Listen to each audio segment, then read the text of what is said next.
Welcome back to another Moist Criticals compilation to fall asleep to relax. Grab your premium slumber gear and prepare for a lady tier drowsiness. If this helps you drift off to dreamland, drop a like, subscribe, and comment goodnight below. Sweet dreams, you beautiful sleepy souls. Today I got recommended a YouTube dating show, and I thought to myself, well, doesn't that just sound jolly? I used to love watching goofy dating shows back in the day, and it's been a while since I've indulged, so why not give it a whirl?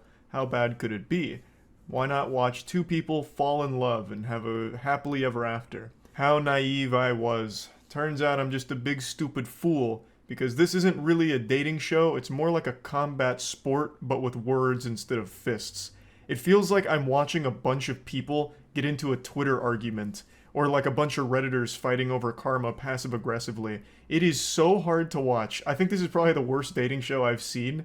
Welcome to The Button, a speed dating show. When the button lights up red, either player may press it and swap out their date for a new person. Get out of here. If two people can last on a date for 10 minutes, they win an all-expenses-paid second date. This comes from Cut, who puts out a lot of wacky content, and the concept of the game I don't even think's bad. It lends itself to be really silly right away because you're just right to their face saying, I don't like you, get out of my face, I want someone else here ASAP.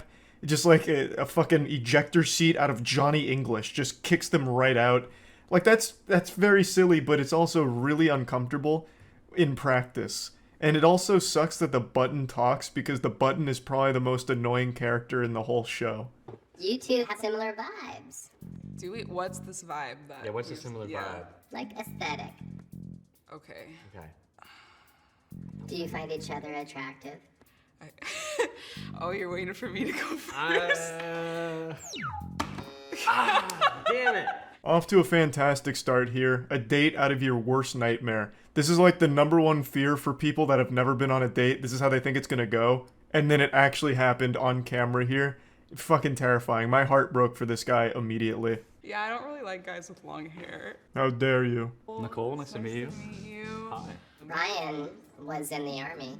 You're in the army? I was in the army, yeah, from 2012 to 2016. Oh, no worries. She's going for the any percent speedrun world record here. Don't exactly know what went wrong here. She just said she doesn't really like people from the army, saying that they're too masculine. Hi, I'm Nicole. Nicole Omari. Cool. So, what do you do for fun? What do I do for fun? Video games, mostly. Video games? Okay. What kind of video games? The big. So the last one I played. Got me. All right. Why did you reject him? Because there's more to life than video games. We're dealing with the final boss of standards here. What the fuck do you mean there's more to life than video games? This guy didn't come in here wearing like a Super Mario hat and also like assless chaps designed straight out of Xenoblade or anything. The guy just came in here, you asked what his hobbies were, and he said video games mostly. And then you asked him what game he plays, and right before he could even answer, you buzz him out. He didn't even get to finish his fucking sentence. And then you have the audacity to say there's more to life than video games? What the fuck do you mean? He's not saying that video games are the only thing in the world that matter. It's not like he's brought in his waifu body pillow or anything. You asked his hobby, and he told you his hobby, and then you buzzed him for it. It would have been fine if you just said, like, you don't like gamers. Just be like, I buzzed him because gamers are yucky cringe, and then spit on the floor. I'd have more respect for that than saying that there's more to life than video games. Would you have said that for every hobby? If he answered by saying, I like to skateboard while smoking cigarettes and eating pussy, would you have then buzzed him and said there's more to life than being extremely fucking cool? Or was this just a trick question from the start where he's not supposed to have any hobbies at all? Is it your mission to get me out? Is everyone like angry? I don't know about that. I've heard about you though. What have they said? Oh! Yeah, like I said, this isn't even really dating. It's just straight up war. Though I do think by instantly buzzing her, he saved himself about 15 seconds before she could ask him a question and immediately buzz him while answering it. Good. How are you? I'm doing all right. I'm not really a morning person. By this time, I usually have had like 2 Red Bulls or something like that. Oh, okay. What do you do? I tried to get a. Okay. Sorry. Why did you press me? Because he's not my type. Next date, please. I mean, fair enough, I suppose. She came in here, locked and loaded, just get him the fuck out of here instantly. Just slamming that red button down like she was about to launch a nuclear missile with it. I mean, I don't really get the point of this show. at all because we haven't even come close to a single actual interaction between two people. It's just absolute pandemonium here. You'd get better results if you just threw soccer boppers on their hands and just let them duke it out. Just like actually throw some haymakers at each other in an interview. Like this is coming out here so raw and aggressively. Just sits down and instantly says he's not my type. Like what, alive? Like what do you mean? You didn't even get to know him. You could say you don't find him attractive, and that's fine, I suppose. But like at least ask a question. I don't even think she got his name or anything. Why even sign up to a dating show at that point? My name's Taylor. Nice to meet you. I didn't get the memo about are we dressing up or Yeah. what's going on? Yeah, so I am what do you call a furry, and I just dress up and I put smiles on people's faces. So Do you have like multiple or is it? I only have one. I did it first. Careful, careful. Oh, yeah. I mean, you know, she wasn't feeling that. She slammed that button like she was trying to answer in a question on Jeopardy. It's just one of those things, you know. Yeah. Patty, are you a virgin? A virgin? No, I'm not. Are you a virgin? Yes, I am. Oh, okay. Do you usually have to tell people that first off the bat on a date? Or do you usually just casually No, ease I into just, it I at just a keep more... it at the end of Okay, it, like, yeah. have a conversation. Okay. This button is the worst wingman of all time. If this was a friend of mine, I would have beaten their ass. Oh, hey, I see you're talking to Charles. Are you a virgin? No? Oh, I mean, he is. Did you know that? Like, what the fuck? Luckily, the guy was able to press the button first because I think he knew instantly the second that question came up it was going to be a deal breaker, so he tried to get out ahead of it and hit the button and beat her to the finish there. So very smart play right there. The tactics out of this world. Excellent execution. So he lives to see another day and charges triumphantly into the next round. Hopefully the next athlete wasn't paying attention and didn't hear the last question. And hopefully the button doesn't fuck him in the face again. You know, bring up something even more not appropriate. Hey, did you know that this dude's dad is a cuck? Which led to a really weird family dynamic. I mean, ask him about his dad's cuckoldry. You know, just something off the wall. My day is kind.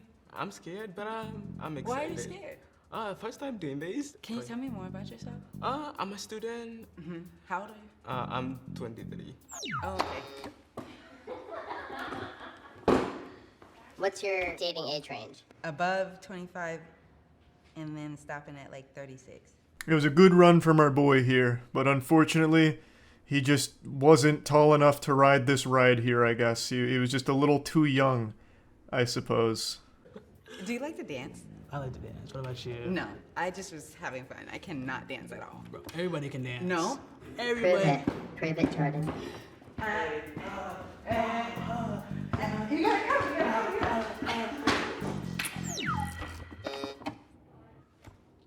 Oh, this is fun. I appreciate you. You were fun though. We could be friends. Where did it all go wrong? Why has the Lord forsaken us? I thought for sure this one had a chance of lasting longer than 30 seconds. They even stood up and danced together. Fucking throwing their ass in a circle, going crazy, you know, getting wild on the dance floor. And then the second they sit down, she buzzes him. Doesn't even say why, and then just friend zones him. In front of the whole fucking world here. Like, how did this happen? Nice to meet you. You too. Sorry. Oh, it didn't turn red yet. No, I'm so sorry. I'm so sorry. Yeah, this is just fucking cruel at this point. This is just mean.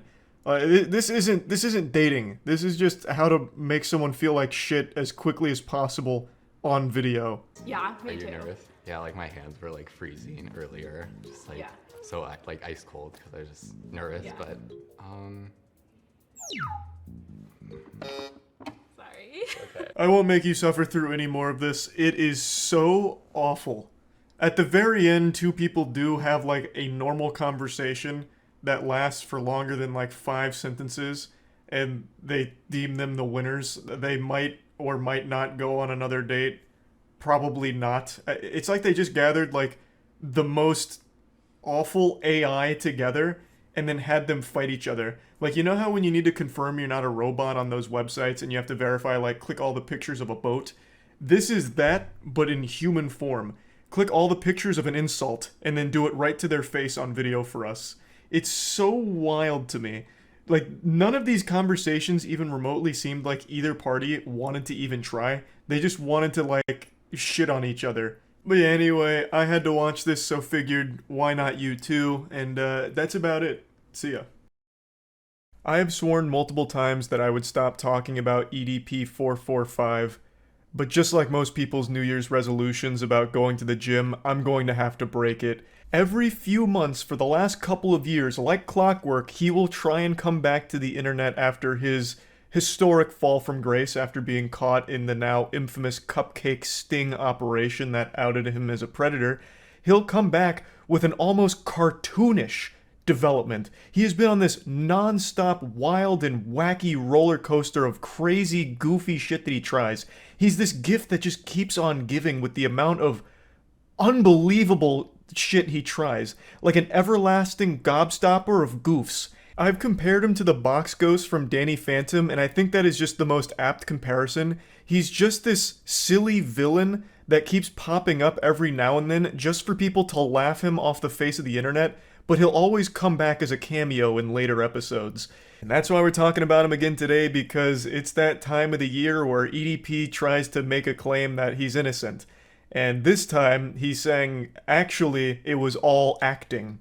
He was only pretending to be a pedophile. He was method acting as a child molester, as part of a movie production. I know that sounds unbelievable. That sounds like I just made that shit up in a game of Mad Libs, but I'm being serious. That is the angle he's trying. He posted an entire breakdown of his defense that this was all a setup, that it was supposed to just be improv acting, but they published it as a real thing and it cost him his whole career. Now, before diving into the fanfic that EDP tries to craft here like he's working on a fucking Tumblr blog, I do want to make it clear that even though the Cupcake Doomsday sting operation was the apocalypse that brought down the world of EDP, it's far from the only instance of him talking inappropriately and sexually with minors. This was just the only one where they actually caught him in video. You know, this was no longer just blurry photos of Sasquatch or rumors. They finally had him on video, flirting with, and then even going to a physical location to meet someone he believed to be a child.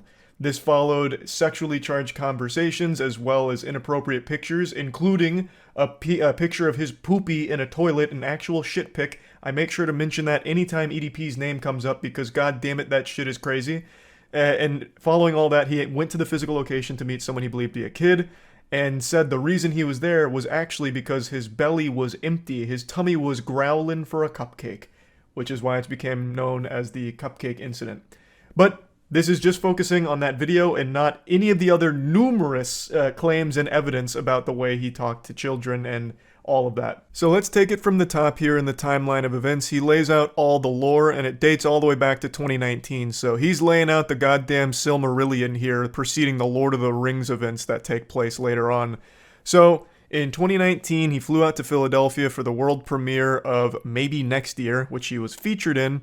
I suppose this was his acting debut, and that's crucial knowledge here because fast forward to 2021, he received an email from Chet Goldstein, who was the person conducting the investigation on EDP at the time, and he's claiming that in 2021, Chet Goldstein reached out to him, letting him know how impressed he was with EDP's performance in that documentary, saying that he was impressed with his work from Maybe Next Year and wanted to give him a shot for a different part in a film that Chet Goldstein was working on at the time.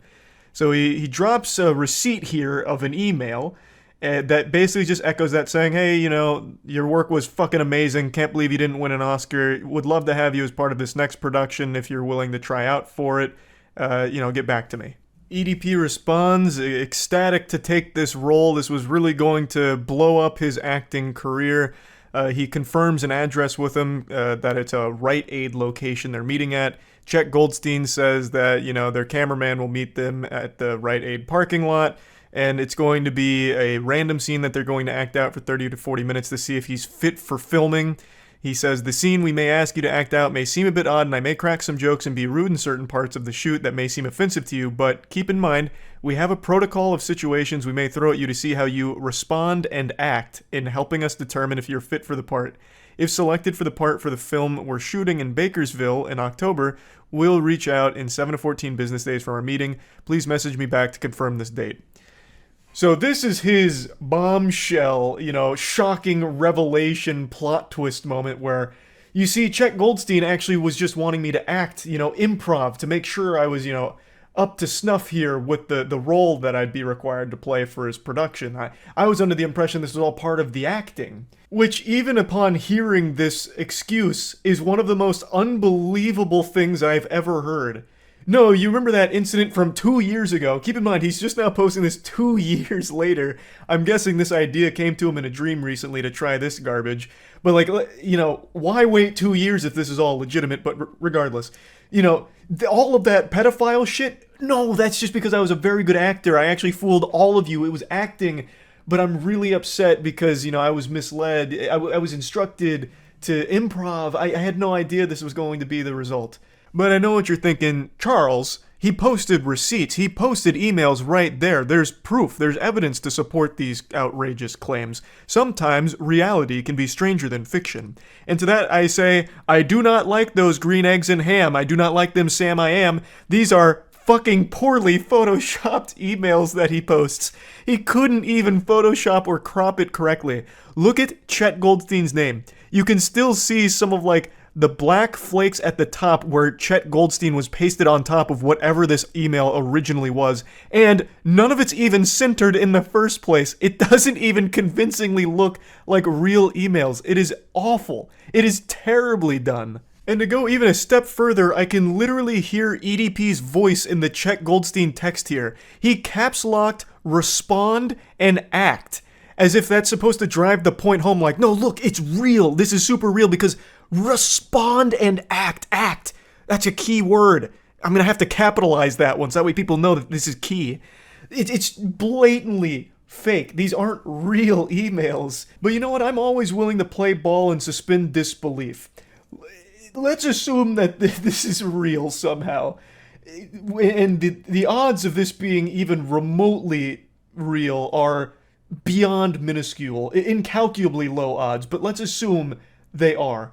It still doesn't explain away all of his other repeated behavior with the way he talks to minors or anything like that. And it doesn't even explain away the video itself. There's nothing in there that even gets corroborated with these emails he releases. Nothing checks out, even still, with the video itself and the claims he's making. He did an interview with an AI, I guess. I don't really know, but he's doing this interview with some kind of AI interviewer using some kind of fucking voice modulator. And the way he explains it is even more silly.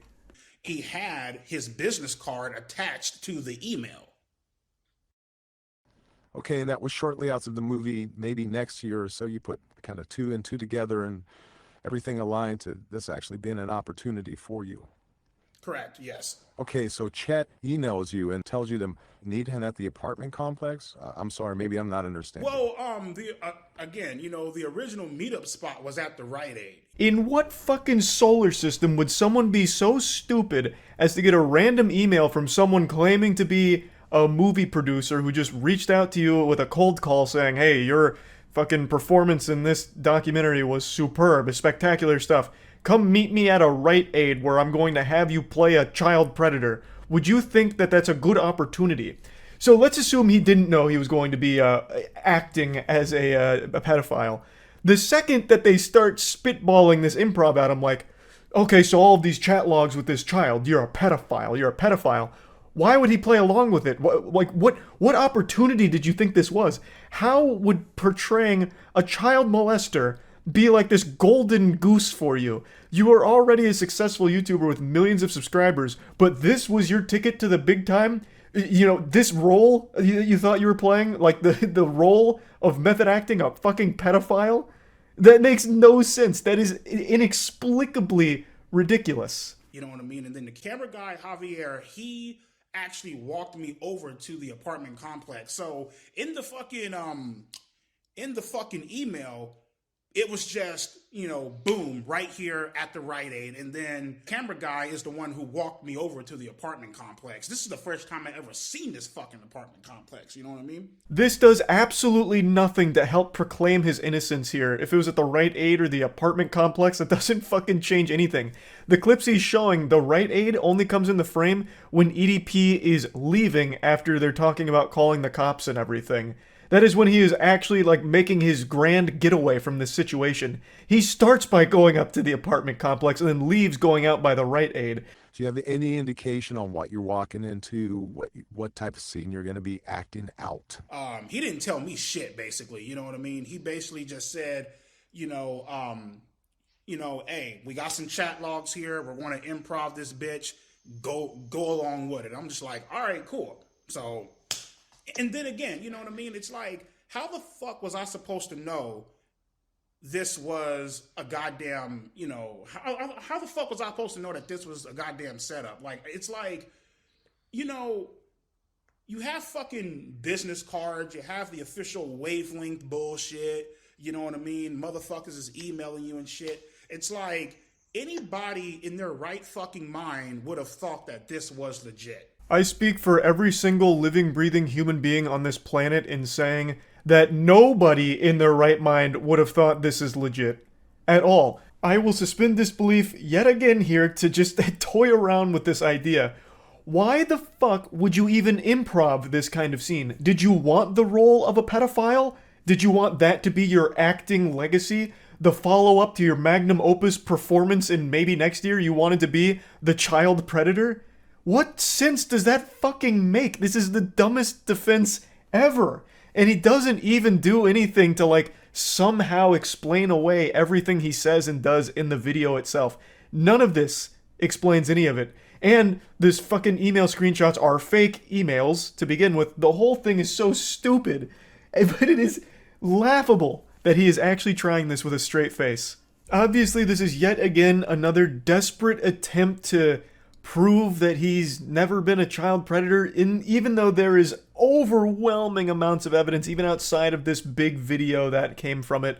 There is still so much evidence against him, and really the only reason he never faced jail time is because the investigation was done by YouTubers and not done in collaboration with law enforcement, so he was able to squeak away based on that, which is something that has happened a lot, unfortunately. So it's crazy he's not even in jail, honestly. And he still keeps trying to come back to the internet. Even after all of this time and all of this shit, he still keeps doing ridiculously goofy shit, like what you just saw there, with trying to say, he's not a pedophile, he was only acting.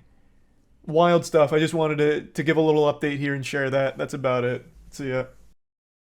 Normally when I cover text messages, it's about really creepy guys doing unhinged things to women through texts or videos, whatever. Today is a little different. This is only like the second time I've covered a story like this, where a guy encountered a woman, and it was very different dynamic of things that happened. However, what I want to talk about here is actually the way that this guy handles the situation, because I actually think it's a masterclass in how to communicate effectively. I'll bring you up to speed on the lore that lead to these text messages. The original poster here on Reddit is a man who has been talking to a woman for a couple of hours, and then he receives these messages. Hi. I've been thinking about you all evening and can't get you out of my mind, handsome. I know it's a little early to say this, but I have such a special feeling about you. And he goes, oh wow, that's really nice of you to say. I appreciate that so much. She says, you're welcome. While you've been away, I even told my mom and my friends about you. It truly takes a rare kind of guy for me to be able to say those things so quickly about. I feel so lucky and honored that the stars aligned to have us match when we did. You feel too good to be true, and I want you to know that. And he's blushing here like an anime character. Oh gosh, wow. Gee willikers, goodness gracious. That's super nice. Thank you. Out of curiosity, what is it about me that stands out to you? So, again, they have only been talking for a couple hours in total, and she's already basically planning their wedding. She's telling all of her friends, her family about this guy, despite not knowing shit about him. Prior to this, they had only talked about their pets. At least that's what he said, mainly their pets. So this is a lot to take in here. She's basically creating this Hallmark movie out of nothing. off rip. We only started talking a couple hours ago and only shared a few texts back and forth so far. So I'm honestly just curious what caught your attention about me, because that's very, very sweet of you. This may sound crazy, but call it a sixth sense if you will. I can read people like a book, and I already feel like you, I've known you forever. I don't know if you believe in past lives or not, but if stuff like that exists, I had a weird feeling about 30 minutes ago that we knew each other in a past life, and I have to get to the bottom of where and how. Damn, that's really crazy. It really is, though. Thank you for finding your way to me. And he just goes, haha, you're welcome. When asked what about him exactly drew her to feel so strongly about him so quickly, she says that it was a sixth sense. Basically, it's her superpower. She's one of the Avengers, and she has the ability to find her soulmate after only communicating with them for a couple of hours. She's like a vibe sorceress. She's able to pick up on vibes and figure out who's got the best vibes for her, and falls in love very quickly. Nothing here seems malicious, and in a vacuum, it's pretty sweet messages. But these are messages you'd expect from someone that you are actively dating or someone you have known for a long time and are progressing to that stage. This isn't something that you would immediately dump on someone's plate after only knowing them for a couple of hours.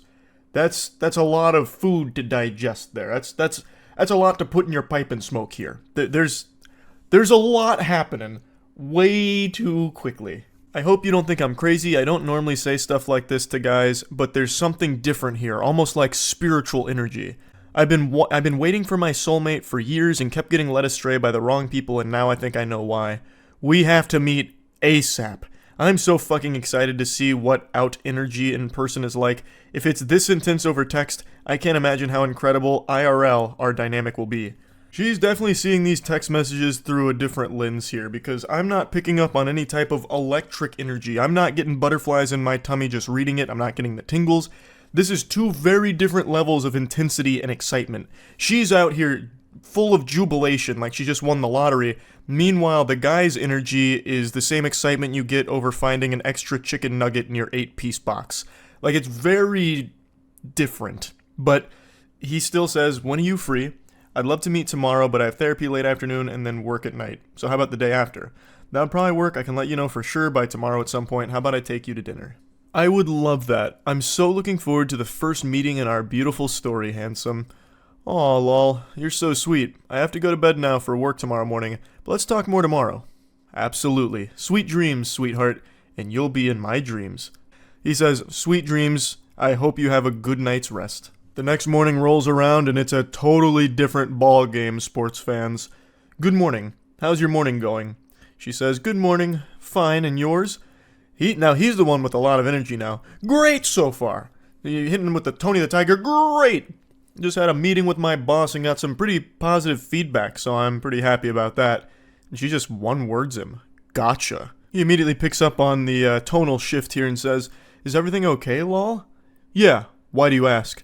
Because you're being more short than you were yesterday, which is fine. I'm just trying to see if you're okay and if you need anything. This guy seems like an actual sweetheart, but this guy seems like a fucking peach. This guy seems legitimately like a nice person. And she goes, I appreciate that. Well, to be honest, I was in my feels this morning when I woke up to no good morning text from you. That's an odd thing to expect from someone who is legitimately still a stranger to you, but even still, he apologizes, saying, oh, I'm sorry, I woke up later and had to rush to work. As soon as I got to work, I had the meeting with my boss and then immediately texted you after the meeting was over. I'm really sorry for the misunderstanding. Yeah, it's cool. I just thought you were perfect for me and then this happens. And he's as confused as every other person on the planet would be. He says, I'm confused. Did I do something wrong? It's still pretty early in the morning. It's not like I went most or even half of the day without texting you. She then says, love is about prioritizing other person and you clearly prioritize your job and your boss over me. I'm going to let that ruminate for a moment. I'm going to let you go ahead and marinate in that text for a second. And now we'll proceed. He says, you could have sent a good morning text to me too, you know. Let's just pause there. Love is about prioritizing other person and you clearly prioritize your job and your boss over me. Yes, as he should. You are a stranger. What do you expect him to do? March in there up to his boss, spit in his face and be like, I quit. I'm going to go travel the world with this girl I talked to last night. We're going to go around the world in a hot air balloon, damn it. And you can't stop me anymore. I don't need this job. I'm out. what an extraordinarily selfish and downright evil thing to ask of a partner. Especially one that's not even your partner. This is, again, a mysterious stranger to you. They haven't even met yet. I hopped on Apex Legends on stream the other night and ended up queuing with a random squad mate in 3 consecutive games. I knew more about that motherfucker through him just on the open mic than these two know about each other. And it's not like I'd send him a good morning text, but like she's making this huge issue about not receiving a good morning text in a timely enough fashion for her expectations. He still sent a good morning text, mind you, when he didn't need to, since again, they're not dating and they really don't even know each other at all, but he still sent one. It just wasn't fast enough for her, and that right now is a massive problem to her. That is shocking. Why does it automatically have to be me going first? Plus, to be honest, we barely know one another. I don't think it's fair that there are already these expectations. Super reasonable from him. And he's right. If it really is a huge deal to her, she could have been the one to send the good morning text, and then he would have known and been able to respond when he could. She then says, "Dude, you're the man here. You're supposed to be winning my heart. That's your role. I don't want to chase someone. I deserve someone who will romance me and win me over. Waiting to text me until you get to the office shows your priorities are not what I thought they were." What the fuck? What are you talking about? He's already won your heart over by just existing, it seems like, since you... Oh, I'm farting. Yeah, that's how much I think of that statement. I rest my case. I'll let my asshole do the talking on that one. Not much more needs to be said there. He then responds, "I'm sorry, but this is crazy. We are practically strangers and you're already making demands. I do romance whoever I'm pursuing. I'm a very romantic guy. I did text you early this morning, but because it wasn't done exactly the way you think it should be, I'm a bad guy." She then goes on to explain that she doesn't think he's a bad guy, but just doesn't like that he doesn't feel the same way about her as she does to him. She then also explains that the therapist she sees is for her borderline personality disorder, and she explains how that relates to what they've been talking through. And that made a lot of sense when I read that with the way she was acting throughout these text messages. And that is a very real struggle that I always have a lot of sympathy for, and I'm always wishing the best for people going through BPD. It's great that she's trying to get help through therapy, and I'm wishing the absolute best for her with that. What I want to talk about here, though, is how he handles this whole situation. Even before knowing about her BPD, which obviously he didn't since they are completely strangers to each other, he was still being very respectful and communicating effectively. He wasn't being combative or aggressive. He was being a very wholesome individual, and this is just an unfortunate set of circumstances. He responds by saying that he appreciates her sharing her vulnerability, and then says, "Do you mind if I share something that's bothering me a little bit?" And she says, "Yes, please do. I want to know how you feel so badly. Please open up to me." "Well, I'm a little scared that you're already using the word love in regards to us. We are still basically strangers and have been texting for less than 24 hours. And she just says, "Kay, should have known you weren't special after all. You're a normie, a basic bitch if you will. Normies don't understand or appreciate love. They will never know what we do."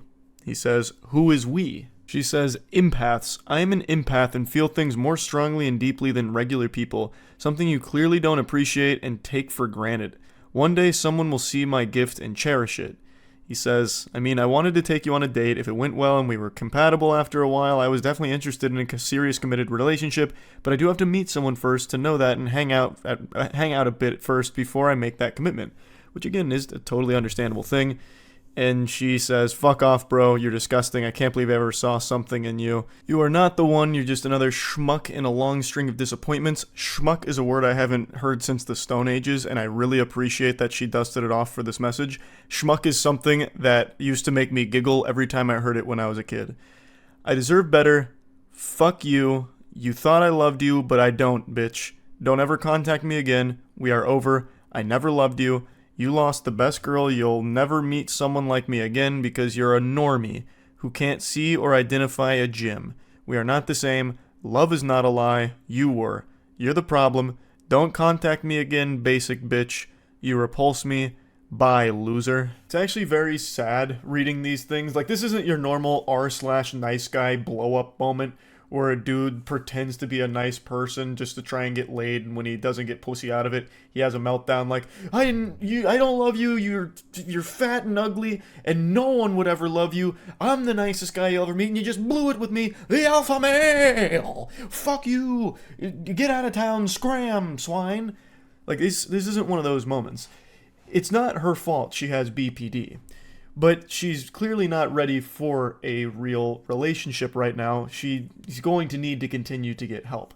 Her having BPD doesn't make this hurt any less for the guy who just received this. He's done nothing wrong. And I actually think he is a great example of how to communicate softly, respectfully, and just being a pretty good example of like how to just be a normal person when interacting with somebody else. He also mentioned that he is still currently receiving text messages from her that continue to get scarier and more extreme, which is unfortunate to hear. It definitely sounds like she needs help with this to come up with more effective ways of dealing with her BPD, and hopefully she finds that help she needs. But I thought this was worth sharing, and yeah, that's really about it. See ya. There's a cartoon called Bluey that's probably one of the most popular children's properties at the moment. At least I think so, based on everything I see. It's hard to know for sure because what I see from Bluey is people fighting about it, like on Twitter, all the time. There's like this constant war raging about Bluey and adults watching Bluey or whatever. And I just don't really know anything about the show other than it's a very popular kids program. But anyway, it's become so popular that now people have started to do their own little, like, Bluey meet and greets where they'll buy a costume from Wish.com, throw it on, and say, hey, come on over, we're doing a big Bluey event at our local business. It's our restaurant, and Bluey stopped in and said, man, that's delicious, so why don't you all come in and say hi to Bluey? And even just throwing these last-minute, low-effort Bluey parties ends with thousands of people flooding in the doors. It's become like an infinite money glitch. And for one restaurant, it actually turned into a bit of a catastrophe, kind of like a smaller scale Willy Wonka experience. All they said is, hey, we're doing a little Bluey party at our hot dog place. And people went ballistic, showing up and like driving hours out of their way just to be there. And what they got was a dude in a Bluey onesie. And it didn't even cover his face. It was just the guy with his normal face out. He had like a beard and everything, and apparently kids started like fucking hysterically crying in disappointment, and the parents were shaking their fists like, how dare you, you've ruined Bluey, you using his name in vain, this is fucking despicable, blasphemous even. Do you hear about the Las Vegas restaurant that has angered parents and upset children after hosting an event that promised a meet and greet with Bluey that went horribly wrong? Is that what that other chatter was talking about? They called it like the Bluey Doomsday or whatever? Is that what is happening with Bluey? I keep seeing Bluey as like some kind of drama talking point online, and I know nothing about it. All I know is it's a very, very popular kids program. What's happening? Has he been hijacked? Being exploited by demons or something out here? Let's see. Bluey meet and greet. Did he show up smoking a cigarette? Like what? I don't understand. Kids and parents were angry after underwhelming Bluey event in Vegas. Oh, so it's like the Charlie and the Chocolate Factory and the Unknown then. Instead, they got a long line and a man in a onesie. Thanks for ruining my 3-year-old's day, one person wrote on Facebook. A Dirt Dog restaurant promised screenings of the Australian kids' TV series, face painting, games, giveaways, and snacks, as well as the opportunity to meet Bluey and friends. But when parents took their kids to the free event at the restaurant, part of a national hot dog chain on Saturday, they weren't impressed with what they saw. Timu Bluey costume. It's a guy in Bluey pajamas. It's not even an actual character costume. Well, I don't know a whole bunch about Bluey, but this looks pretty good to me. They just asked one of their employees to put this on. They found it at Walmart. It just said, rip it. Bluey they expected was not who greeted them. On the left, this is a photo a parent took at an event with the popular cartoon character Bluey. Yeah, but I don't know. They're both pretty good. The kids were distraught. Some kids were crying. Some kids were upset, crying in their parents' shoulders. 3,000 people RSVP'd on the Facebook. Yeah, but like, why though? Why would they be crying like, oh fuck, he's got a beard, it's not Bluey, no! Ah, get me out of here, Mom! Hey, I drove 1 hour just to see a grown man in PJs. Other parents defended Dirt Dog. It's a free event and a risk you take. My Yeah. son loved it. My son had a great time. He came to see Bluey, and he got fucking Louie wearing the costume that we found out in the dumpster.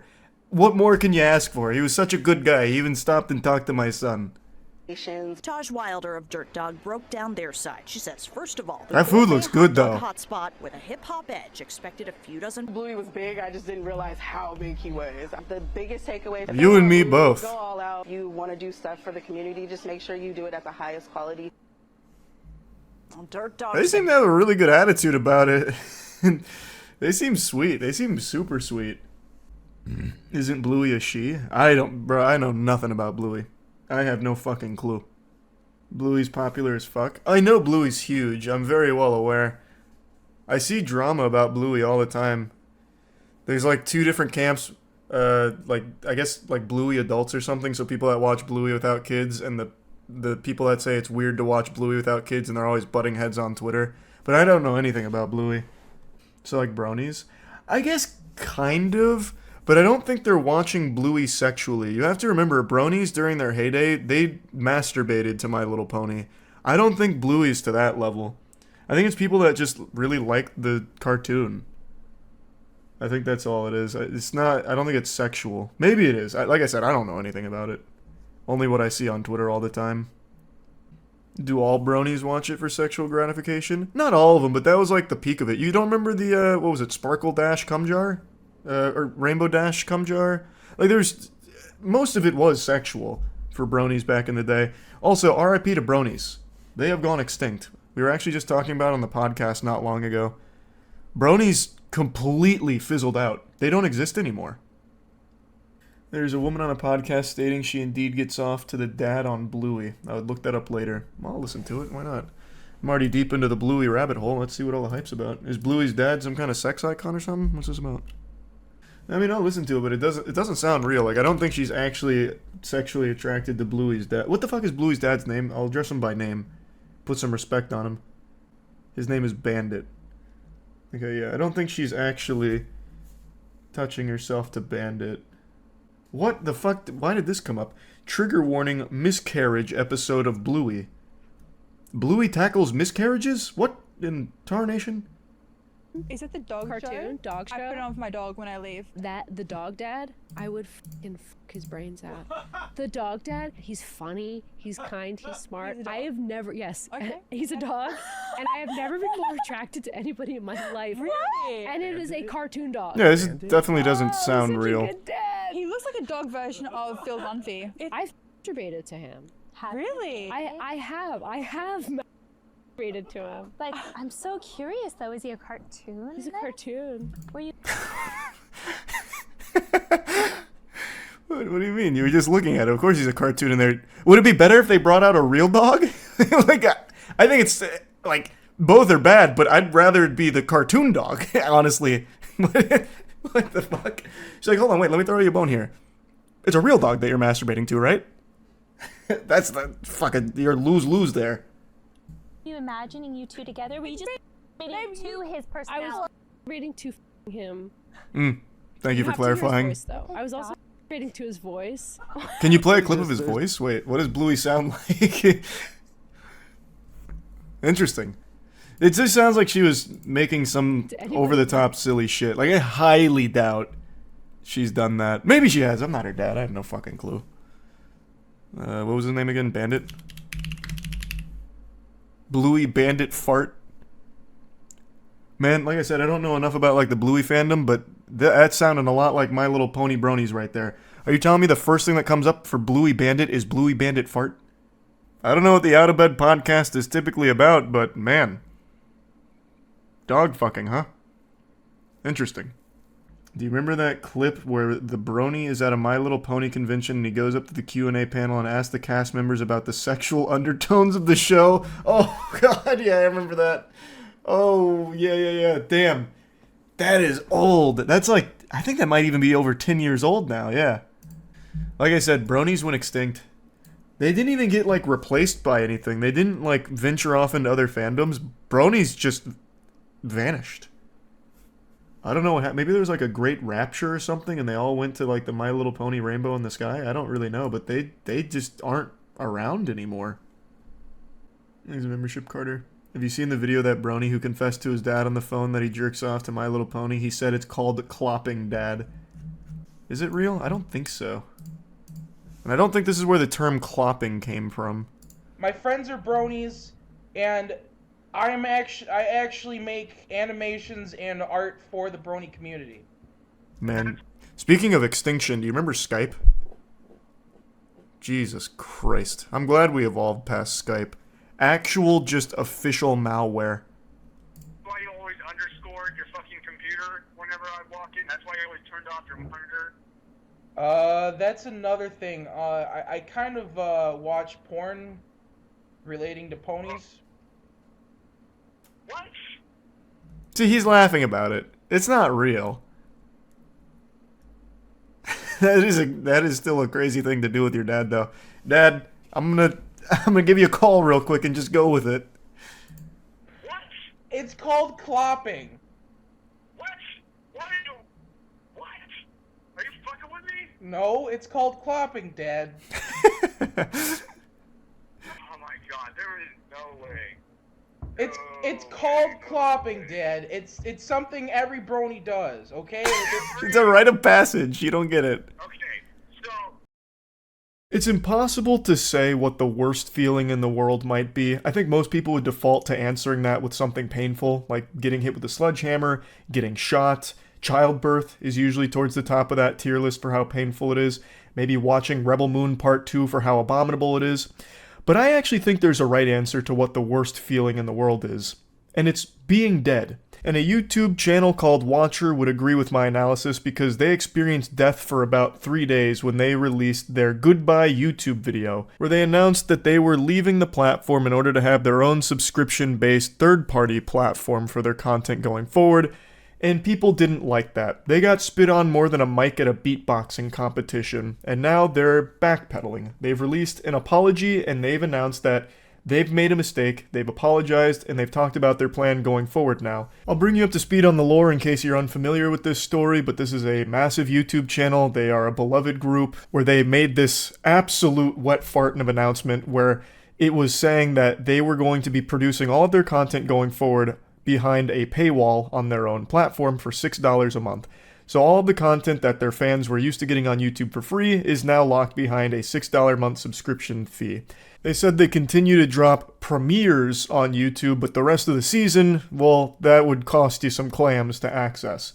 Obviously, this ruffled everyone's feathers, especially considering they already have a Patreon where people were signing up for monthly membership fees of $5, $10, or $25 a month, and this was an additional service on top of that for a monthly subscription, so it was just a disaster. And they lost close to like 100,000 subs over the course of 3 days. It wasn't quite 100K, but it was a lot. And now, today, they've released this. Hey everyone, last Friday we announced that we're leaving YouTube and launching our new streaming platform. We messed up. A lot of you spoke out with extremely valid comments and concerns, and we want to take the time now to address those. We've been reading the things you've been saying, and we're sorry for the way we handled this, as well as the way we communicated it. Right up front, it succeeds where a lot of other YouTuber apologies fail. They say they fucked up, and they say the golden word, I'm sorry. They make an apology right off rip. So it's a pretty good start to this one, all things considered.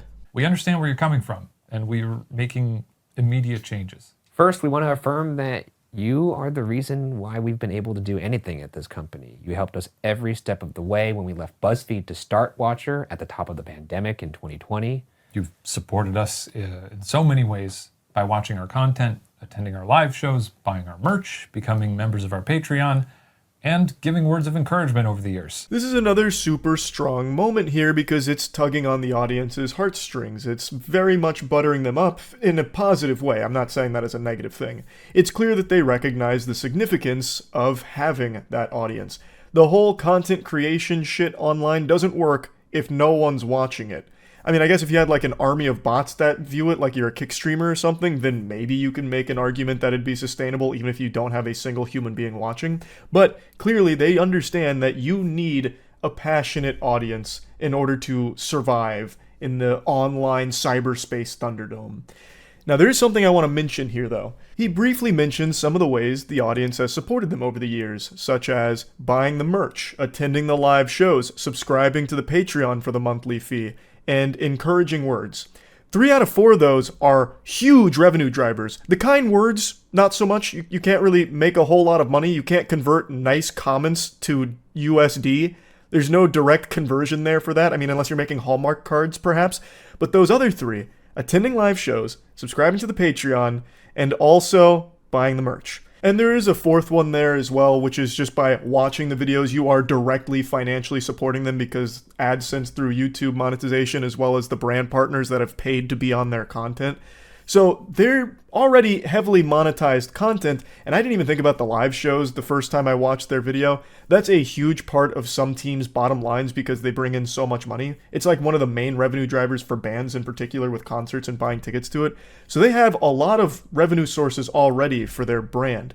So then immediately after hearing that in this video, I was like, so then why did you want to do Watcher TV for $6 a month? You have all of these other streams that the audience has been supporting for so long. Why would you want to have another one to milk those titties dry? Like, it just doesn't seem right. It seems greedy. Now, they do shine some light on the motive behind doing this, the reason behind the Watcher TV idea in the first place. So we'll get to that pretty soon. And we are incredibly grateful for your support. We're sorry for how we originally delivered our goodbye message to YouTube. It was insensitive. We didn't properly express how much we appreciate all of you.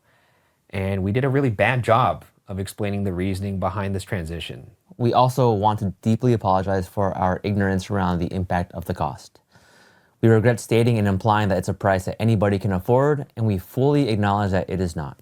We didn't take the proper consideration for how this cost would affect you, and hope you know that we are taking this as a serious learning experience. It seems like they really did listen to pretty much all the feedback. They're hitting all of the main points, both in their delivery as well as the actual idea behind this venture. So it's nice that they're up here taking the accountability and saying, yeah, these are things that we really just didn't even think about. I'm sorry, we fucked it up. Like that is something that you don't see very often, so it's nice to see them just take it on the chin here. With that in mind, we're making some changes to ensure that there's a way for our community to continue watching our content for free. If you want to watch our shows early and ad-free, you can catch them on the Watcher platform a month earlier. After that, you'll be able to watch our shows on YouTube for free. For those that have already subscribed to the platform, we are so grateful for your support. But if this change has you rethinking your membership, we will issue a full refund. And all past episodes and series will remain available on YouTube. That's a pretty solid change overall. That is something you see for a lot of Patreons for YouTubers or third-party offerings if it's not Patreon. So it does make sense that they do this here. I am surprised that that's not something they were already offering on Patreon with early access. That's one of the more standard ones. But I think there's absolutely nothing wrong with that. If there's people that are just hungry, starved for more Watcher content, they can subscribe for $6 a month on that platform and they get that content fed to them a month early. And those that don't want to or can't afford to can just wait for it to premiere on YouTube for free, as it has always done in the past for the content that they've come to know and love. That gets 2 thumbs way up from me for the back of the DVD box on that change. I think that's completely fine. Everyone wins there. If you really want the content early, you subscribe to the early access membership for Watcher TV. And if you just want to get the content that you already know you like, you just wait for it to come up on YouTube, and it's no different for you.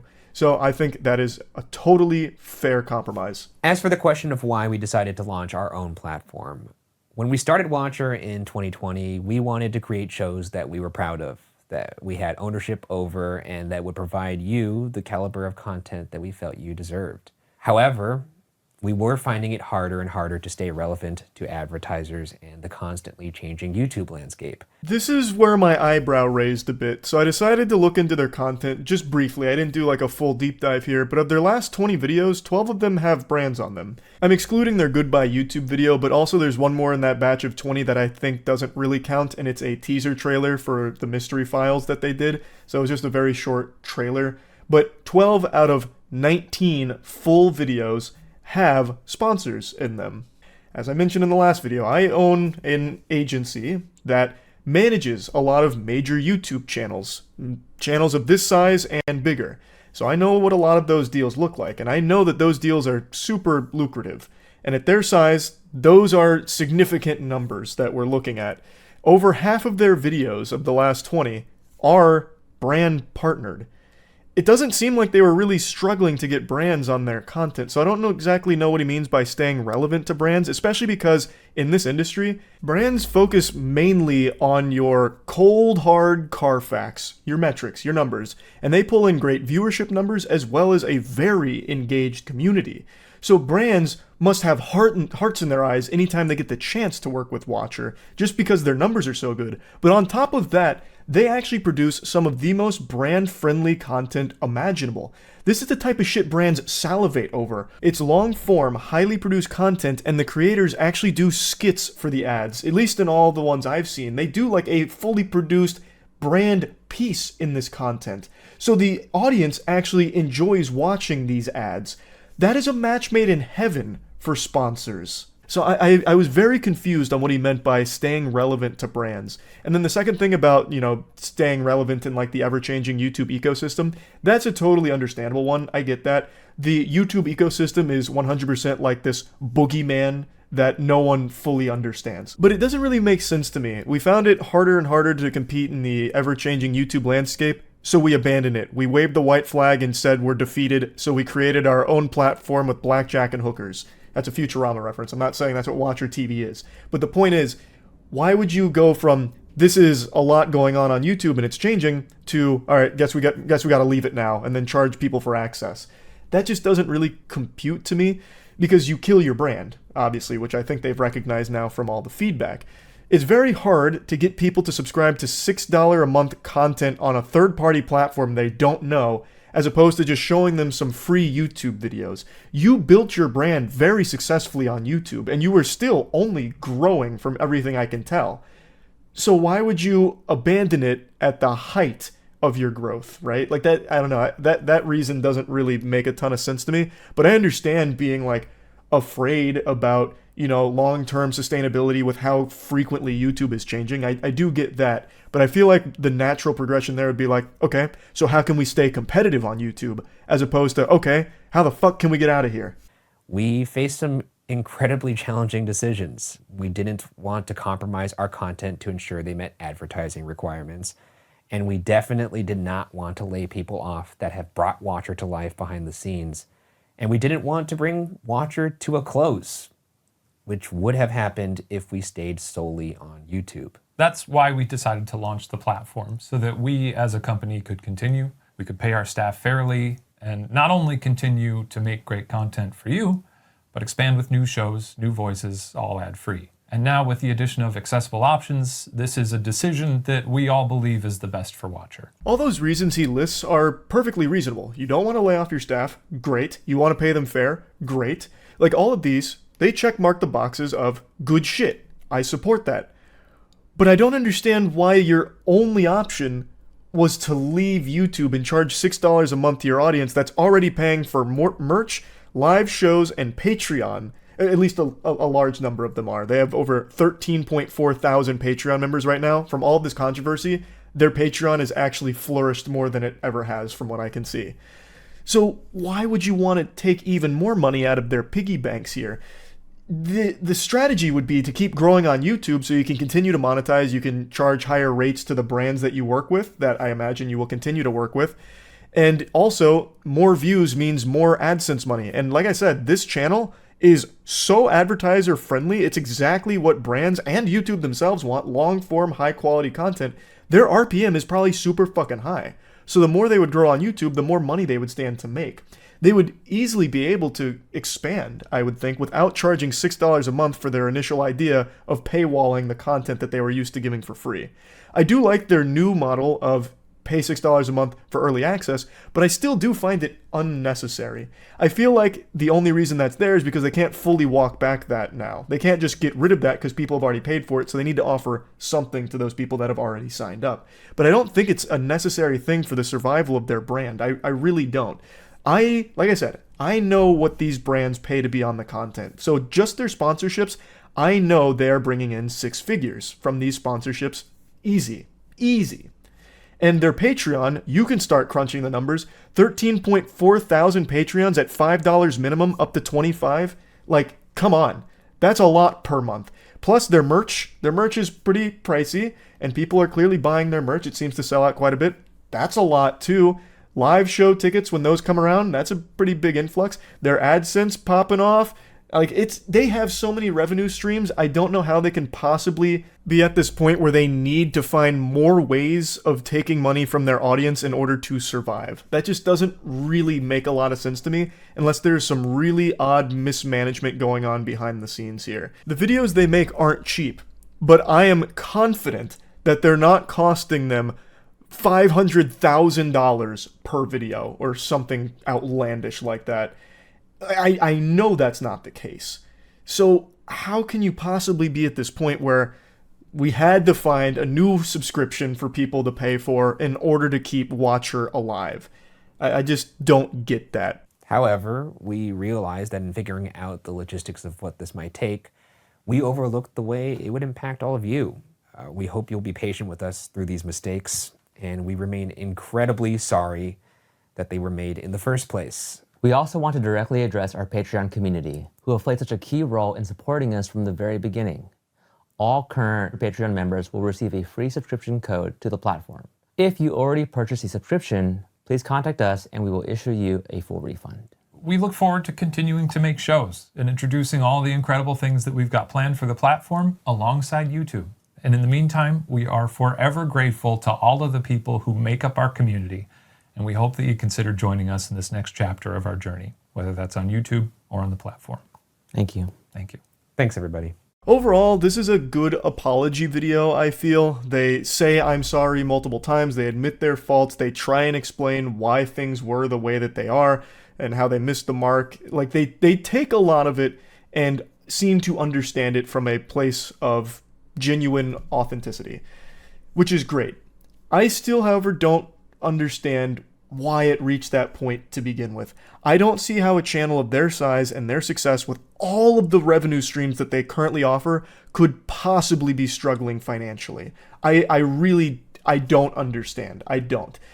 Like, knowing what I know about this space, I just don't see how they could be needing to take even more money from their audience to survive. I do think they made a good change with what they're offering for $6 a month. I personally don't think that it's necessary at all, though.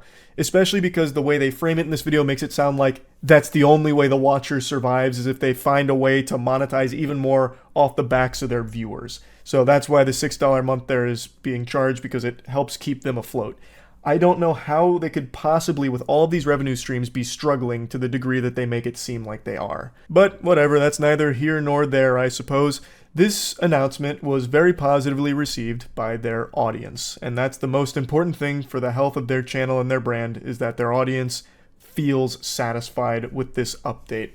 And from what I can tell, they do. A lot of them do still state that there's been a breach of their trust here with what they tried, but it seems like they're forgiving and willing to see how things play out for this group in the future. So I guess we'll see what the Watcher does down the line. That's really about it. So yeah. Whenever I see a massive company start to show signs of failure and going down the path of collapse, I'm often reminded of the late, great Blockbuster, God rest its soul. The pioneer who really did it first. A company deemed too big to fail, snatching defeat from the jaws of victory. And since then, there's been a couple other companies that have gone down a similar path, and right now there is a new one pulling a Blockbuster, Niji-Sanji. Whether or not you're a huge VTuber fan, you're at least familiar with the industry. VTubing is huge, and it has been for years now. It's worth hundreds of millions of dollars, if not billions. And in this space, there are two agencies that stand atop the others as kind of the titans of the space. It's HoloLive and Niji-Sanji. Now, Niji-Sanji has an English branch that right now is going through one of the most foul displays of mismanagement, cruelty, and just downright terrible business practice I've seen in quite some time. It's a real head scratcher because every single day they continue to dig themselves a deeper and deeper hole. It's like this company is run by a Voltorb that is obsessed with using the move self-destruct. It is just bent on burying itself. So I definitely wanted to talk about it now that I'm fully caught up on the situation. There is so much to go over. There's a really good video that breaks down like the main timeline here for what happened. It comes from Mujin. I'll go ahead and play the main catalyst for this, and then I'm going to actually turn to a series of Reddit comments that were left that I think go over the entire history of the Niji Sanji problems that have come to light, and then fast forward to what just happened last night, where an even bigger controversy just unfolded. So there really is a lot to cover, and all of it's looking terrible for Niji Sanji, the English branch, that is. Now, when I first was made aware of this on stream a little while ago, I said that I'm not even surprised by it because a lot of these VTuber agencies have a history of some very terrible things going on behind the scenes. Many of you know I started my own agency for YouTubers and streamers a while back called Human Media Group. We recently merged with Jimmy Here's group and became Mana Talent Group. And over the years, I've actually seen a couple of these VTuber contracts that they were formerly under. And it is downright evil what some of them were doing to the talent that they manage.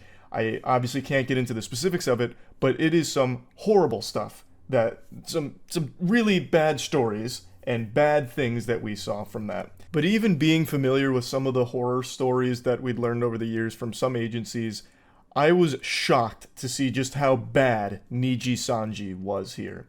So I want to focus more on the most recent stuff that just happened, but I still would like to give you a foundation for what started all of it. So for that, I'll turn to this clip from Mujin's video that breaks down this whole situation and just give you the catalyst. This was the assassination of Archduke Franz Ferdinand, fundamentally, that kicked off this world war against Niji Sanji, all of which they brought upon themselves by being just complete, unreasonable, evil assholes. A VTuber that was very popular and was with Niji Sanji's English branch. And she had a history of being super involved in her community. She called them Dragoons, and she wanted to do a special music video for the community and paid $15,000 out of her own pocket to make it happen for the fans. And she posted it, thinking that it was totally okay to do because she self-funded it when Niji Sanji declined to, but they made a big stink about it and took the video down, even though she had permission for the song that was used, and even though it came from her own piggy bank instead of theirs. They didn't like that it didn't get the proper approval through the internal management. Because the way Niji Sanji runs their company, it's with a fucking iron fist. You need permission to fart on stream as a VTuber under that agency. And since she didn't get all of the proper channels to sign off on it, they took it down. Which of course was a huge hit to Selin and her community because they worked very hard on that project. So she made a vague statement explaining that, well, management took it down, but she actually encouraged her community to re-upload it across the platform because she wanted it to live on. And she assumed that would be okay because, you know, it's not on her channel anymore, so they shouldn't have a problem with it. But they did. This soured relations between Selin and Niji Sanji, and behind the scenes it led to a lot of harassment and bullying from Niji Sanji against Selin. Because out of nowhere, on December 27th, she tweets on her account, "I apologize for the silence. I have been in the hospital after an accident and will be staying there for a few days to be under supervision. I just got back access to my phone yesterday." Now, of course, people were happy she was out of the hospital, but the concern was still there. It was very vague and people didn't know what was going on. The Selin Tatsuki termination notice. I will not be silenced anymore. On December, I was hospitalized for an attempt that was caused by a buildup of bullying from within and being in a toxic and poor environment for numerous months that led to my breaking point. I requested to leave first, but on more neutral terms on the 26th of January. Obviously, I chopped this up and Frankenstein together this little segment to give you a very concise timeline. So, Selin made a post about how she's going to need to take some time away after an accident that landed her in the hospital. Everything was very vague. Eventually, she explains that she's been discharged from the hospital, and then shortly thereafter, Niji Sanji English branch announced the termination of Selin Tatsuki. The termination letter is very poorly explained as to why she's exactly being fired. Now, when it comes to VTubers, there's two ways that departing a company goes. One is a graduation stream, where they graduate from the company and it means that they are leaving on good terms. So they have like a big send-off farewell stream and that's the end of it. Sail off into the sunset, sunshine and rainbows, it's a happy ending. You get the good ending. Or there's this, where you just get publicly terminated and just fucking slapped down by the company like this. And in this case, obviously, Selen got the latter, where they just said, she's gone. Now, if you're not familiar with VTubing, when you sign with an agency like Nijisanji, they basically own you. They give you your VTuber avatar, they own all of your socials, your channels, everything. You are unable to operate with any type of autonomy. You are under their thumb, and they basically own all of it. So she lost access to everything here, and she actually didn't even know she was being terminated. She found out when this tweet dropped. They didn't even notify her. And the tweet, again, is very poorly explaining things. They talk about Selen like it's a fucking IKEA furniture tutorial on how to put it together. It's just like talking about a bunch of nonsense about authorization flows not making sense and whatever. And then they cite like the music video and how when she made the tweet that management took it down, it damaged their brand and caused problems for them, this and that. It was just fucking stupid. A bunch of dirty barnacles. And then Selen went to her original account, her original brand of Doki Bird, to explain what actually happened is that due to the harassment and bullying and the toxic environment Nijisanji created, she made an attempt on her own life and landed in the hospital. Luckily, she survived and is still with us today, but she no longer would be silenced by this company and bullied into being silent, so she started to explain what happened behind the scenes that led to all of this stress and all of these problems. She lawyered up and is engaged in now a legal battle with Nijisanji, presumably, that is being worked on. And that is where all of this really started. That's when the floodgates opened. And with all of this information out there now, people were able to go back to some previous Nijisanji talent with a finer tooth comb and see that the signs of a sinking ship had been there for quite a while. Signs of a company that mistreats its employees, signs of a company that is mismanaged and just downright diabolical behind closed doors.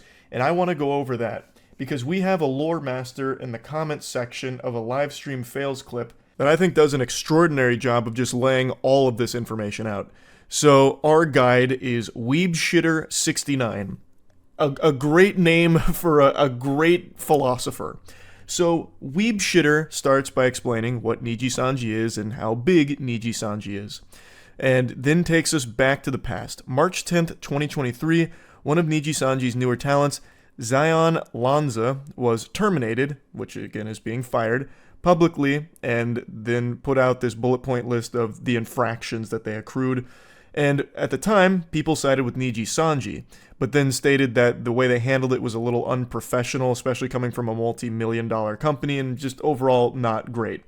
But since Zion no longer had access to their accounts, she returned to her original account that she had before joining, which was Sayu Synchronicity. Now, if you've followed this story for a while, you've probably seen this meme tossed around about Sayu was right, or Sayu tried to warn us, and this is what they're referring to.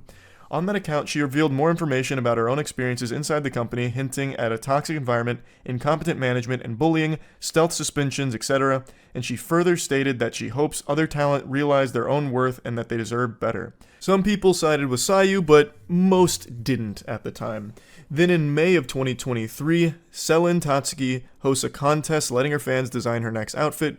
Nijisanji management tried to put a stop to the very act of compensating the artists for their designs, while also trying to assert that artists who enter the contest should hand over the rights to the artwork for free. Selen refuses this notion and pays the winners out of her own pocket instead. She, a while after that, hinted that management no longer allowed her to organize events anymore, which sounds about par for the course for a company like Nijisanji, where July 8th of 2023, Nina Kosaka graduated, meaning they left on good terms, had a farewell stream, but then comes back later with VShojo, which is another VTuber agency, as Matara Khan. That information will be pertinent later. August 27th of 2023, Mista Rias also graduates, saying that he was burnt out and no longer had any drive, and reappeared shortly after as K9 Kudo as the first male VTuber in VShojo. Again, information that'll be important here soon. Once they settled in, statements from both of them saying how surprised they were that management in VShojo were actually helping them achieve their creative aspirations started to come out, and how they finally feel like they have worth after being repeatedly told by some that they did not, strongly echoing Sayu's previous statements, even revealing that they did not receive the YouTube plaques on their own channels during their time in Nijisanji, but rather that the company kept them. So Nijisanji kept the plaques from the YouTube channels, meaning the 100,000 subscriber play button or the gold play button for 1 million. The talent didn't even see that, which is just such a scummy thing to do, obviously.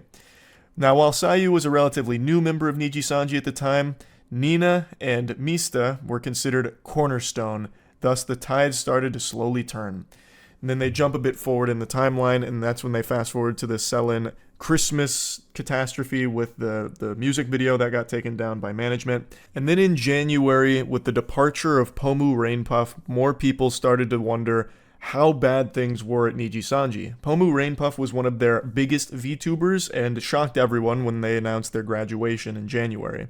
And it was even more shocking when people didn't hear from Selen since they were friends.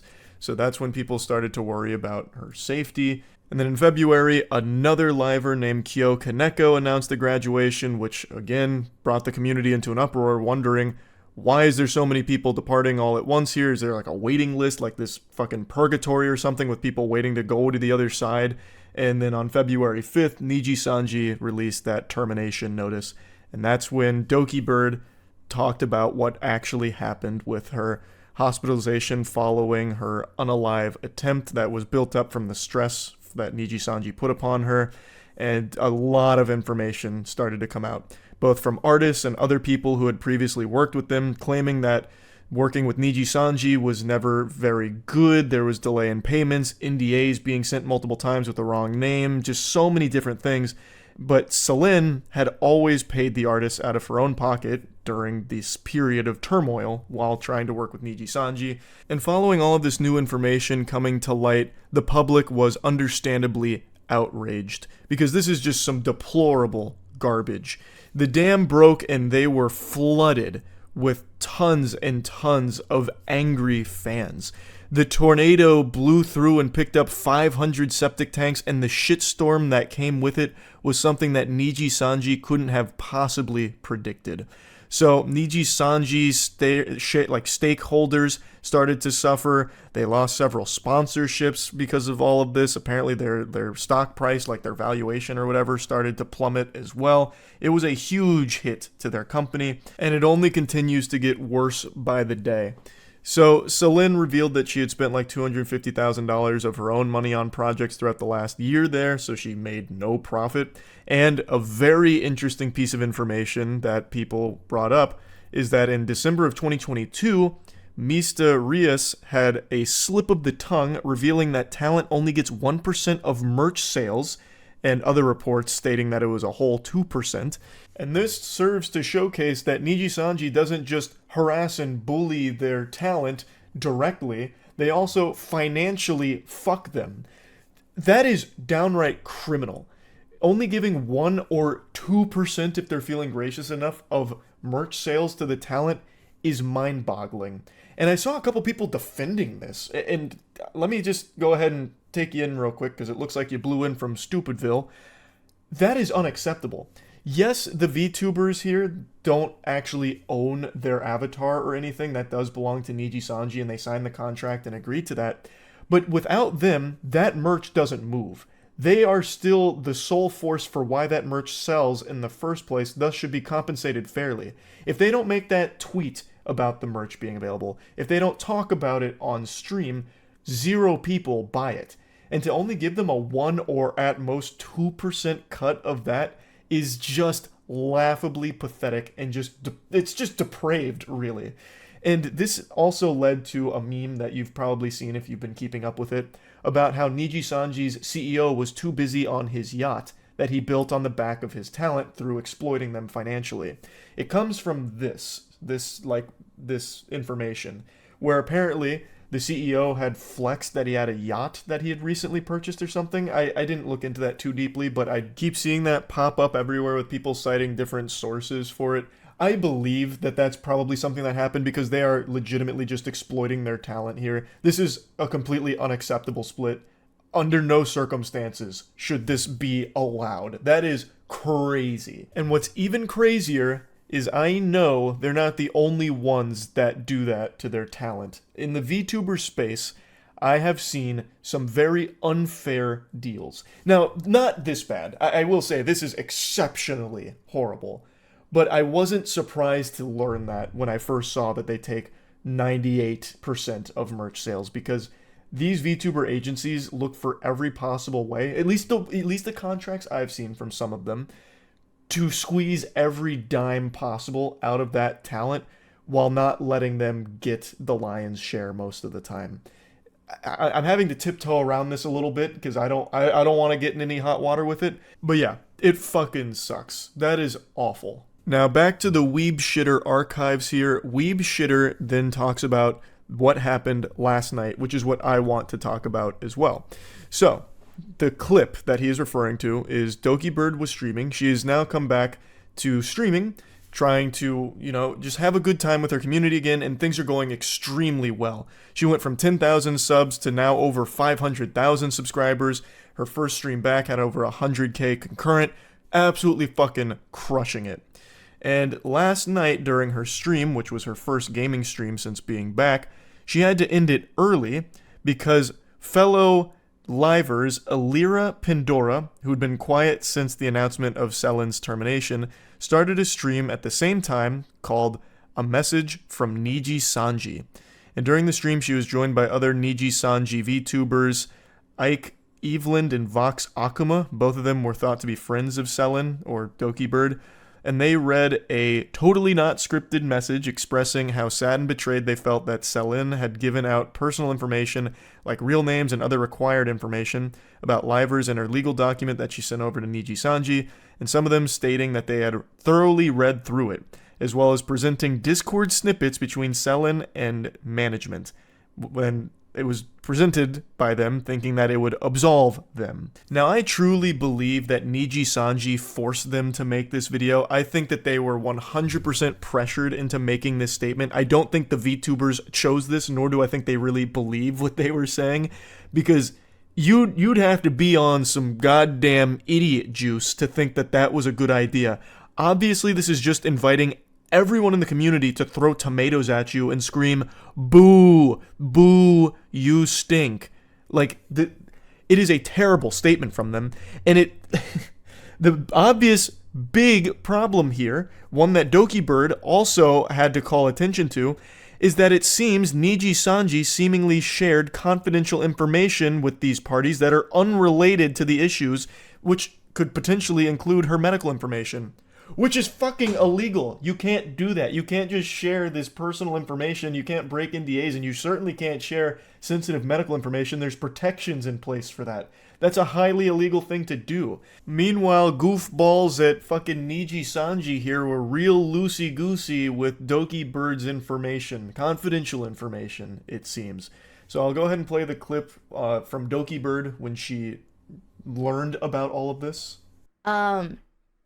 Despite everything that has happened, I was very sad to find out a personal document that was only shown between 3 different parties had to be leaked out, because it was a document I made for my lawyer, and it was a document that was not supposed to be shown anywhere else but to me and my lawyer, and to the lawyers on the other side, and we were promised it was not to be shown anywhere else. Because that's how the process is supposed to work in a fucking legal battle, where you're not sharing confidential information with others unrelated to the fucking legal battle taking place. But I guess Niji Sanji, being the goobers they are, for some reason tried to weaponize that information by giving it to Selen's friends, and most likely, I'll say there's a high chance, forcing them to make that video a message from Niji Sanji, which is a terrible video that I don't think they wanted to make, because they have to have known it'd be a disaster for them on a personal level. Like, their careers are definitely taking a hit because of that. Like, and I feel like they'd know that for sure. But I feel like Niji Sanji was trying to strong arm them into doing it, because from the sound of things, it looks like anyone that signs with Niji Sanji is basically just their fucking hostage for the entire time you're with the agency. Dokibird went on Twitter to once again say that it was never supposed to be shown to anyone other than me, the lawyer, and any other relevant lawyers. It was a private document with personal information, and then expressed concern, wondering if her medical and hospital records were also released without her consent, since that was also promised to be kept private. She says she's currently talking to her lawyer, and thankfully only her diagnosis and reason for hospital stay was reported without further private info being disclosed. So that's currently where everything's at right now, and Niji Sanji is bleeding out. So much so that the CEO made his own little YouTuber apology video, which is trash. I was going to play you clips from his apology video, but with Niji Sanji, you never really know what stupid shit they're gonna do, so I didn't want to risk getting a strike on it for covering it. So instead, I'll just go ahead and refer to the article here. One of the main things that he apologizes for off rip is that after announcing the termination of Selen, there was a notice that was published saying that the impact this would have on the company's performance would be negligible. And he says that this was a misunderstanding and they used inconsiderate word choice for it, and recognizes that Selen was integral to the growth of Niji Sanji English branch. And really the whole thing more just seems like a statement to investors, like on a business side of things, as opposed to like a legitimate apology for anything that happened. To me, it comes across as super corpo soulless suit speak, like, yeah, we terminated Selen, whatever, well, who cares? What really matters is the investors not losing faith. So we'll make this video to try and regain that investor faith so we can keep raking in those big bucks. He promises like very vague things about change is coming, we need better systems in place, that we're working towards this and that. But none of it really comes across as sincere, especially considering that if you really wanted to make a good faith, like strong stance, like we need to change, start with monetarily. It's now come out that your talent gets fucked financially when it comes to their split on like merch sales and things like that. If you really want to make a good faith, like convincing, compelling argument that you're going to change, start there. I would like to see that because you can easily showcase that one. It's going to be hard to convey to the public that you're changing things behind the scenes because, again, that's behind the scenes. It's always going to be something that the public's never going to be fully privy to. But your merch split with your talent, that is public. If you allow your VTubers to talk about it, they can say, hey, look, we just got raised up a ton of percentage when it comes to our merch split, and we really appreciate that. It's a sign of goodwill, you know, and maybe things will get better in the future elsewhere too.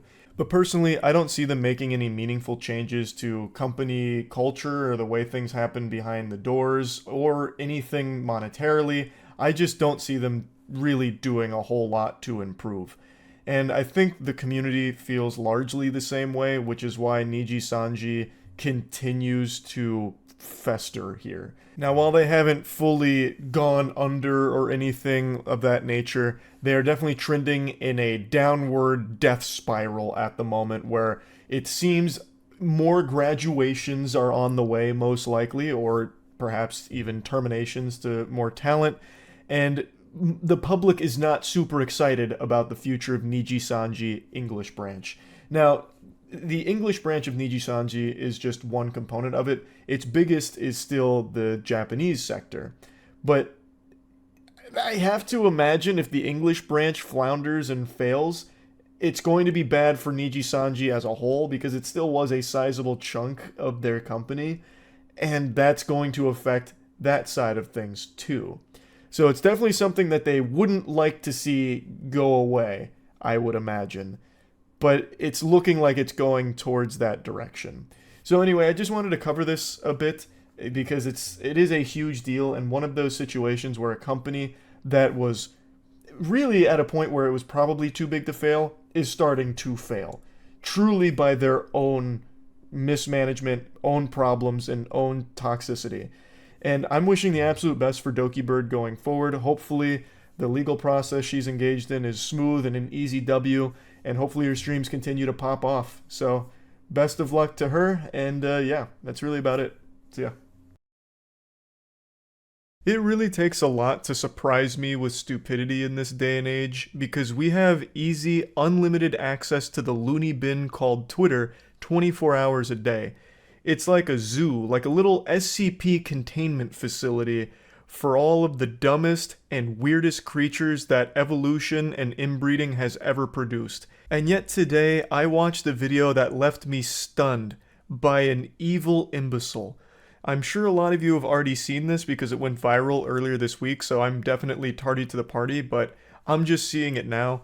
It's a drunk driver from Illinois. She killed 2 people and couldn't stop giggling about it and couldn't register that she wasn't going to be able to go to school the following day or get her car back.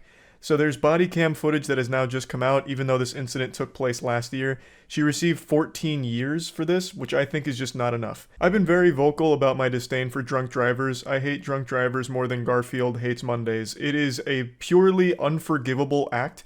It is selfish, dangerous, and there's no excuse for it ever. Especially in today's society where there's Uber, Lyft, a taxi, calling a friend, you can easily find transportation to get home that doesn't involve putting everyone's life at risk on the road. And this lady killed 2 people while drunk driving. Just normal, innocent people that did nothing wrong, and not only did she kill them, she couldn't stop laughing about it, just having a giggle fit like she was in a tickle fight. The body cam footage released, and it is disgusting. Head straight. Okay. Head straight. I told you it's fine. I'd rather do the walking. Okay, go up.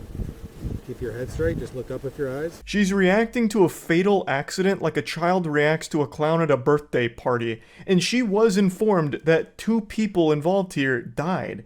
And she truly just couldn't give less of a fuck about any of that. Oh, hey, you never answered me about my car. I have school tomorrow, so how do I get my car for tomorrow? Well, your car is totaled. It's what? Your car is totaled. Totaled? Totaled, wrecked. So they conducted field sobriety tests, all of which she failed because obviously she is completely hammered. They then get to this point in the video where the officer and her are in the room and she doesn't like the silence, so she says that she's going to start singing. So she starts flexing the golden pipes with some of the worst fucking singing you'll ever hear. It's not really singing, it's more like some kind of Gregorian chant if it was being farted out of a walkie-talkie, and she starts dancing like she's in some kind of trance. But regardless, she starts boogieing down and singing. She's treating this whole situation like she's at fucking Mardi Gras. Like it's like she's celebrating that she had just killed 2 people as if it was some kind of fucking sacrifice, and she's happy about the whole situation. It's not even that she's not registering it. She actively doesn't care, which is completely different. Yes, she is beyond drunk, clearly, but she is aware of what has happened. He has told her multiple times she understands why she's there and just actually doesn't give a fuck. Okay, so how do I get it to your school? You don't. So I don't go to school tomorrow is what you're telling me? You brain dead fucking worm. Obviously you're not going to school tomorrow. You just killed 2 people in a drunk driving accident. This isn't GTA where you can just reset and undo what happened here. You took 2 people's lives away because you're a fucking ridiculously stupid idiot. Like, holy shit. And the only thing that she can even process is that this might be an inconvenience to her because she has school tomorrow and she doesn't want to miss class. No, ma'am. You want me to be honest with you? You're going to jail. You don't have a bond. You killed 2 people tonight. I don't think you understand that. You do not have a bond. You are not getting out of jail. Your car is property of East Peoria Police Department because it's a crime scene. It killed 2 people tonight. You are clueless with that, clearly. I've already explained this to you. You're going to jail for reckless homicide tonight. You're going to jail for aggravated DUI for killing 2 people. That's what's going on. So no, you're not going to school tomorrow. You're not getting your car out of impound. Can I have a Tuesday for my night class? How this officer didn't just stand up and flip a chair over out of frustration is beyond me. Just watching this had me want to flip a table like I had just lost a game of chess and got upset about it. He just laid down all of the brass tacks here, explained the situation for the fucking 50th time already, and once again, she still only cares about her standing, about being able to go to class. So then she says, well, what about Tuesday? You know, like, as if she thought she'd only spend like 24 hours in jail or something after killing 2 people. Like, okay, you know, I'll do the time for the crime. Okay, I get it. Punishment is necessary. So 24 hours, right? Tuesday I can get my car? We can just go ahead and magically put my car back together even after it's been totaled after my drunk driving accident that took away 2 people's lives? Yeah, do we have a Magneto on board who can fix my car up so that I can get the class on Tuesday? Did you just hear what I just told you? You said I'm not going tomorrow. I'm talking about Tuesday. Did you hear when I said that I'm going to jail tomorrow. You're going to jail when we're done here? Yes. Did you understand what I told that you killed 2 people tonight? Yes. I'm just wondering when I can go to school. Okay, we're done. Once again, she is hearing him loud and clear. She is acknowledging that she is hearing that she is responsible for the death of 2 people. She just doesn't care. They could have brought the corpses in, and she probably would have let out a hearty belly laugh like Santa Claus. She doesn't fucking care. She didn't know them personally, thus their life is meaningless to her. The only thing that matters is now it might be somewhat of an inconvenience because she thinks she might not be able to go to school tomorrow or even on Tuesday now. So now she's starting to get a little panicked because, oh, she's going to miss her fucking Tuesday night class. Not because she just killed 2 people, it's just she's going to miss her Tuesday night class.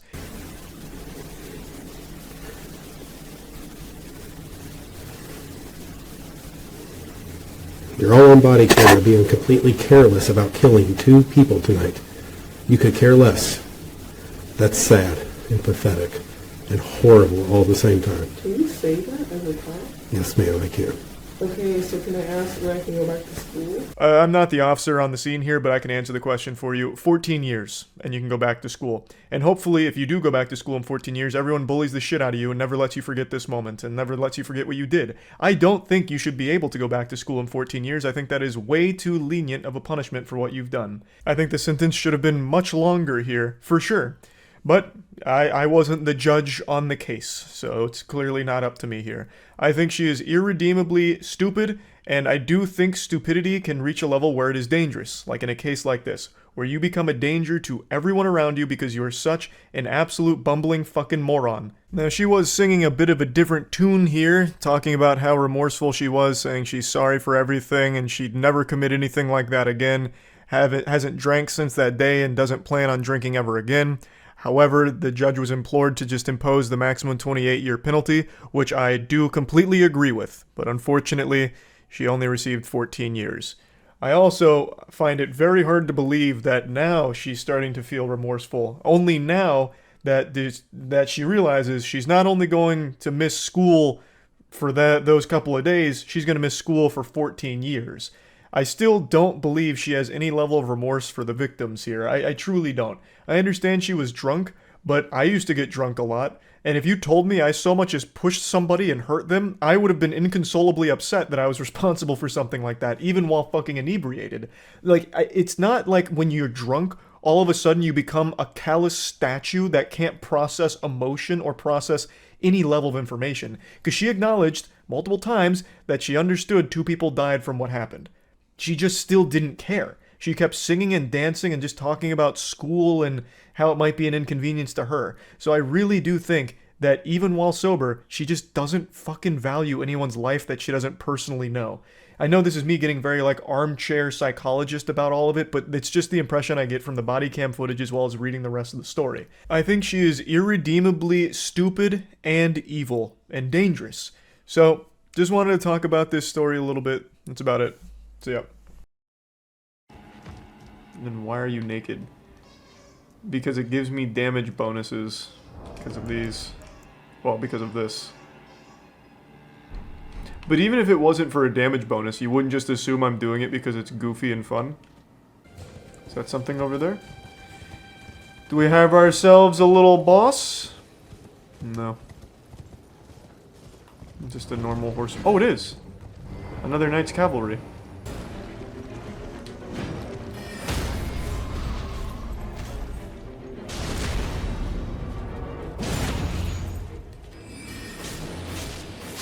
Nice. Too fucking easy, baby. How many runes does this one give? Only 5k.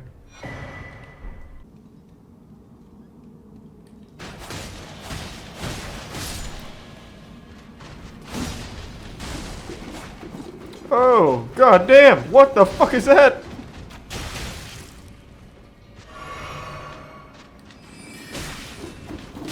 Ah! I need to kill this guy. Oh my god, maybe. He's blocking it.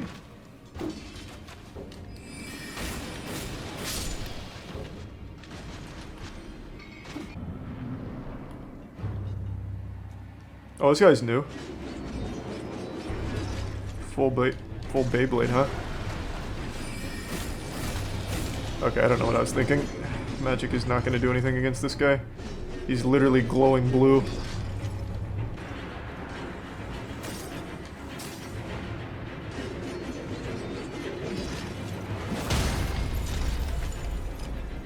Alright, well, I overthought this one.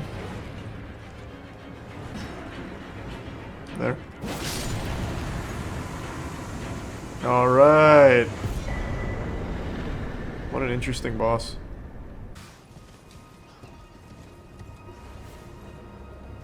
Why are so many people dying there?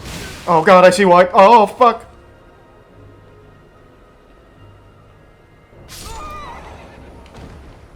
Unlucky. That's the madness meter? Okay, I don't know that one yet. Exit tier 1 strange. Strange bed stains. Cool name. Oh my god, the madness. What is driving the madness? Ah! The rat?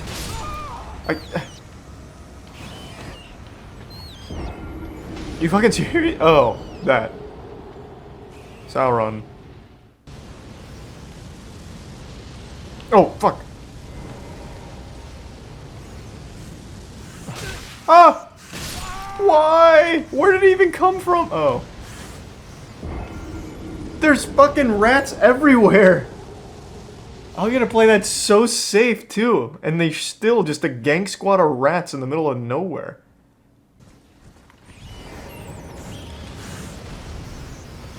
Wow, I can't believe that fucking worked. I cannot believe that worked. Do I die if I go up there? Let's experiment. Let's get a little wacky. Okay, stacking madness, it looks like it. Oh my god, he's still hitting me. Here I come. Fuck it. Hiya! I'm here! Ah!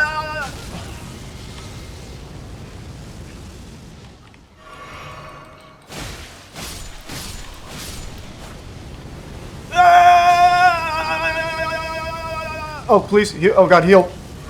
Clutch. Oh, got a little too crazy. Oh, my. Oh, my. What the fuck? Oh, oh, my. Okay. Wow, that guy went fucking nuts. Holy shit. Alright. Let's not get fucking blasted to oblivion off rip. Let's go. Okay, that's a big combo. Oh my.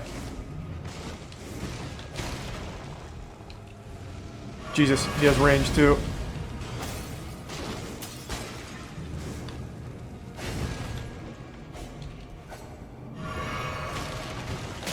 Holy shit.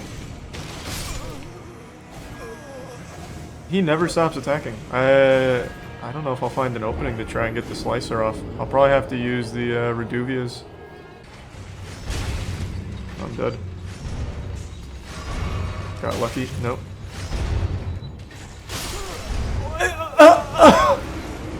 What is going on? Jesus Christ! Just let me up.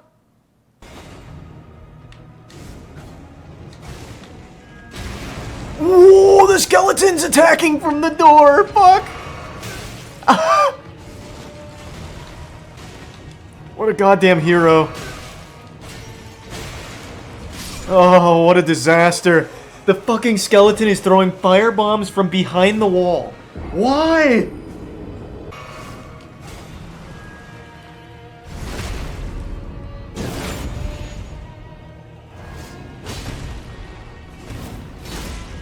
Alright. Bloodhound's looking pretty good here because I also get that dodge with the art. This is terrible to be stuck there. Nice.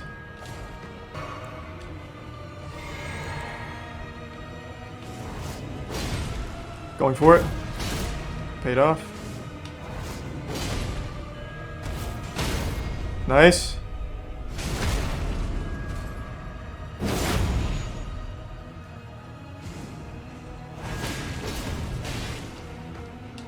Panic rolled.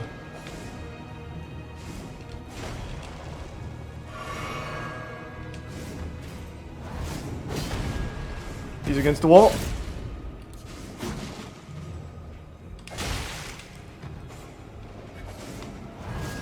Gotcha. Much safer not to commit to that second one. Easy. Oh my god, the skeletons! Watch this, this will be huge. Oh, it didn't kill them. Massive!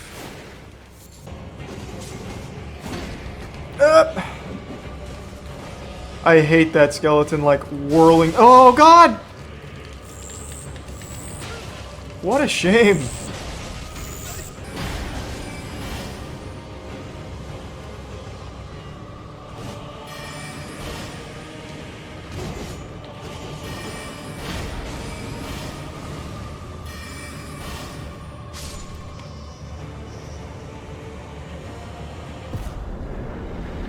Nice. What a fun fight. Just a bunch of fucking skeletons. This reminds me of Earth Defense Force.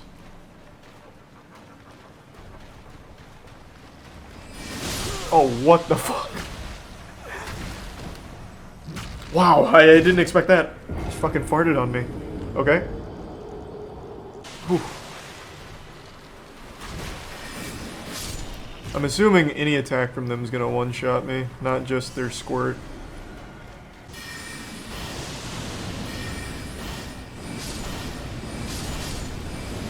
Lawnmower's coming out. Nice. Hopefully lost Grace pretty soon. It's been a long journey. Okay, it looks like a boss up there. Certainly... Oh my god. Oh my god. Oh, Jesus Christ. Okay, I'm sorry. Understand, I'm not welcome, I'm dead. Never mind, I'm nuts.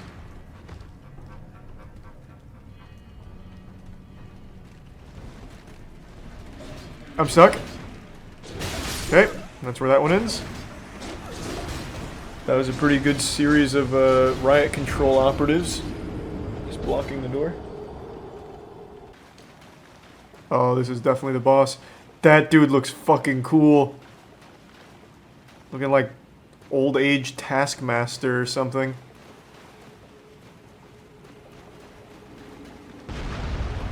Oh. And it's just another dragonkin. God damn it.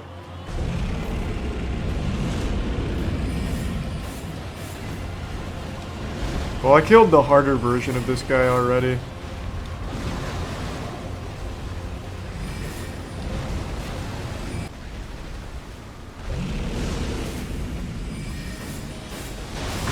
Oh. That's new. Oh, I see.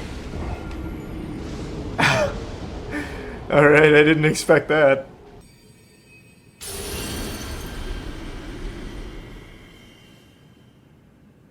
Okay, let's see. Alright. It's pretty fucking cool. I really don't want to die now. I'm gonna try and play this fight very safe.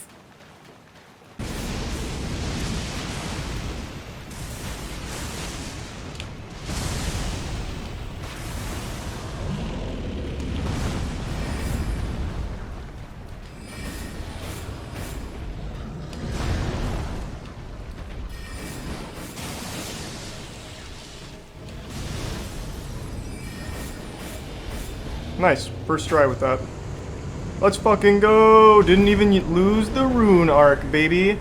That was easy. Should upgrade your weapons before you forget. True! I keep forgetting. I haven't upgraded shit. Everything's still level 1, or not even level 1. This thing looks fucking cool. Mostly naked build now. I like that. That fucking slaps. Little Beetleborg action. Alexander! The esteemed warrior. Where did you spring from? This was supposed to be a No! What the fuck? No! The ambush. This guy's got so much fucking health.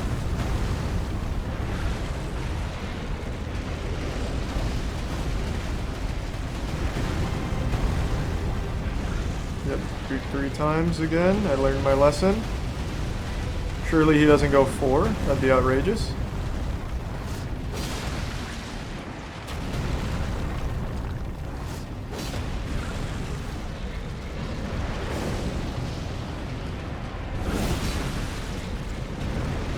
Ah!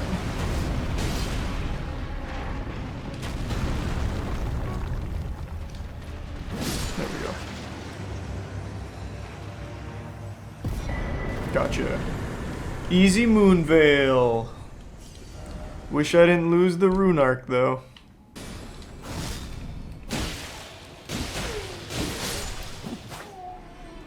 This could be kind of good.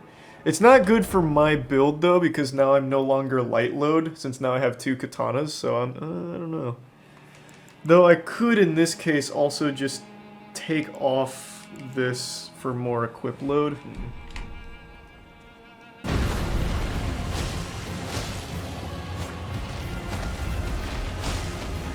Up! Oh, I was out of stamina. That got scary. Oh, there it is. There it is. Up! Oh! He's using that way too much. No! Oh! Fuck! This is getting so close. He's popping off. Why is he going so nuts?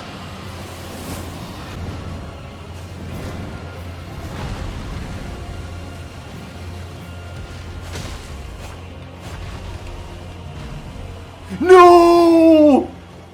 He despawned! No! What? This is so... I hate the dragon fights. For maybe one of the biggest reasons is because of that. Holy fuck. Ah! Did I get here in time? Okay, I did. Alright, thank you. Jesus Christ. Good lord. God damn it. Oh my god, what am I doing?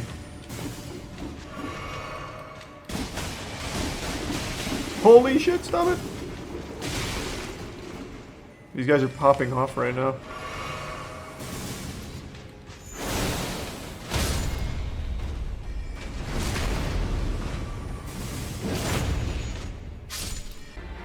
I don't really like to dual wield.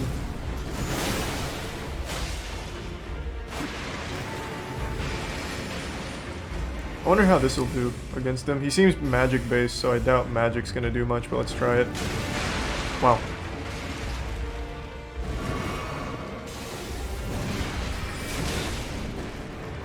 Oh, Jesus Christ.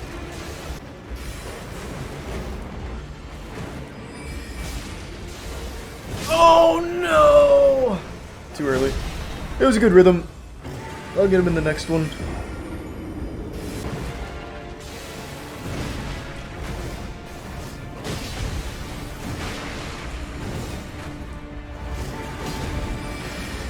Oh, I went for it and paid the ultimate price.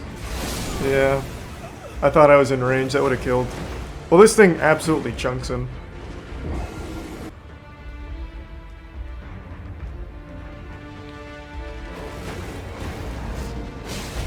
Going for it. Never mind. Almost killed myself.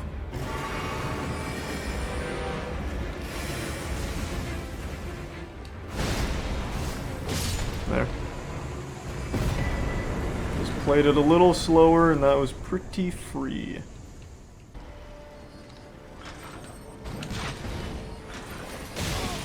What in the fuck is going on here? This guy's cool. Oh! Alright, this thing's pretty cool. Oh my god!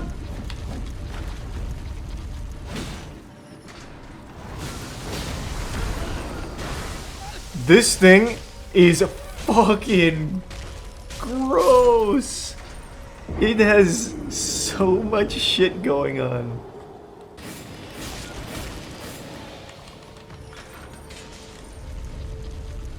Watch out! Oh, poor guy. Never even saw it coming.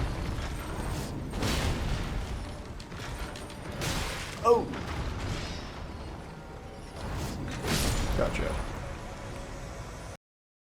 A couple days ago, a video went viral on TikTok. It's a creepy guy leaving a disturbing voicemail to a woman where he basically hypes himself up as the perfect man, and the lady was truly lucky that he graced her with his presence. He's the ultimate fucking alpha male, super masculine specimen, and he's taken time out of his busy day to send her a voicemail. And of course, this shit gets weird fast. He leaves multiple voicemails, and they get more and more aggressive and sinister.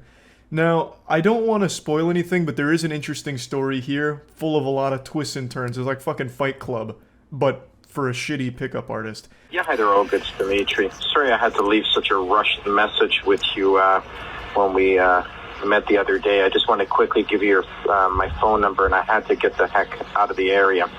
Meet Dimitri the Lover. He's the reason your panties are sodden right now. Be honest, if you received this voicemail, would you be able to resist him?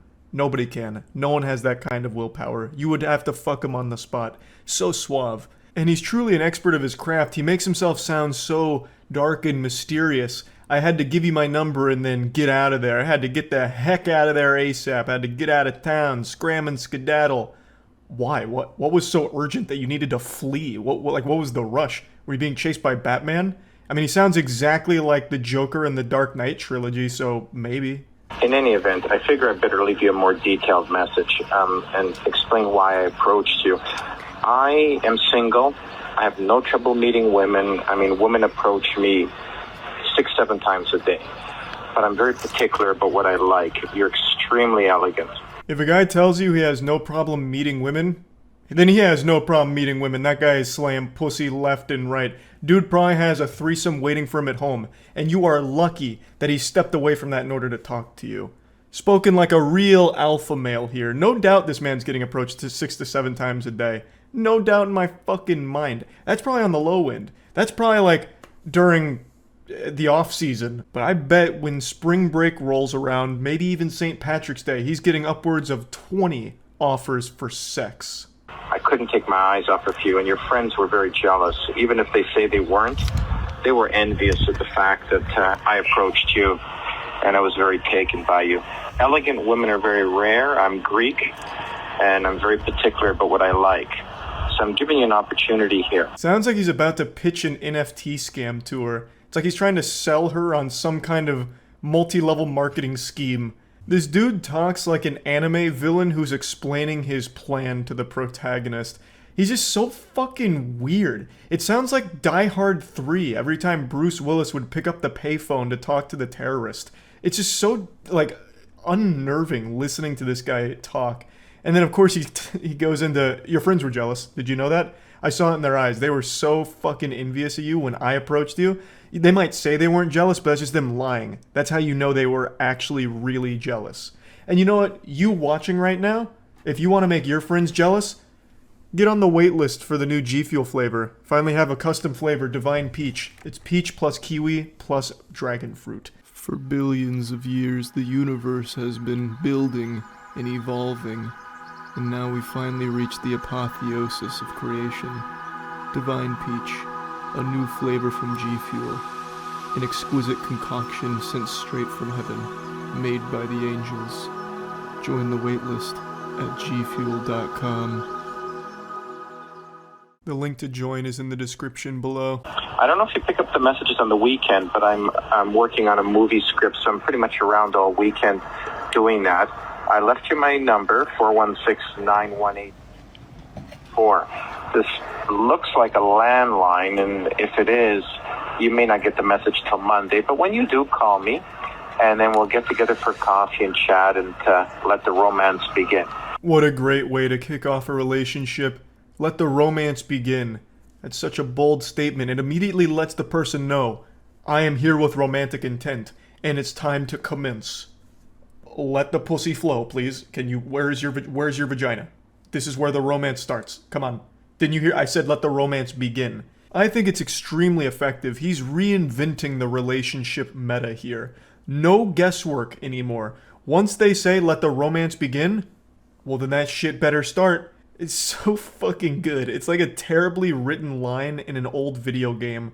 Like some Resident Evil 2 shit. I would also love to read that movie script he said he was working on. I bet it was an actual masterpiece up there with The Room and Citizens Kane. But unfortunately, I think we all know he wasn't actually working on a movie script. He just said that to seem interesting and cool and unique. He was most likely just sitting in a dark room in his shit-stained underwear after hyping himself up in his bathroom mirror for over an hour, working up the courage to finally call the woman who made a grave mistake of giving her phone number to this psychopath.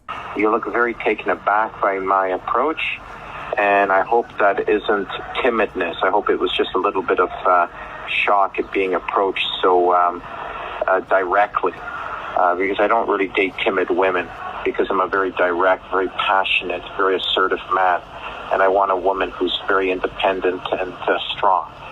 So anyway, we'll talk about that, but I just wanted to formally introduce myself.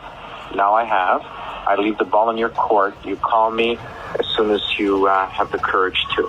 Okay, Olga? Talk to you soon. Bye. This is a man who can date any woman in the world, and he's chosen her. How can you be so lucky? Some people win the lottery, some people win Dimitri, and you could argue that they're both about equal in terms of how lucky the person was. So, let me go ahead and reveal the big twist here. This is all genuine, this is real, it's not fake, it's not staged. But the twist is, this is not happening currently. This is about 10 years old, I think it's like 9 or 10 years old, and it comes from a pickup artist named James Sears, who also went by Dimitri the Lover when he was in the pickup artist game. He had his own little alias as Dimitri the Lover, and this was one of the voice messages he left to someone named Olga. That is not the lady in the TikTok here, and she's not trying to, like, deceive people or hide it. She, in another TikTok video after this, clarifies, like, hey, look, I'm not Olga. This is actually just an old sound clip from Dimitri the Lover, who actually sent this to someone named Olga. Now, James Sears, Dimitri the Lover, is in jail now. The most shocking thing I'm sure you've heard all day. I'm as surprised as you are. He was arrested for a bunch of hate speech related things and then rearrested after breaching parole. Now, I'm sure you all have a picture of what this guy looks like in your head right now, and I'm about to show you what he actually looks like, and I bet a huge amount of you are very close to what he looks like in the real world. He looks exactly like what you expect. Almost exactly like what I had pictured when I first heard this. So here he is. It's fucking wild, huh? He looks exactly like the caricature of a bad, goofy, creepy pickup artist would look. Hi there, Olga. It's Dimitri calling again, the guy from the street. I left you a message several days ago. You said you were interested. Now, here's the way I work. I don't like leaving second messages, but I like you. You're a very elegant woman. You're very attractive. But, you know, I don't play that game. I know your friends tell you not to return calls. You're playing games like you see on stupid TV shows. So here's how it's going to work. You just made Dimitri leave a second voicemail. God help you. Your soul is in jeopardy now. Dimitri doesn't like to leave 2 voicemails. In fact, the last time Dimitri left 2 voicemails, he cried. You gonna make him cry again? Dimitri doesn't like to cry. You can hear him starting to get angry. He starts saying, this is how it's gonna go. So we're getting to experience in real time the transformation of a nice guy into a bad boy. It is now 4:30 on Wednesday. Now I'll assume that you've already left work, because, you know, some people leave early, and I'll grant you that. But if I do not receive a phone call back from you by 3 o'clock Thursday afternoon, I'm no longer interested, and you can erase my number. I don't play games like that. I'm completely single. I'm very intelligent. Hey, listen, Dimitri, you don't have to tell us that you're intelligent. We all get that impression here. Just listening to you, I think we can all recognize that your IQ is at least 5 figures. Like, that shit is huge. That is a galaxy brain you're working with. I'm great in bed. I make great money. Believe it or not, I'm a complete catch. I've only been single 4 months. I had a long-distance relationship. You know, it went a year. It's very tough to maintain it like that, and it didn't work out. There's nothing wrong. Undoubtedly, he is the complete package. This truly is a huge catch here for Olga. I can't believe the long distance relationship didn't work out. I bet this guy was doing everything he could to make it work. But it is difficult to keep that going when the long distance relationship is dimensions with that 2D waifu kind of shit. But, you know, I'm sure he had a good time and it was mutual. And now Olga had a chance, but she blew it. You know, she didn't call back in a timely fashion, and Dimitri had to leave 2 voicemails, and from there the whole ass was blown off of this operation here, and there was no salvaging the relationship. They could have been a great couple. They could have been married by now. And this is where the TikTok video ends, but the legend of Dimitri the Lover doesn't stop there. There's actually still quite a bit from Dimitri the Lover, but I won't get into it today because there's a lot. He was kind of popular on the internet as a punching bag. I was vaguely familiar of him like 10 years ago or something. I knew the name at least a little bit. So there is more, but we won't go over it today. Maybe at some point we'll go through more of his voicemails and shit that he used to do, but for now, that's about it. See ya. Another day, another Kick degenerate streaming themselves committing crimes. I swear, there's more crime on Kick than there ever was in Gotham. And today's Kick crime comes from a familiar face that only a mother could love, and I guess OnlyFans girls that are using him for his money, Neon. He recently got released from jail to everyone's dismay, and he is already back on the grind producing content for the weirdos that no one really likes. Yesterday, he came up with a banger idea for his content where he actually linked up with a criminal who is somehow a bigger loser than Neon, if you can believe that. His name is Squeeze, and he's considered the most dangerous driver in New York. He rents supercars and then films himself driving recklessly on public roads, endangering the lives of all the innocent people around him so he can attempt to goad the police into chasing him so that he can flee. Jiminy Christmas, how cool is that? This clout-obsessed turbo douchebag is somehow more lame than Neon, which I didn't think was possible. I didn't know a specimen like that could exist in this realm. So the two of them together, that was a match made in heaven. If they weren't streaming, they probably would have been fucking each other. Two ultimate losers coming together to commit crimes. So they streamed on Kick, of course driving recklessly, and then it ends up with them in a hit and run. Okay, alright, we're good. Calm.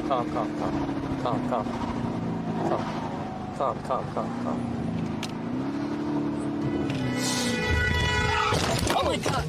Oh my fuck! Oh! What the fuck? Oh shit! What the fuck? Oh shit! Everything's good. Oh shit! Oh, everything is 100% good. Drop me off.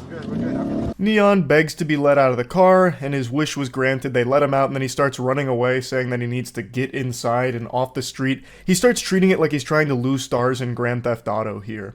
So he is clearly freaked out by all of this. He also just got out of jail, and now he could be looking at some more problems. Now, granted, he wasn't the one driving, so I don't think he'd face any serious repercussions, though I imagine maybe they could come after him for setting this up, because this was clearly the idea behind the stream, is get together with the most dangerous driver and do some dangerous driving for Neon's stream to entertain his audience. So it'd be like premeditated crimes pretty much for the sake of Kick streams. Now, Neon has been banned for this, and I know it's not going to be permanent, because nothing on Kick ever is. They are a platform that is impossible to take seriously, because it is pretty much used by a lot of people as a place to just broadcast actual illegal activity, and Kick still does really nothing about it, except give them a 72-hour ban at most. Which always makes me laugh, because a lot of Kick streamers, as well as Kick themselves, would talk about how Twitch is so inconsistent with their rules, which they are, don't get me wrong. So like a girl spreading her butthole live on camera, or even having full-blown sex on cam on Twitch only resulted in a 3-day ban. Meanwhile, Kick still does the same kind of shit for similar content like that, as well as actual crimes that are being broadcast there. They are still guilty of doing exactly the same shit of terrible enforcement of their rules. And it blows my mind that they don't see that. Like, for some reason, it's different when Kick only gives a 72-hour ban for someone having sex on stream, or not even ban them for having sex on stream most of the time. And also only gives like a 72-hour ban for fucking criminal activity. It's laughable. But anyway, after the hit and run and the adrenaline started to wear off, Neon did a bit of reflecting in a very somber mood about how everything went awry. I was there to do a Q&A, sit in his car. We agreed and handshaked only 10 over the speed limit, and this retard just went crazy, and I can't do shit. I'm sitting in the car. What the fuck am I supposed to do, bro? I can't just jump out when it's going 100 miles per hour, bro. So It is what it is, bro. It is what it is, bro. Don't tell me to shut up, bro. Don't tell me to shut up, bro. Shut up. I like how even his own chat is bullying him here. Like I've always said, if he wasn't a streamer, he would probably be a professional swirly victim. Like, his face would know the inside of a toilet bowl better than anyone else on the planet. This guy is so unlikable and insufferable. So he's trying to say that this whole thing was just supposed to be a Q&A where he sits in his car and Squeeze only goes 10 over the speed limit. I highly doubt that's what was agreed upon. Squeeze is addicted to attention, so he has done an interview before, and even in that interview, he does something similar to what he did with Neon here. Granted, to a lesser degree with the other interviewer, because obviously the other guy is taken more seriously than someone as pathetic as Neon, but still, there's no way Neon went into this not expecting to get into high-speed, illegal shenanigans. That must have been the entire point of doing this. Why would you just interview him again after he was just interviewed by somebody else? Like, it wouldn't make any sense, and Neon is not an interviewer. He's not an anything. Neon is the human nothing burger. So the only thing that he could have possibly concocted here for his stream is to excite them with Squeeze driving recklessly as Neon screams like a bitch in the passenger seat. That had to be the entire purpose behind it, not some kind of fucking Q&A with Neon at the helm. That sounds like the biggest snooze fest of all time, and he knows that. He knows that he is uninteresting. So he would have absolutely said to Squeeze, let's just go on one of your stupid joyrides for the stream. That's what I think, and this is Neon trying to cover his own ass since he was literally involved in a hit and run. So he was probably afraid of some repercussions from this, especially since it was streamed on his channel, and it seems like he organized this whole event here. I highly doubt it was ever just supposed to be a very calm Q&A with the most dangerous driver in New York. Neon sucks. Like, he would not broadcast him doing some kind of Q&A format. That is so boring. I would rather listen to a 2-hour audiobook lecture on the Krebs cycle than ever listen to Neon interview someone. And I know his fans feel the same way. Like, his viewbots, they don't really care. They're gonna be there regardless because Neon's paying for them. But the ones that actually watch him are like the perpetual jingling keys addicted children. And they are not gonna just watch a dumb Q&A with Neon. So he would have absolutely said, just go crazy and I'll stream it. That's what I think. Squeeze! Squeeze! Please! Please, please, please, bro! Please, bro! Squeeze! Enough! Enough! Enough! Come on, bro! Please, dude! Please, dude! Please, dude, no. The cop's right there, the cop's right there! Oh my god, you almost crashed! Chill, stop. Stop, you're tripping. Squeeze, that's a cop, Squeeze, that's a cop. That's a cop, you're tripping. Even before the hit and run, this just seems unwatchable. Who wants to listen to him peek the mic through squealing the entire time? Plus, I just find this entire activity of driving recklessly on the interstate super fucking cringe. I can always appreciate talented driving, but that's not this. This trend of douchebags just driving extremely fast on the interstate and weaving between cars cutting up is not impressive. Like, I don't think there's anything impressive about that at all. My fucking grandmother used to do that when I was a kid, and I hated it then too.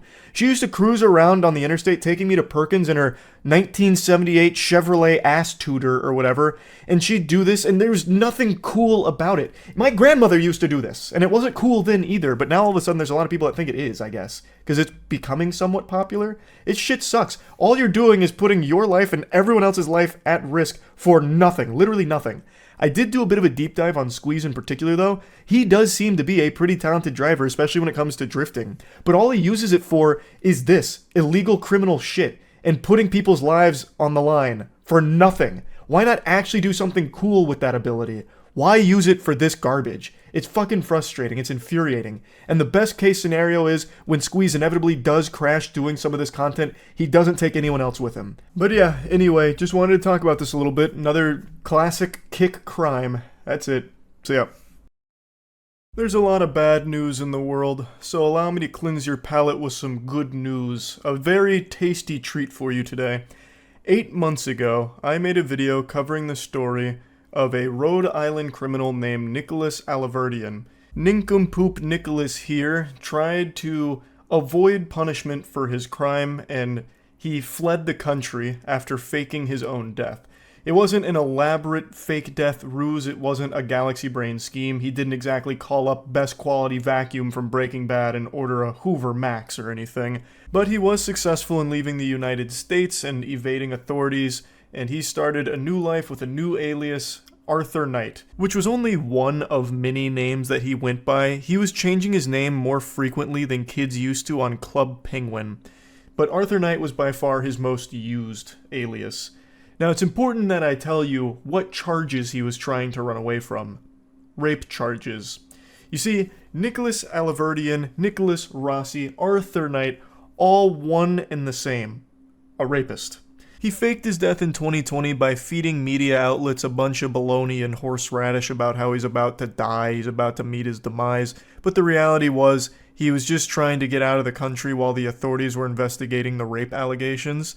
So he did get out of the country, and he tried very hard to bury his past, but in 2021, he had to check himself into the hospital for COVID-related symptoms, and that's when the authorities were able to identify that this patient is actually the wanted U.S. fugitive Nicholas Alaverdian.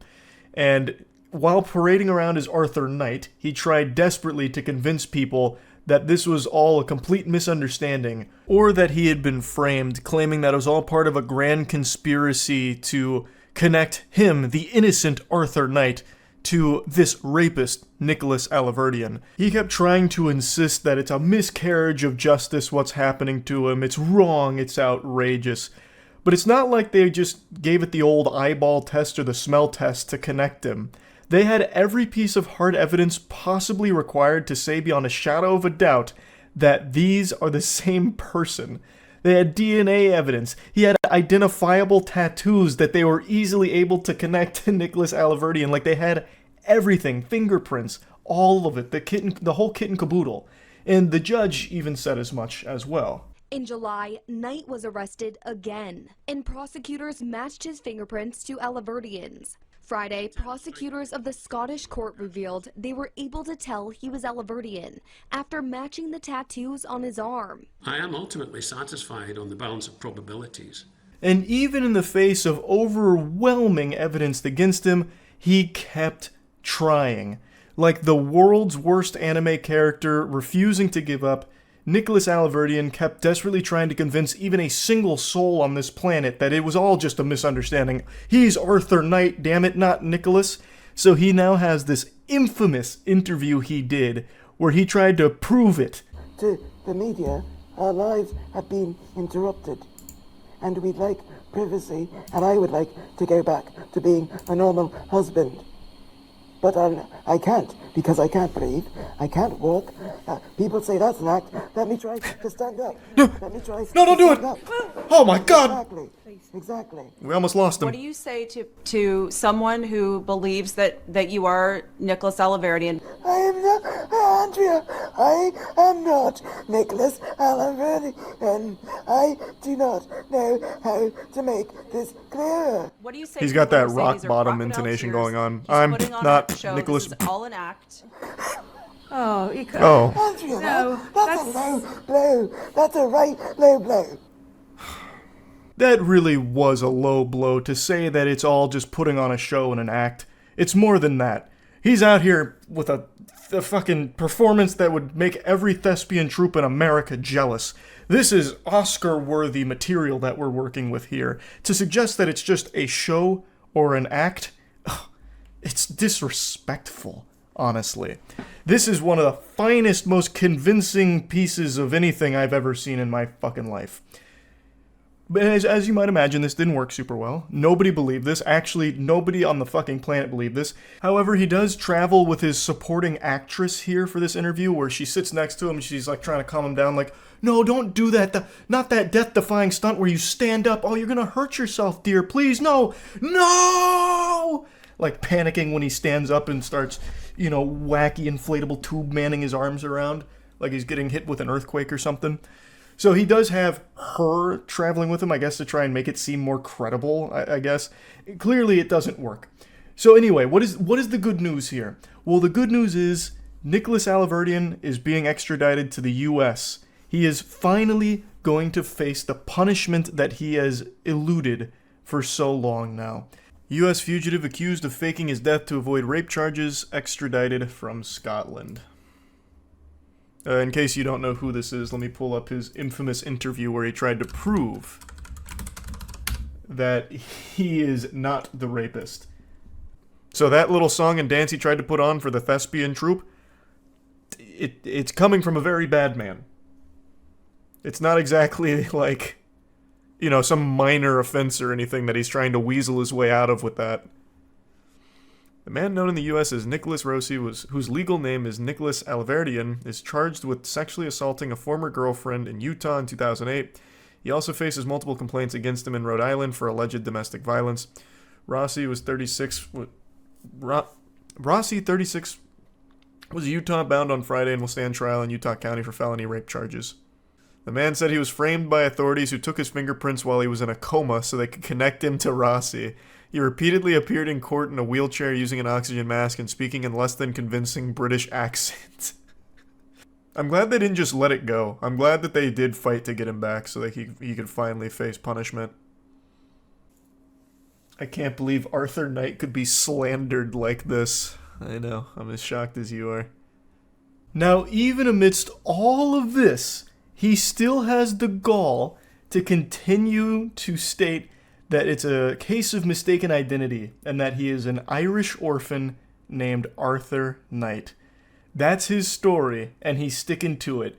Even though he is dead to rights with the overwhelming amount of concrete proof that he is Nicholas Alverdian, he still keeps wiggling his finger saying, "Nope, that's not me. You got the case all wrong, Buster. I'm Arthur Knight." It is actually that scene out of SpongeBob with Man Ray and Patrick when he drops his wallet. I also just have to include this because it is so unbelievably outrageous. So again, he is sticking to a story that he is Arthur Knight. No ifs, ands, or buts about it. This is all just a big misunderstanding. A case of mistaken identity.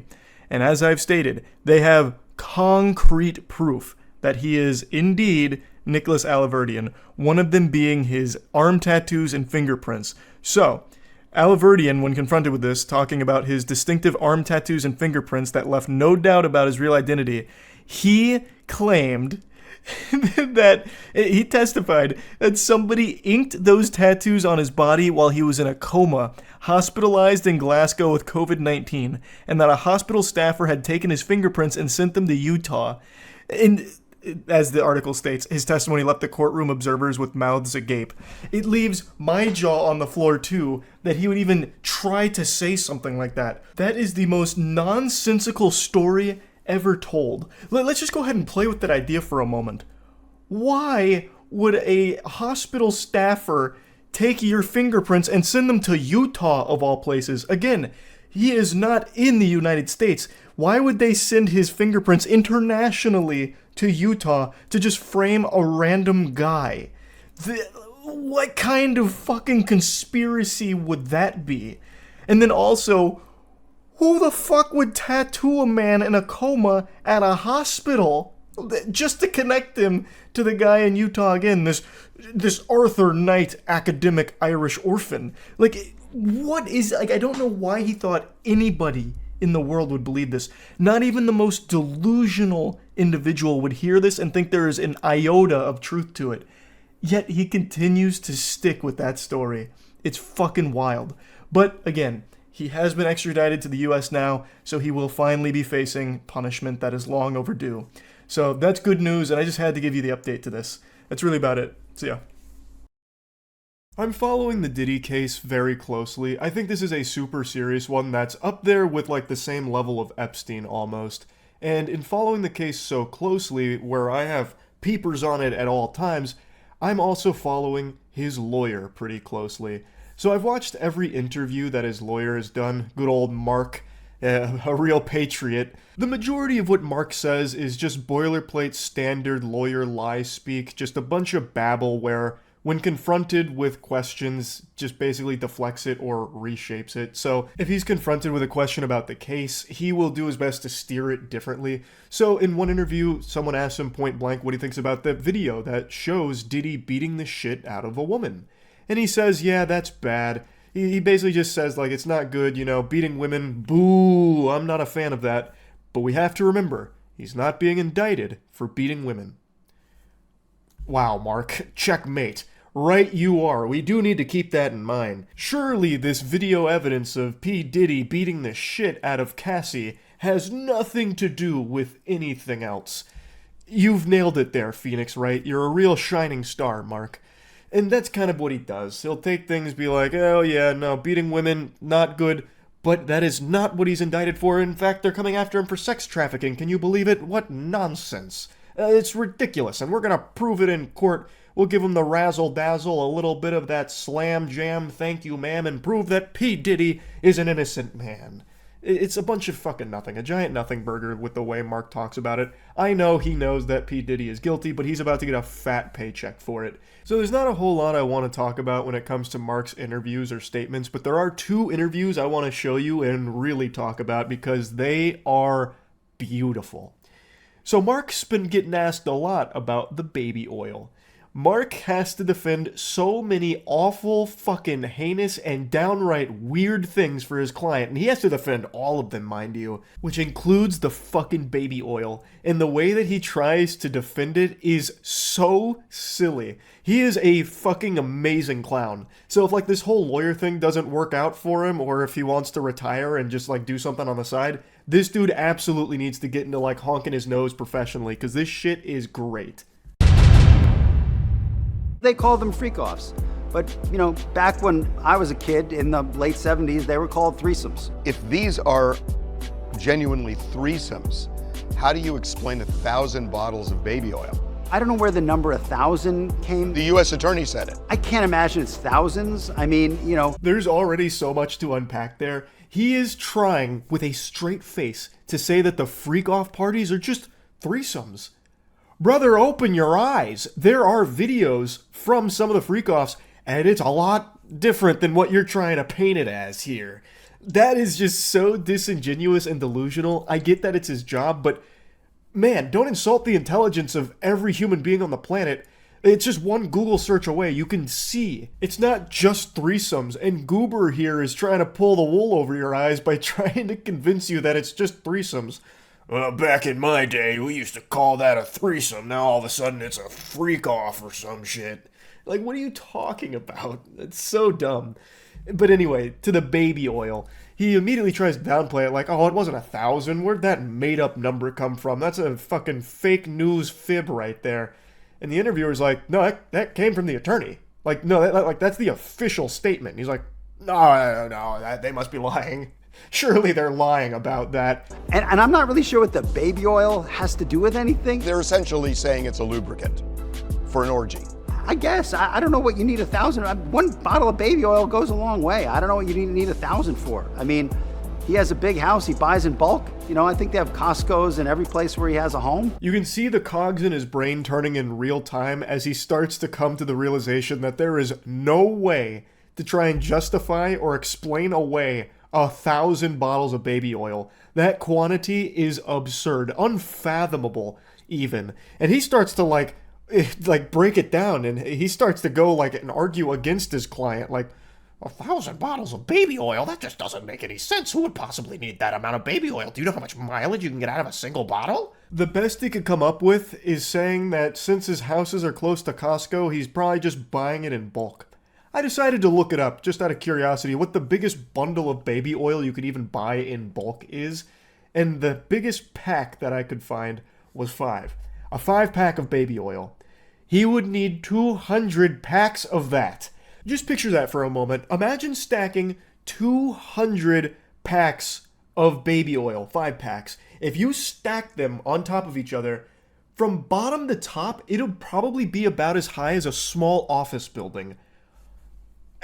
Like, that is crazy. And you're going to sit there in front of God and anime and try and make the claim that the freak-offs are just threesomes and the 1,000 bottles of baby oil is unrelated somehow or used for threesomes. Like, Mark, please, brother, oh my God. I mean, have you sat in a parking lot of a Costco and see what people walk out of there with? Not 1,000 bottles of baby oil. I don't think it was 1,000. I think it was. Let's just say it's a lot. okay? No, that's not okay, Mark. Why don't we use the actual U.S. Attorney's report on how much baby oil they confiscated from his property? You can't just wipe your ass and throw that number away because it makes your client look like an even bigger psychopath. You can't do that, Mark. I've been with him since 8 o'clock this morning, and it's about almost 3 o'clock now. He's just laser focused. He's engaged. He's helpful. He's confident. You know, we're going through our defense as we do every day, and his spirits are relatively good. Hey, Mark. I just want to say that information does not make me happy. I don't want to hear that P. Diddy is in good spirits. He shouldn't be. That guy is an absolute fiend. He's a villain. He is evil. I don't want to hear that he's in good spirits or having a positive outlook on things. I want to hear that he's fucking miserable, because that's what he deserves for what he's done for the last few fucking decades that he has been terrorizing the entire music industry and ruining lives. So, Mark, your reporting right there actually put a frown on my face. You know that? I want you to know that. How do you explain the baby oil and the lubricants? 1,000 bottles of baby oil. I don't think it was 1,000. I think it was a lot. I mean, there's a Costco right down the street. You know, I think Americans buy in bulk, as we know. And you know, this is consensual adults doing what consensual adults do. You know, we can't get so puritanical in this country to think that somehow sex is a bad thing, because if it was, there'd be no more people. He's really sticking to the Costco theory here. Just sit outside of Costco and look what people come out with. It's crazy stuff. I'm sure he's not the only person to walk out of Costco with 1,000 bottles of baby oil. That's definitely the normal thing that happens. And then he tries to put a spin on it that it was consensual adults engaging in sexual activities.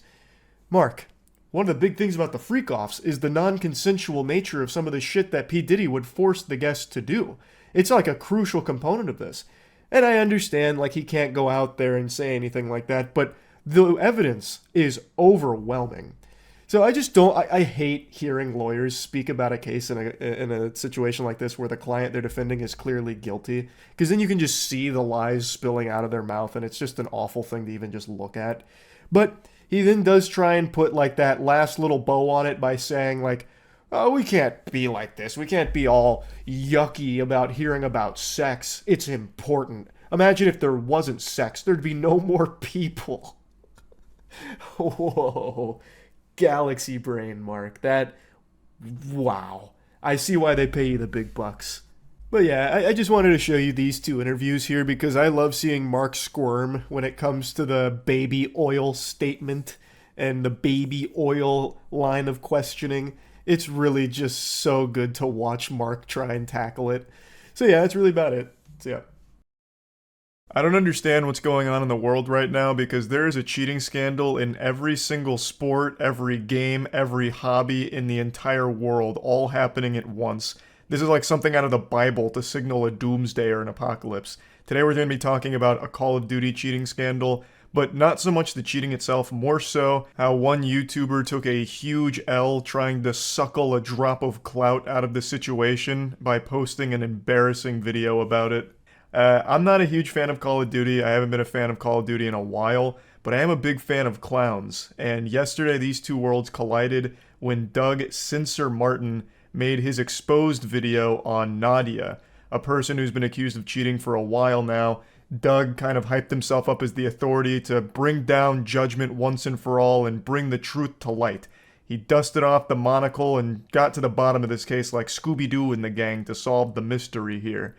But unfortunately, he posted turbo cringe on main, and as a result, the entire community's been dunking on him and he's caught more shit than a latrine. It would have been less reputationally damaging if he posted his own sex tape on his channel. Would have been a lot less embarrassing.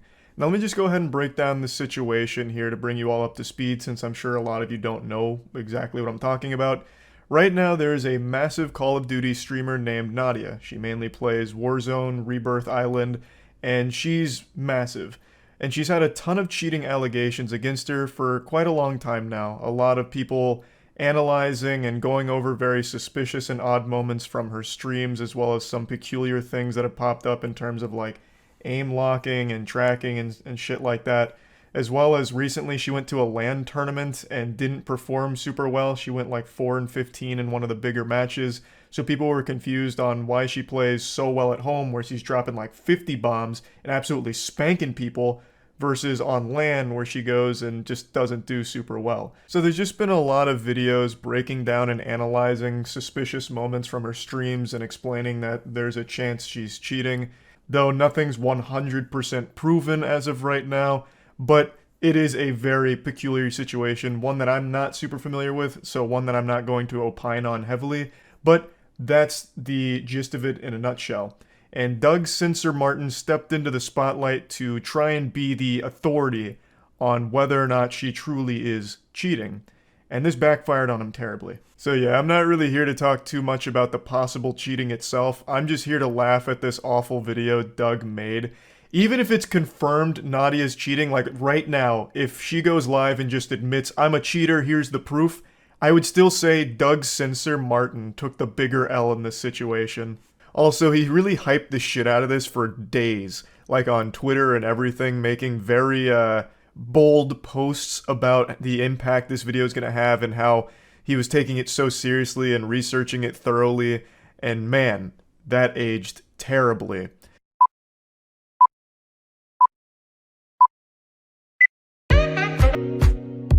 Right away you can tell the vibe he's going for is douchey, over-the-top goofiness here, but it conflicts with the tone he set prior to its release, talking about how seriously he was taking it in the investigation that he was conducting, only to release this little circus video.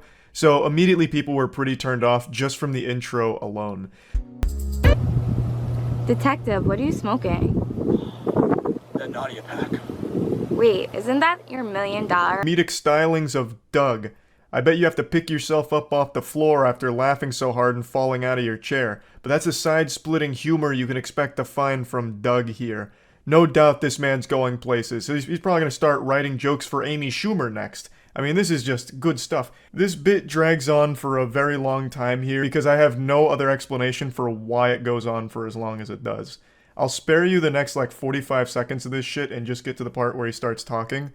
But I do want to at least mention that last night I was talking about this on stream and Doug was watching and he took it like a champ, so good on you, Doug, for being able to roll with criticism, but this is a video that should have just stayed as a bad idea in your head. You should have never posted it.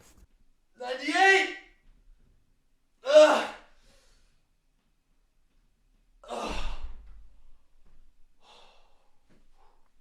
Yo, what's going on, guys? Doug Censor Martin here. Hope you guys are having a great day. This is really a masterclass in how to make people dislike you within the first minute of a video. He just speedran unlikability. I really love the thought process behind this video here. I'll just crank out some pull-ups before getting into it. That'll make them think I'm cool. Flex on them a little bit. Hey, what's up, nerds? It's me, Doug. What, did I forget to give you a wedgie today? No, I'm just kidding. I'm the likable douchebag who plays video games.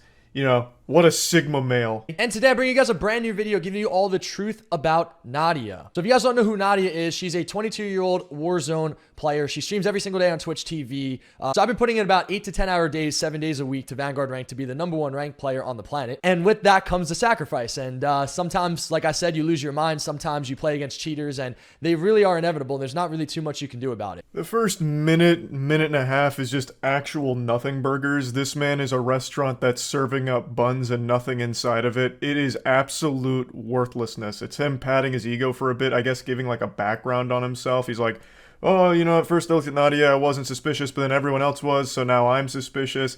And here's my resume. And then he talks about how he spends so much time grinding Call of Duty Vanguard ranked, which sounds like a fate worse than death. And then he finally starts getting into something that's even remotely related to the topic. This girl really got people hooked. So I'm clicking the video and I'm watching it, and they're slowing everything down in slow motion. They're showing our aim drags from one person to another. They're showing a bunch of these different clips of these characters moving like magnets and their aim snaps on them. And just being a guy who's been around competitive Call of Duty for as long as I have and seeing as many things that I've seen, this is no news to me. I've seen stuff like this so many times before. And my brain just started to think, and I'm like,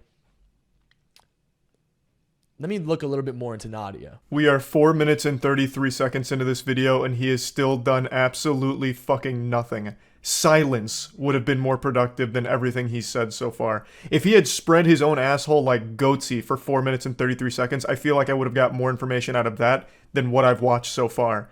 We are over halfway done with the video, and he has done and said nothing. I thought acting was my passion, but now it's really gaming. I do love acting, but gaming is where I'm at right now. So when she said this live, I was actually in my hot tub watching because I'm friends with Jake and I like him. Let me watch this interview. Let me see who this girl is and what she's all about. And when I saw that and I heard that, everything really started to click to me. This is his first of only 3 loose points. I can't even call them actual points because he doesn't even make any arguments against Nadia or to prove she's cheating. Because this, what he's showing, everything he shows here isn't evidence. He just pulls up random TikTok clips of her talking about acting.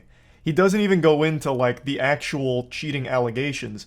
He just talks about her being bad at acting for some reason. Like that's what he like focuses on. That's the smoking gun. Ah, so she's bad at acting. Probably a cheater as well then. I was super let down by this video, as I'm sure everyone else was, because he had put so much hype behind it, talking about how thorough and how serious this video was going to be. And I'm a little goblin that's drawn to internet drama like a moth to a flame, so I was finally going to get caught up to speed on some fresh drama that I wasn't super familiar with, and I thought Doug would be the one to deliver all of the information as well as pretty impressive evidence on a video. But he didn't do any of that. Instead, he released this stinker and then has claimed it was all just an elaborate troll, which to me just sounds like desperation and cope. Like, no, this video actually was a troll from the start. But even if that is the case, it's still poorly done. It's still bad. The video itself isn't entertaining. Even as like a satirical piece or a joke, it's just not good no matter how you spin it. It's simple. I just hack into the Call of Duty servers, so there's a playlist that gets me only low KD lobbies. Rerith QA bot, turn me up, chat. Turn me up, turn me up. Oh my God, turn me up. You clearly tell this is some bad acting, and not for nothing. This whole turn me up, turn me up. Can we please, I don't care who started this. I don't care. Can we leave this in 2022? Just somebody come up with something new and creative, anything. But the whole turn me up, yeah. This buffoon's over here mauling over 3 words. It's not that deep. It's not a big deal. And also, what does it have to do with anything about the cheating accusations you're supposed to be tackling? So Nadia really leans into all the cheating stuff and treats it like a meme and a joke. So she'll be very sarcastic with it, talk about how she's like cheating sarcastically and shit like that. And Doug is critiquing her acting about it and being upset that she says, turn me up. I just don't even get what he's trying to say here. Maybe it's too galaxy brain for me to comprehend. I just can't wrap my little reptile brain around it. It just seems like he finds her annoying, so he's just calling her annoying like a child would. You could go down a rabbit hole just searching this girl's name, but there's one thing that really stands out. I played Black Ops 1. Black Ops 2. Hey, you don't need to hug me. I get So it. Dolphin. Chat, what is dolphin diving? Like, how do I do it? Okay, so Nadia, check this out. I know you work out and you're in good shape. This is how you do the dolphin dive. All jokes aside, this video is about showing the truth of Nadia. All jokes aside, what jokes? All 0 of them that you've told so far? This is so embarrassing, Doug. The fact that you not only made this, but you edited it and posted it shamelessly and hyped it up. You could have at least made a point out of this, like, Nadia claims she's very familiar with Call of Duty and Black Ops in particular. How would she be unfamiliar with the term dolphin diving? That was a very standard term used in Black Ops by everyone. It'd be very surprising if she'd never heard of dolphin diving despite playing so much Black Ops. But you didn't even begin to, like, broach that subject.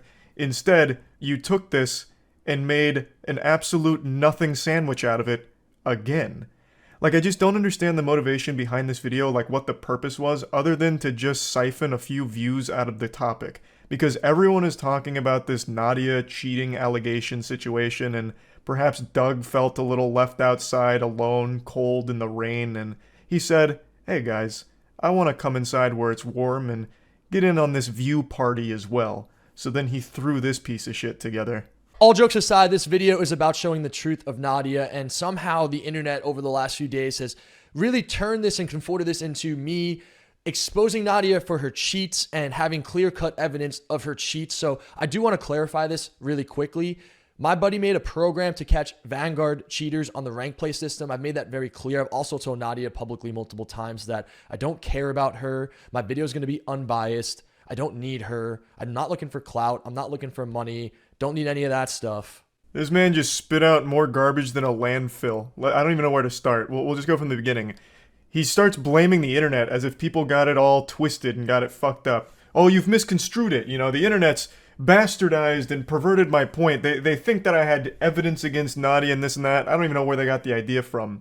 Doug, they got it from you. For days you were talking about how you have all of this proof of cheaters and cheaters are a bad thing and insinuating that you've got stuff on Nadia.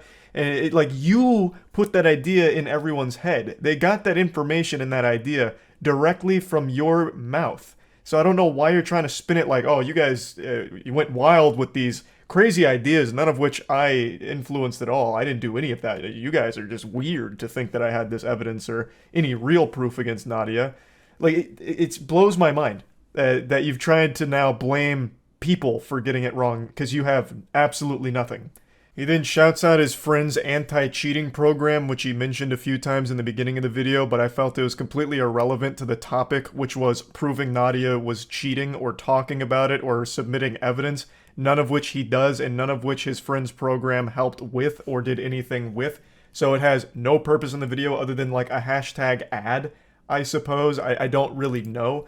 And then he goes into the biggest lie I've heard in a minute. This is a straight cap from top to bottom. How he's not doing this for clout or attention or anything. That's all this was. Oh, here, I'll make this weird fucking video.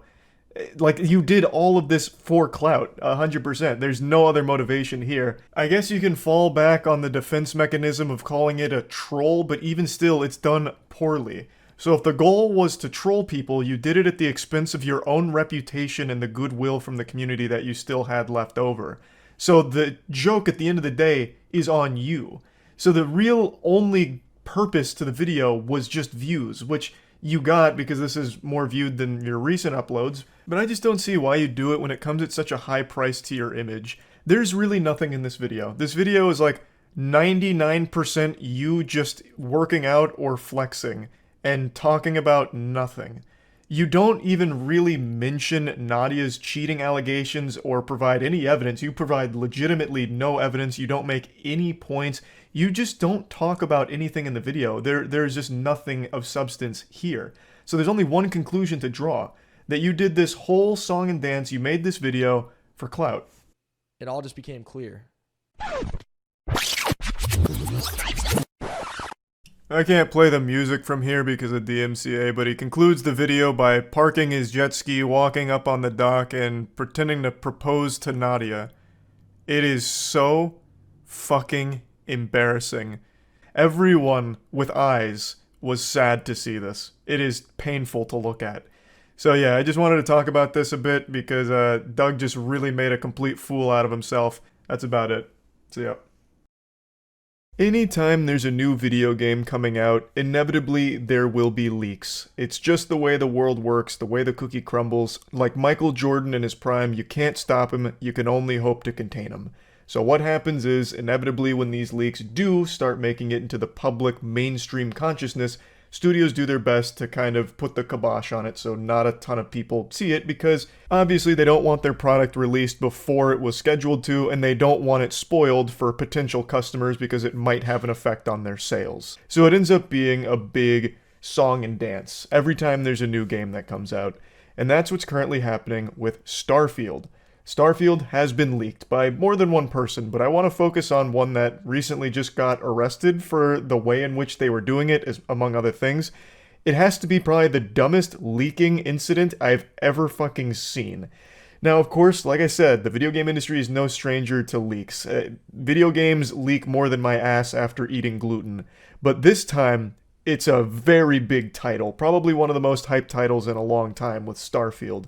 So this is one that they were really watching closely. And the most prominent leaker of Starfield went insano style on how they were leaking it. So not only did he release 45 minutes of gameplay footage from Starfield, he also came into possession of quite a few physical copies of the game itself. Allegedly, he had stolen like review copies of the game and tried to start selling those as well. And most comical of all with his plan here, his nefarious scheme, is that the footage he uploaded from Starfield, he posted onto his own real personal YouTube channel, which apparently had his real name attached to it. Which is, I mean, that's big brain, that's galaxy brain, hiding in plain sight, right under their nose. Surely they won't think that someone would be stupid enough to upload something like this on their real account. But as shocking as it is to say this out loud, somehow this plan didn't pan out super well. Usually when someone decides to break bad, go to the dark side here and leak something, especially something as high profile as Starfield, they go through laborious protocol, extensive safety measures are taken to ensure their identity is kept a secret. So it's hard to track them down because it is a crime. You can't do that. It's illegal. Most of the time they'll go through 12 different VPNs, buy a brand new laptop, put a piece of tape over the webcam, wear some rubber gloves really just in case, then upload a cell phone video onto a private Vimeo link, download that link 12 times to degrade the quality a bit and compress it a bit further, then upload that to a private, burner Twitter account, then download that video one more time, and then finally upload it on YouTube to a brand new burner account that's tied to like an anonymous 5-minute mail or something. Meanwhile, the leaker in this case, his name is Darren Harris, his plan was as simple as, I'll just go raw, no rubber. I'm just going to upload this to my personal channel. This will pop my shit off. Let's go. And so he did. Which is, that is a Sigma grind set maneuver right there. He said, you know what? Let's just get right into it. He also uploaded another video where he was just kind of talking about the game. He said, Todd Howard, no offense, but it's a good game. And then he posted tons and tons of proof that he had all of the games that he said he did. He started selling them on Mercari. And a handful of days later, Harris began shutting down his social media accounts. I'm assuming he had some kind of come to Jesus eureka moment where he realized, damn, this was a horrible idea. But it was already too late. The authorities got a search warrant for his house, and he was eventually booked with 2 misdemeanors, one for possession of marijuana and another for property theft worth $1,000 or less, and then a felony charge slapped on there for property theft of $2,500 to $10,000. He was also released on a $10,000 bond, but is scheduled to appear in court on September 8th. Also, he apparently said that he had purchased his copies of the games. I've gotta say, even if he did somehow purchase these copies of the game, it doesn't mean he can turn around and resell them before the scheduled release date. That's still not allowed. You still can't do that. You know what you can do though, and should do? Buy tickets to my first ever live event, which is happening September 8th, 9th, and 10th. We're adding a few new things to it, and I want to briefly talk about it. The biggest one is we're going to be filming a music video live, and you, the audience, can be in it. We'll be filming it on the 8th, 9th, and 10th, so in case you don't want to go to all 3 days or can't, whichever day you decide to go, you can still be in the music video if you want to. It's for one of our new songs, The Gentle Men, which is Troy and I's music project. We've released iconic bangers like 2019 Guy. I'm sure you all know, I don't need to go through our resume. We have an upcoming EP that we're releasing within the next couple months, and one of the music videos we thought it'd be really fun to film with all of you if you want to be in it. So we'll be doing that at this event. The bulk of the content is going to be like a really fun hype watch party for our Apex Legends team as they hopefully take home the World Championship. It's $25 for a ticket for whichever days you want to go, or $60 for all 3. There's also a couple of other things we're going to be adding that I'll touch on a little bit closer to the event date. There's a little less than half of the tickets still available, so if any of this sounds like fun, and it should sound like fun if you're a rational, sane person who enjoys a good party, then definitely go to strazcenter.org and pick up some tickets now. I'll put a link in the description as well. Now back to the topic at hand. That kind of concludes the entire Starfield leaking saga here, but that's not where I want to stop the discussion, because I did look at a little bit of the leaked footage just out of pure curiosity. I've been cautiously optimistic for Starfield ever since they showed the most recent gameplay showcase. I thought it looked extremely impressive and really fun. A lot better than I expected it to. But that leaked footage, partner, hooey, I tell you what. That was a bit rough. That put some vegetables on a spoon and said, "Open wide, Charles, here comes the choo-choo train," and I wasn't ready for those vegetables. I've gone right back to being a little nervous for the full release of Starfield, not living up to all the hype. I'm starting to question the old Todd the God Howard here on the direction of Starfield and how it's going to actually turn out. I don't want to like actually spoil any of this for you. Hopefully you haven't, had your whole experience ruined or anything by people spoiling it for you or anything like that. All of the footage and all of the leaks have been reposted millions of times, so it's a very hard thing to avoid if you're trying to. So I'm not going to make it even more difficult. I will just say, one of the biggest disappointing things I saw was how completely barren a lot of it looked, which was one of my biggest concerns with the game when everything was first announced about it. But the gameplay showcase massaged it a bit and made me believe that it wouldn't just be procedurally generated nothingness, because that's super boring.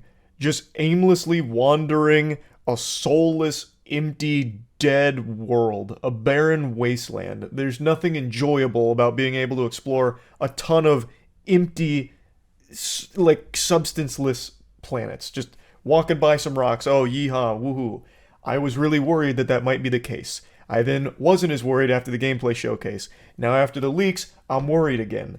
Because some of the shit they showed looked more empty than a Burger King. It's a bit alarming. Now, pardon me while I still huff a bit of hopium here. I'm still fingers crossed that this won't be representative of how the actual Starfield experience goes. I'm hoping it won't just be wandering completely empty nothingness. I'm hoping that this was just an isolated incident here, and this won't be what my playthrough looks like. There were a few other features, we'll use for lack of a better term, that players aren't super excited for that came out from these leaks. So overall, a lot of people just had their expectations lowered a little bit here on the Starfield hype. So yeah, I just wanted to talk about this whole situation here. That's really about it. So yeah.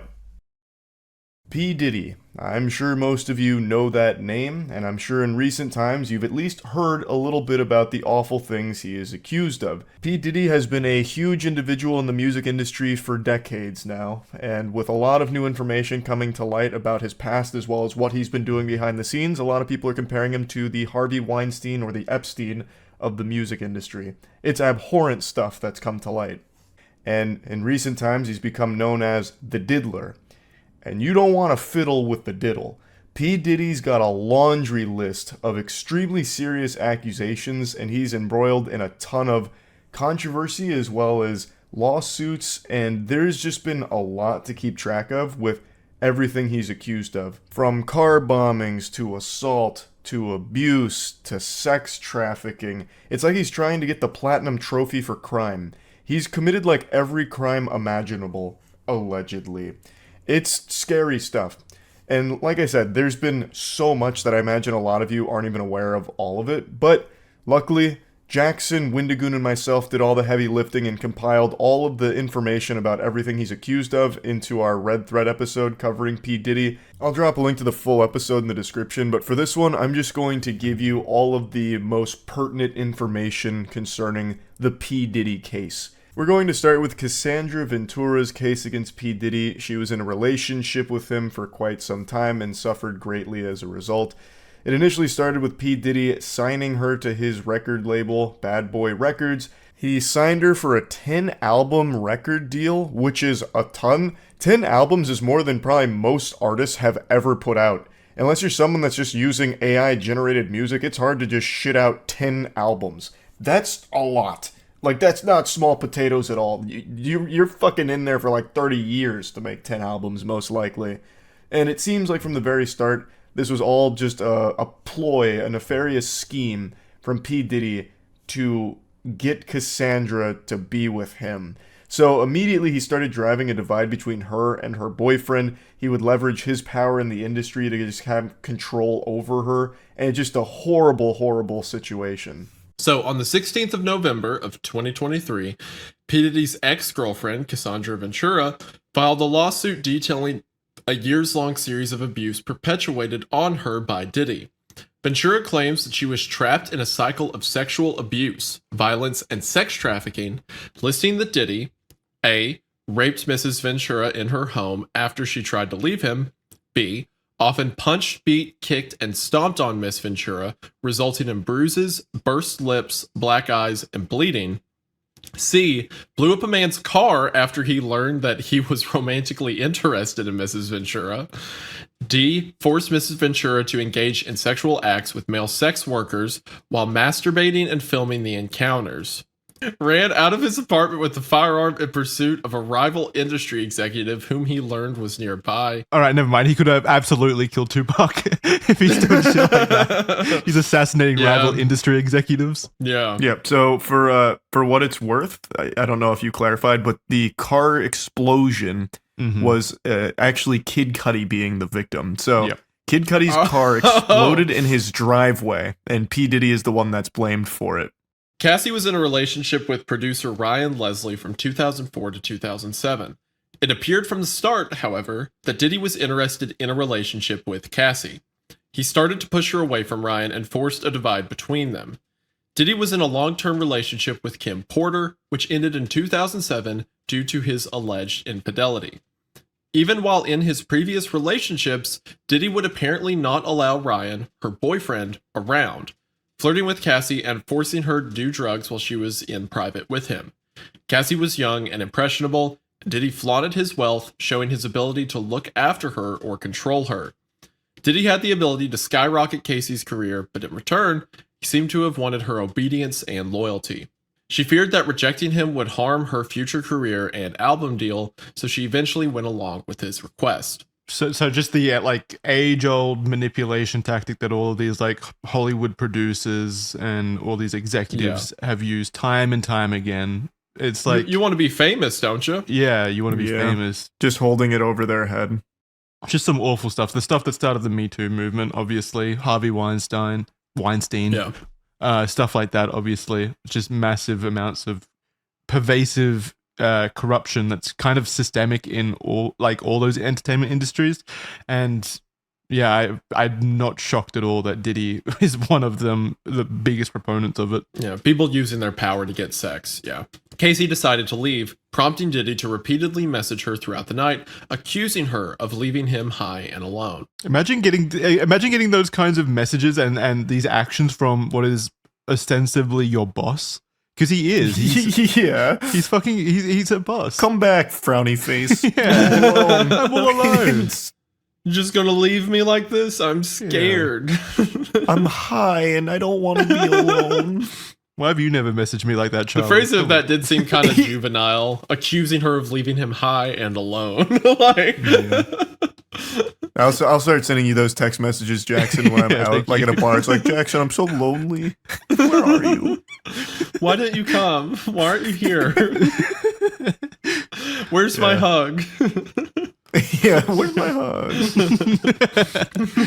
But it's a little funny that someone whose whole mantra is like as a big, tough and rumble rapper, part of the lawsuit is that he had a cuck fetish, you know? I mean, that's how that always goes, right? I feel like we see that a lot with like these perceived powerful people, like strong guys. It's always like, well, you actually really like to watch me fuck other dudes in front of him. Happens all the time. Oh yeah? Yeah, you think you're tough? You think you can take my girl? I bet you'd like to. Why don't you do it right now? Go. There she is. You think you're so tough, huh? Why don't you fuck my girl? Oh, you think you're such a fucking tough guy, huh?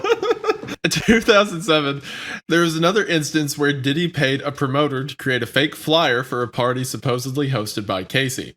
This provided her with an excuse to travel to Miami and away from her boyfriend. Casey was unnerved by Diddy's ability to manipulate others into lying for him, and she felt extremely uncomfortable with the entire situation. This guy had a fake flyer to have her fly down. This is the most like high school elaborate shit, just so he wouldn't feel lonely. Yeah. Casey alleges that Diddy or his management controlled every aspect of her life. He introduced her to a lifestyle permeated by drug use, which contributed to her compliance.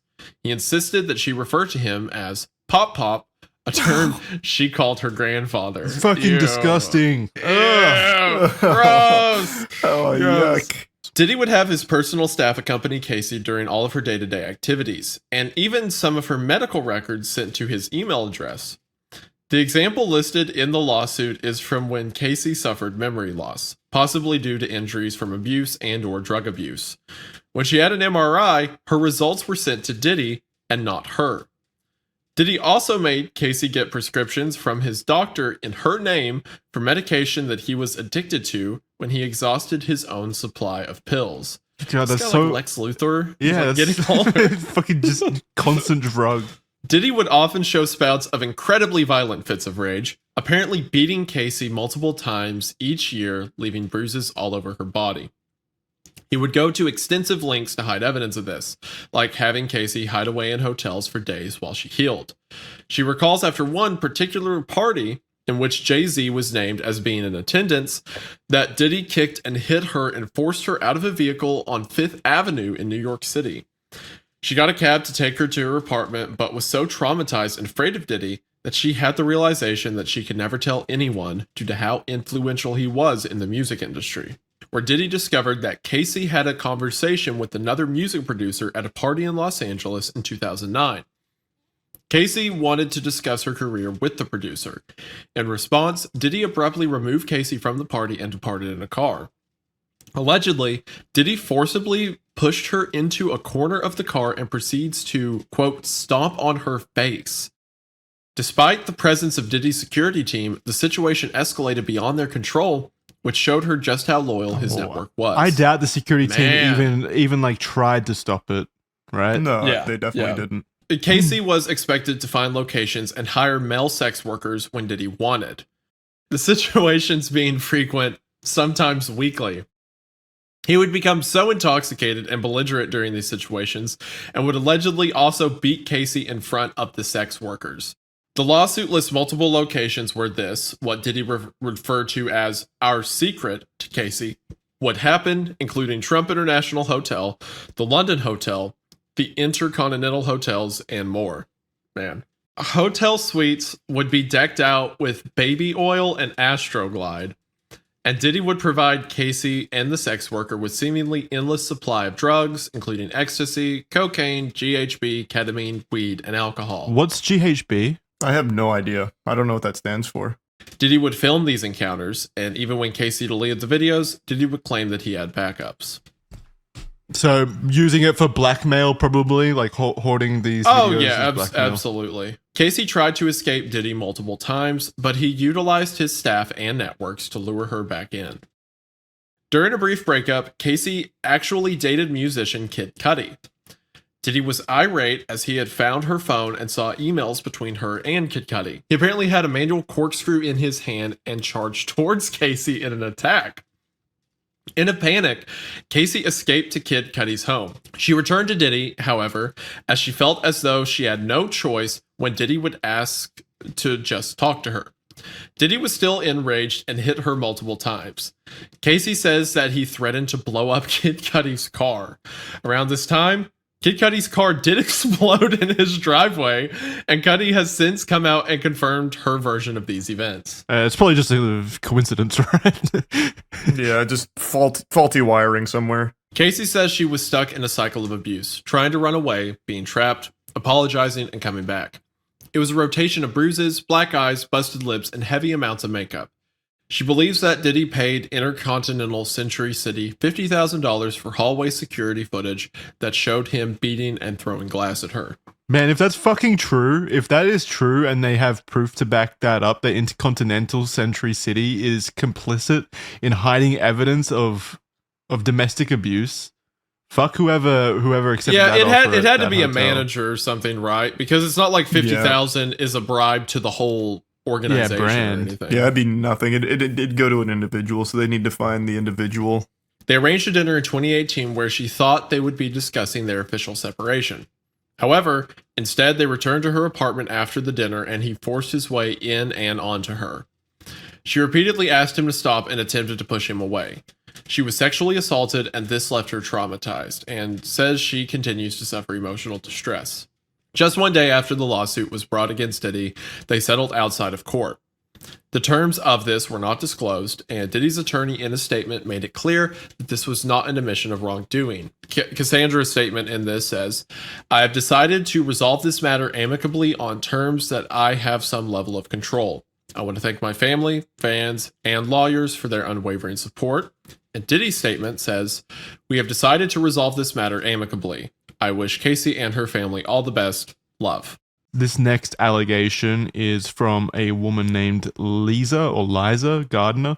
On November 24th of 2023, another lawsuit was filed against Diddy and singer Aaron Hall. So it was a suit against two people by Liza Gardner for battery, sexual assault, and negligent infliction of emotional distress. The lawsuit was filed within the time frame of the Adult Survivors Act and details an event that happened in 1990. Basically, what happened was Liza and her friend were invited to New York City by a few close friends of theirs who were members of a chart-topping recording group signed to MCA Records, which Diddy was a part of.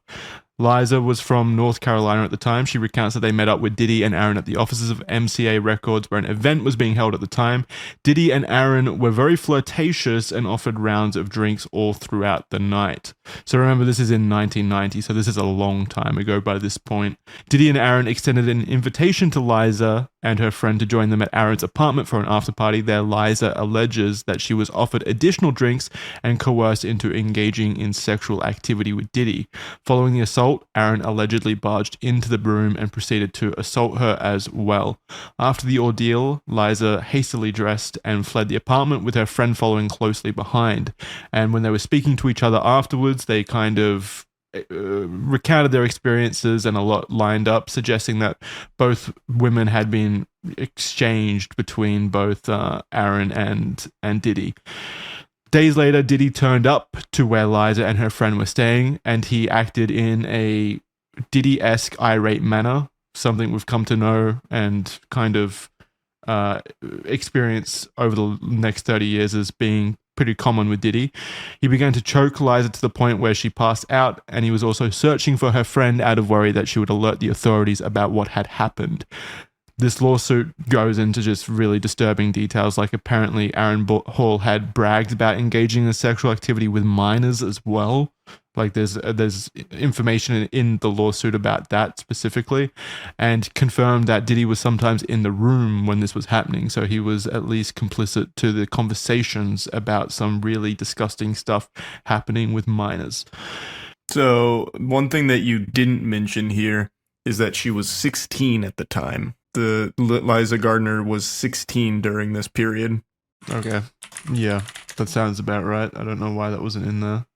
It's awful. I double checked, and according to NBC, the amended complaint filed by Gardner on Tuesday, which was like a week ago, obtained by NBC, said she was 16 at the time, thus too young to consume alcohol or consent to sex. So that's in the amended lawsuit? Maybe that's why I didn't see it. Yeah, this is that might be why it's not there. Because I remember seeing that headline, and the fact that it wasn't there, I just thought it was important to mention as well. Yeah, so maybe you just missed it because this is pretty brand new.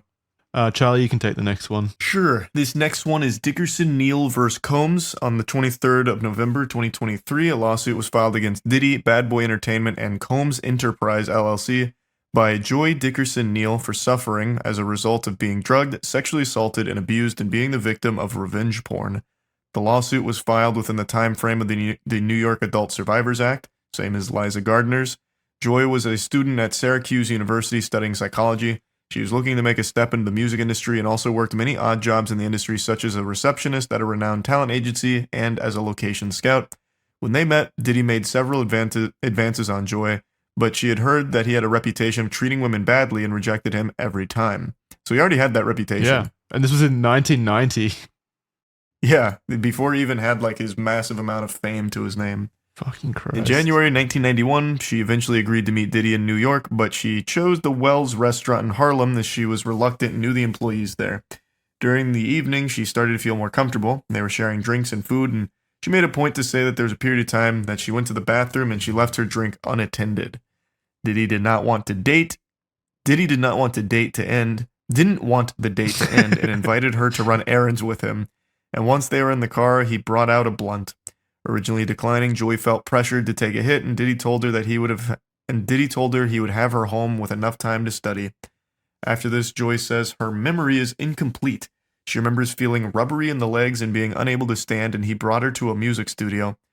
Then she recalls being outside of where Diddy was staying, possibly thinking that it was his house, but an acquaintance of both of theirs answered the door. Once inside, she was sexually assaulted, and due to being drugged, was unable to fight Diddy off. She says that the day after, she was in so much pain in a way she had never felt before, and held a lot of embarrassment and shame. This resulted in her not going to the hospital or reporting the incident, instead seeking safety in her apartment. Devontae Swing, a member of the group Jodeshi, would inform Joy a few days later that Diddy had filmed himself assaulting her and showed him and others the video. She was horrified to hear that everyone had seen it and that it would haunt her for the rest of her life. Joy recalls that Devontae wanted to speak up about it, but was scared that the band would lose their record deal as they were in the midst of recording their album Forever Lady. Holy shit. So they saw this video, still didn't do anything about it. And he is bragging about assaulting her and filming it. Well, he not just bragging about it, they showed the video. Yeah. They was just willingly showing these to people in the industry. Again, it's just... And the dude's like, sorry, we've got this whole deal worked out, Yeah, so I saw you get sexually assaulted and shit. That video was brutal, but we're recording Forever Lady right now, so if you could just tough it up till that's done. Every single time these situations happen where someone gets away with decades of assault and abuse and rape and stuff like that, it's always because there were 100 people who were like, yeah, but that didn't want to make things weird. Yeah. Yeah, we just had so much going on that was in jeopardy if I was to report this. It's is it that urgent? Do I need to report it? We're doing great on This iTunes. record? I don't want to kill that momentum or anything. Yeah. What's that fucking saying that's always overused about how the only the one thing that lets bad people do bad things is a Evil good person not prevails being- when good men do nothing. Yeah, something like Yeah, that. that's the Call of Duty quote Yeah. that comes up when you get killed in COD 4. I'm pretty sure it's a Churchill quote originally, but yeah, it gets used everywhere. It's Yeah. true though. So is. many situations here could have been prevented if the people witnessing these events had put aside their ambitions, their goals, their fear of them being targeted by Diddy, and instead done the correct thing and alerted the authorities about just the troubling stuff. This is 1991. You could have stopped Diddy before he ever even spiraled even more out of control. He wasn't this even could have that. ended. He was successful, of course. I'm not gonna claim that he wasn't and that he didn't hold some level of power, but he wasn't Diddy, the multi-billionaire, the billionaire media mogul, empire creator that he is now. It would have been way more possible back then. I also just don't understand because I feel like you gain so much more by being the one to blow the lid off it, right?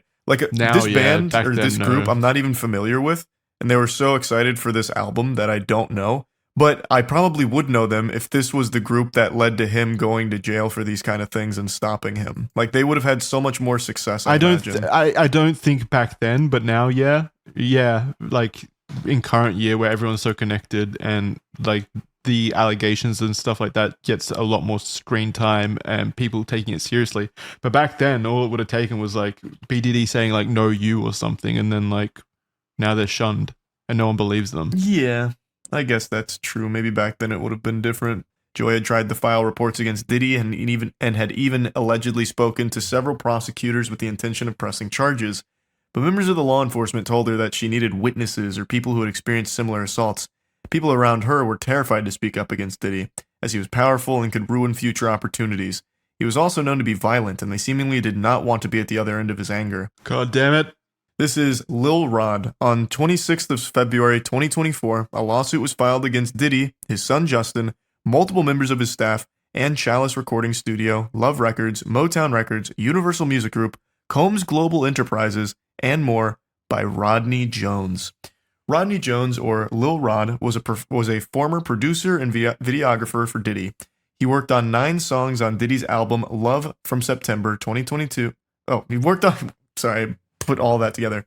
He worked on 9 songs on Diddy's album Love from September 2022 to November 2022. I thought that was the name of the album, Love from September 2022. I was like, what the fuck is that name? The album name is Love from September 2022 to November 2023. A very specific period of time of love for Diddy.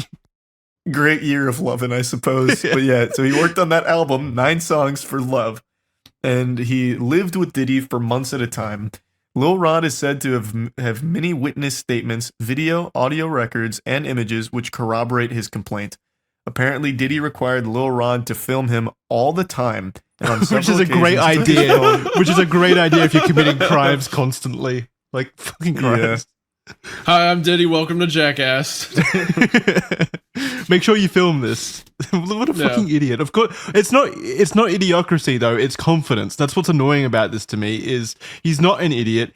Well, he is, but he's not an idiot in this way. He's just extremely confident that he's not going to be caught and no one will, like, you know, care. That's what's so annoying. It's his ego. Yeah. So on several occasions, took his phone and recorded himself. So he started vlogging his own shit too. Yeah, great. This has resulted in hundreds of hours of footage and audio recordings of Diddy, his staff, and guests engaging in illegal activity.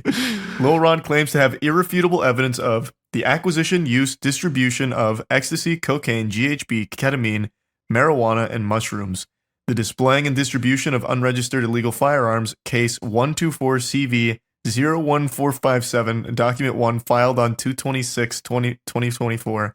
Page 7 of 738. You didn't need to read it specifically. You could have just said his Well, no, just in case anyone wants to check out the case number and they're only listening via audio, so they can go ahead and quickly remember that case number. Mr. Combs providing laced alcoholic beverages to minors and sex workers at his home in California, New York, the U.S. Virgin Islands, and Florida. Man, they got him in 4 different places, handing out beer to kids. Keep in mind, he wanted all of this documented. Him lacing alcoholic beverages and giving them to minors and sex workers at his homes. Do you think he was doing it to, like, jerk off to it, like he was proud of what was happening, or was he actually, like, gonna use it in promotional footage or something? You think he's jerking off to videos of him hanging out with his friends and stuff? Yeah, like, I don't know why he'd even want any of it recorded. Like, there's nothing that you can use that for. Like, oh, I want to, hey, Lil Rod, can you pull up that party from like 2 weeks ago? I want to see me give this kid some beer again. Well, like, hey, I don't understand. No, maybe it's when he's feeling lonely. He looks back at it and sees all the fun times he had with his friends. He probably wanted to do like some video with it, or like be like, no, this is my life. This is what it's like. This is the lifestyle, you know? Like, I don't know. I think another equally possible thing is this guy's got actual amnesia, like he has memory loss problems from all the frequent drug abuse, and he needs this footage to remember his life. It's like 50 First Dates, the end of 50 First Dates, he wakes up to this playing on the TV to remember his whole life. He's like, oh shit, that's right, I'm a criminal. I beat women, of course. Mr. Combs' chief of staff, Christina Coram, KK, instructed her staff to retrieve drugs so she can provide it to Mr. Combs for his consumption. Christian Combs drugging and sexually assaulting a woman. Mr. Combs detailing how he planned to leverage his relationship with Bishop TJ Jakes to soften the impact on his public image of Cassie Ventura's lawsuit. Young Miami's cousin and or assistant sexually assaulting Mr. Jones. Actor Cuba Gooding Jr. sexually harassing and assaulting Mr. Jones. You didn't know about that? Whoa. No. Okay, this is going to get interesting, yeah. That's a name I haven't heard in so long. And it's not a great situation for it to pop back up in. And it only gets Holy worse. shit. So rapper Redacted on Mr. Combs' yacht consorting with underage girls, sex workers, and R&B singer Redacted in Mr. Combs' Los Angeles home consorting with underage girls and sex workers. I want to know who they are so bad. Yeah. I'm going to send you guys this article because I looked up Cuba Gooding Jr. No, here. it's coming up. It's coming up. Well, this is 9 hours ago. There's no way it's here. It's just this headline and this picture associated with it is fucking extraordinary. So it says, Cuba Gooding Jr. surfaces in Miami amid Diddy's drama, and it's him on the back of a golf cart looking like really shocked at what he's reading.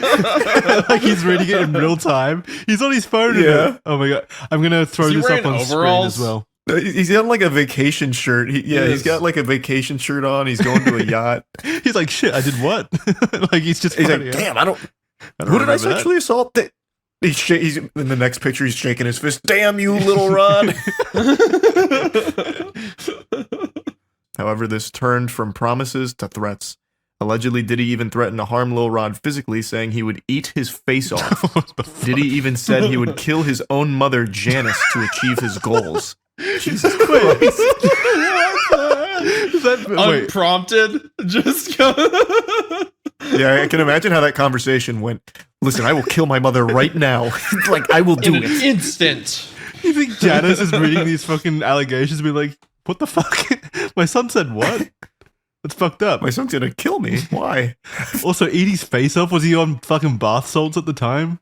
Like, what a Probably, yeah. weird threat. According to the lawsuit, Diddy was relentless, intimidating, flaunting his firearms, and boasting about his ability to evade consequences for violent acts to sow fear in individuals like Lil Rod. In September of 2022, Diddy was holding a writers and producers camp at Chalice Recording Studio. Diddy, his son Justin, and a man named G were in a heated conversation that moved from studio into a restroom near where Lil Rod was shitting.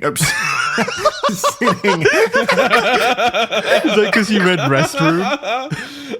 Yeah, I definitely thought that said shitting because they went to the restroom and I thought they barged in on him pooping. That's the most fucked up allegation of all. They didn't knock before they barged in. Where Lil Rod was sitting, which was about 2 feet away from the bathroom. He then heard multiple gunshots ring out. According to Lil Rod, a crowd gathered outside the restroom, and when the door opened, Diddy and his son walked out, and G was lying on the floor in the fetal position, bleeding from his leg/hip area. Lil Rod ran to G and began applying pressure on the wound and demanded that someone call for an ambulance. During this, Diddy and his son had disappeared to another section of the studio. Lil Rod was told by Diddy to inform the police that he was not involved in the shooting at all, and was instead instructed to lie that G was shot standing outside the building in a drive-by incident. What? G would certainly not play along with that, though, right? Wouldn't he be like, no, I got shot by him? Maybe he was afraid of getting shot again by fucking That's true. Diddy. Who knows? That is super true. And there's pictures of the aftermath here. Lil Rod says that he still has the clothing that he wore that day, which he thinks may still have G's blood and DNA on it, and provided photos that show the assumed blood and mess inside a bathroom to prove that this wasn't a drive-by shooting. Lil Rod suffers from PTSD, severe anxiety, depression, and insomnia from this event, as the gunshot was so close to where he was sitting that he thought it likely that he himself was about to get hit. So there is photos of this blood in the bathroom and everything. Yeah. And definitely doesn't seem like a drive-by. Unless the drive-by was by the bathroom. Yeah, I don't think so.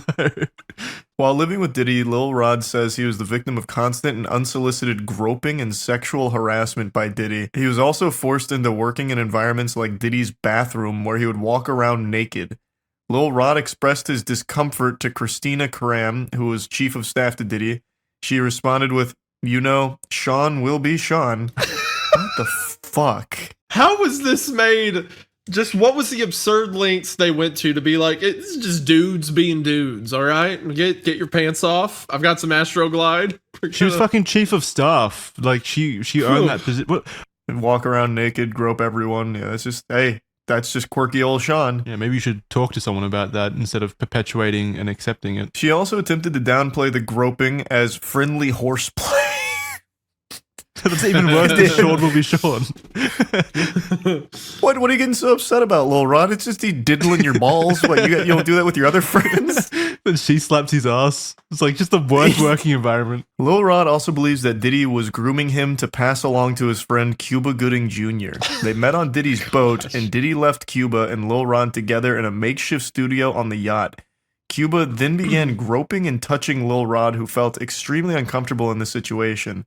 Apparently, Cuba did not stop until Lil Rod actually pushed them away. Lil Rod says that he was often forced to solicit sex workers. Diddy would also want him to perform sex acts at his pleasure.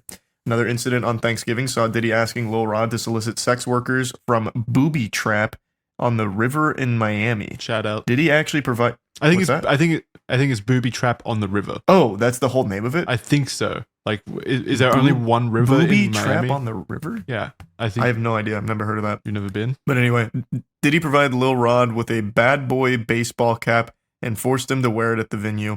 It was a signal to sex workers that Diddy was in town and Lil Rod has been sent by him. Oh my god. They have their own like code. Diddy's That's like a Squire sock on the here. door.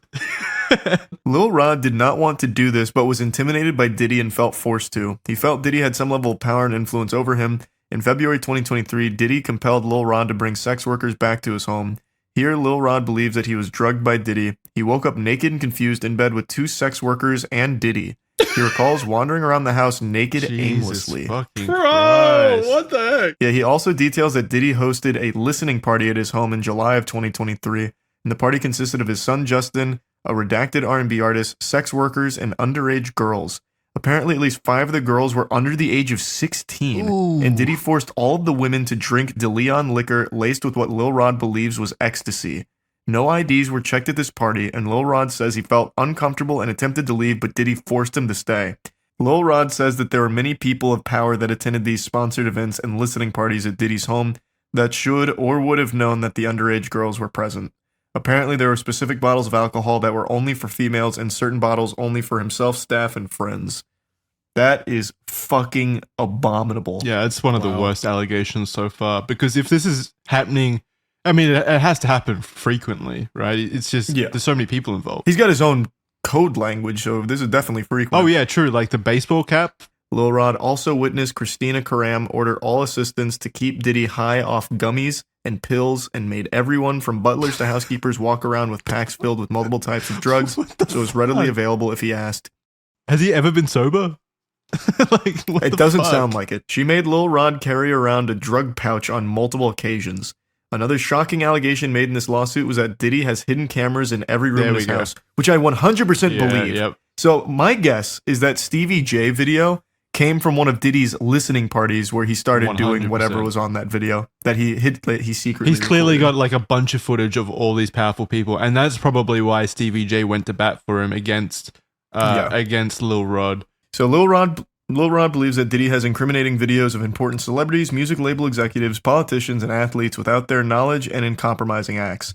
So anyway, the quote from this is, "I have never seen any lawyer in any pleading in any court accuse people in companies of criminal conduct without the slightest basis and then try to file an amended pleading completely jettisoning every allegation underpinning the original claims and substituting completely different and can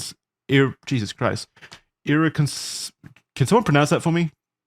Irreconcilable. Thank you. Allegations to support the very same claims." So that's from Universal Media Group's or Music Group's lawyer representation.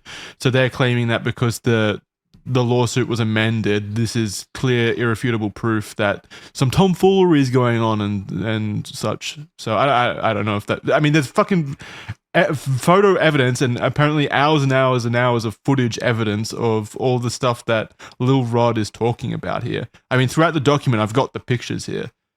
So it doesn't seem like it's just made up to me. Plus, there's a history that you can pull from the other lawsuits and the other victims of Diddy. So many people talk about it. And that brings us to the next thing, which is something that happened very recently. So on Monday, the 25th of March, 2024, authorities from the US Department of Homeland Security conducted raids on Combs' 2 residences situated in Miami and Los Angeles as part of a federal investigation into sex trafficking.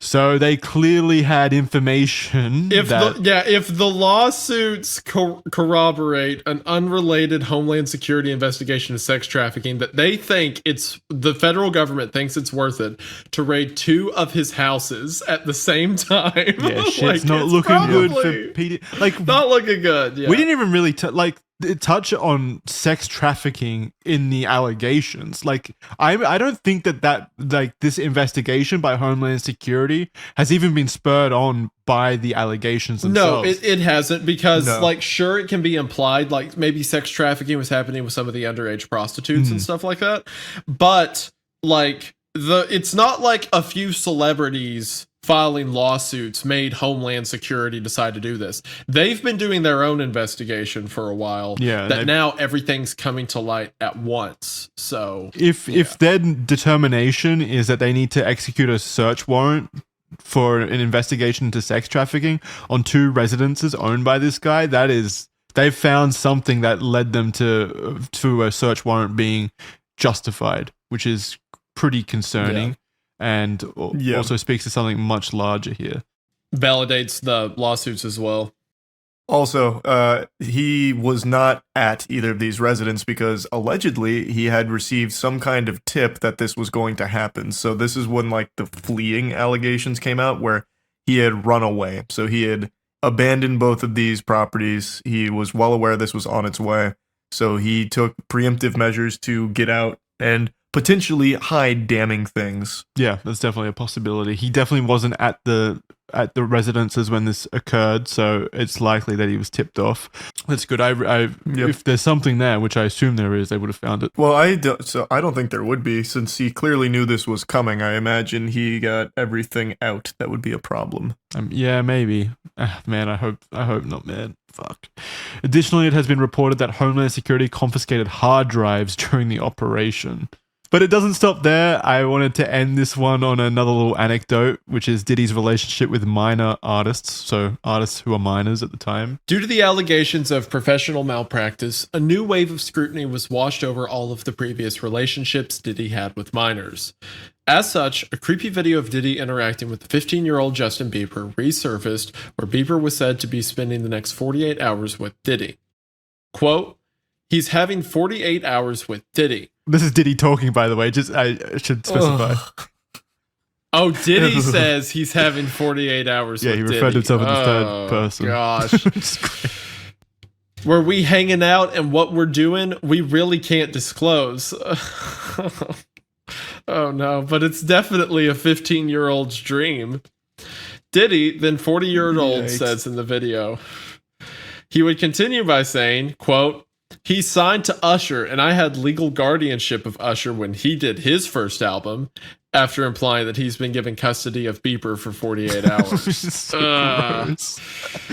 Oh, in another video taken months after, Diddy confronts Bieber about not returning his calls. Have you guys seen that video of like the awkward confrontation between Diddy and Bieber? Where Bieber looks super uncomfortable. Yeah. He's like, I don't know, man, or whatever. He's just kind of like dismissing it, but like Diddy genuinely seems upset that he can't get in contact with Bieber.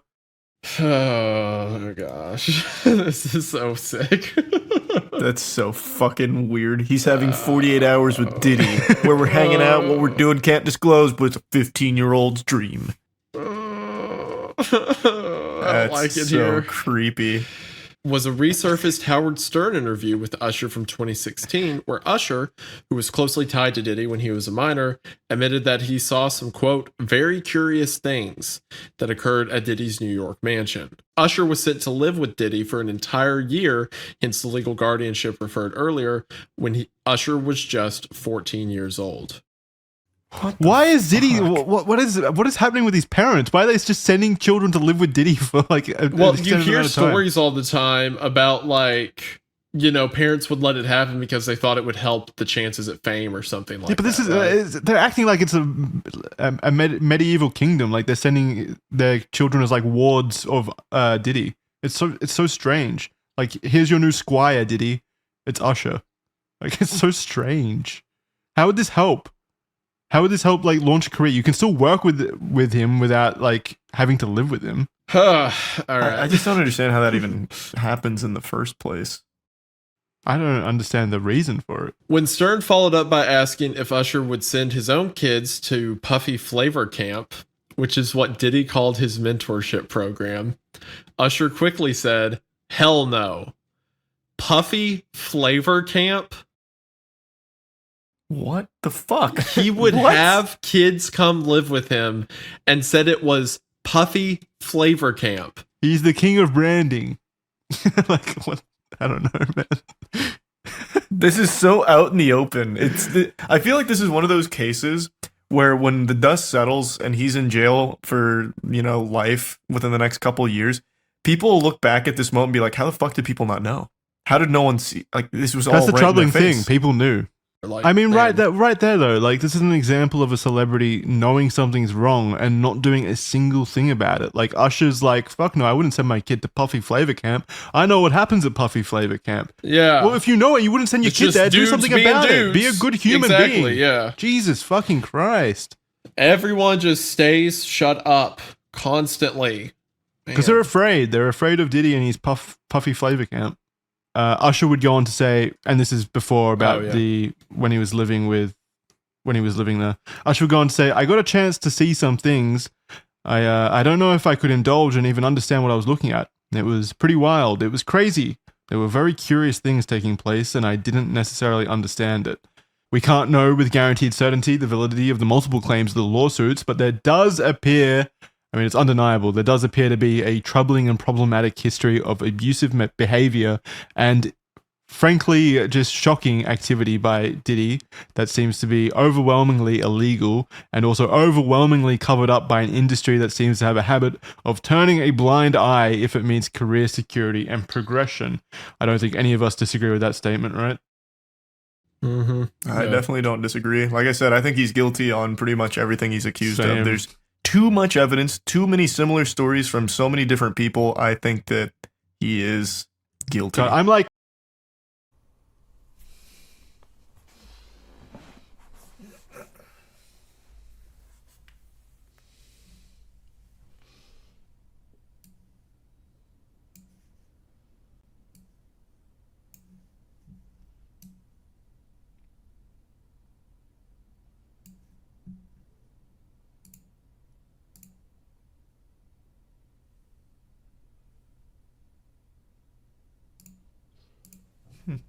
Hey. Good evening.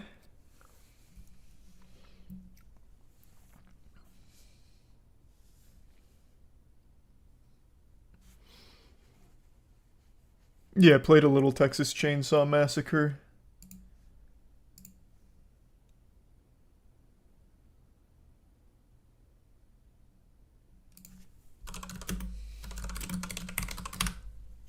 It was alright. I only played a little bit, and it seemed very, very hard for survivors to win in that game.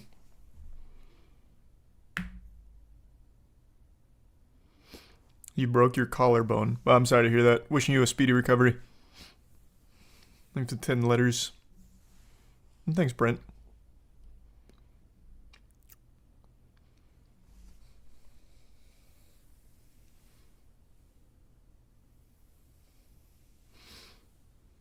You gonna play Armored Core 6? Of course I am.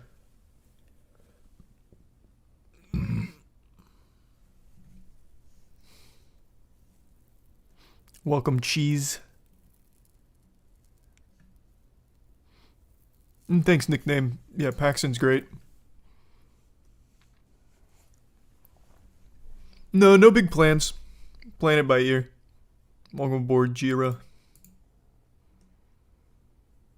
Yep, I watched the Little Nightmares 3 trailer. I'm looking forward to it. I think it's a strong franchise, and I don't think they're gonna fuck it up or anything. Thanks for the 20, Wes.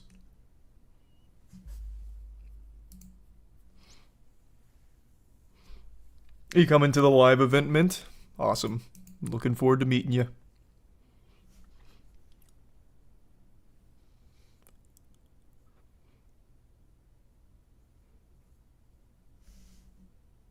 Did you see the pink sauce lady made a GoFundMe?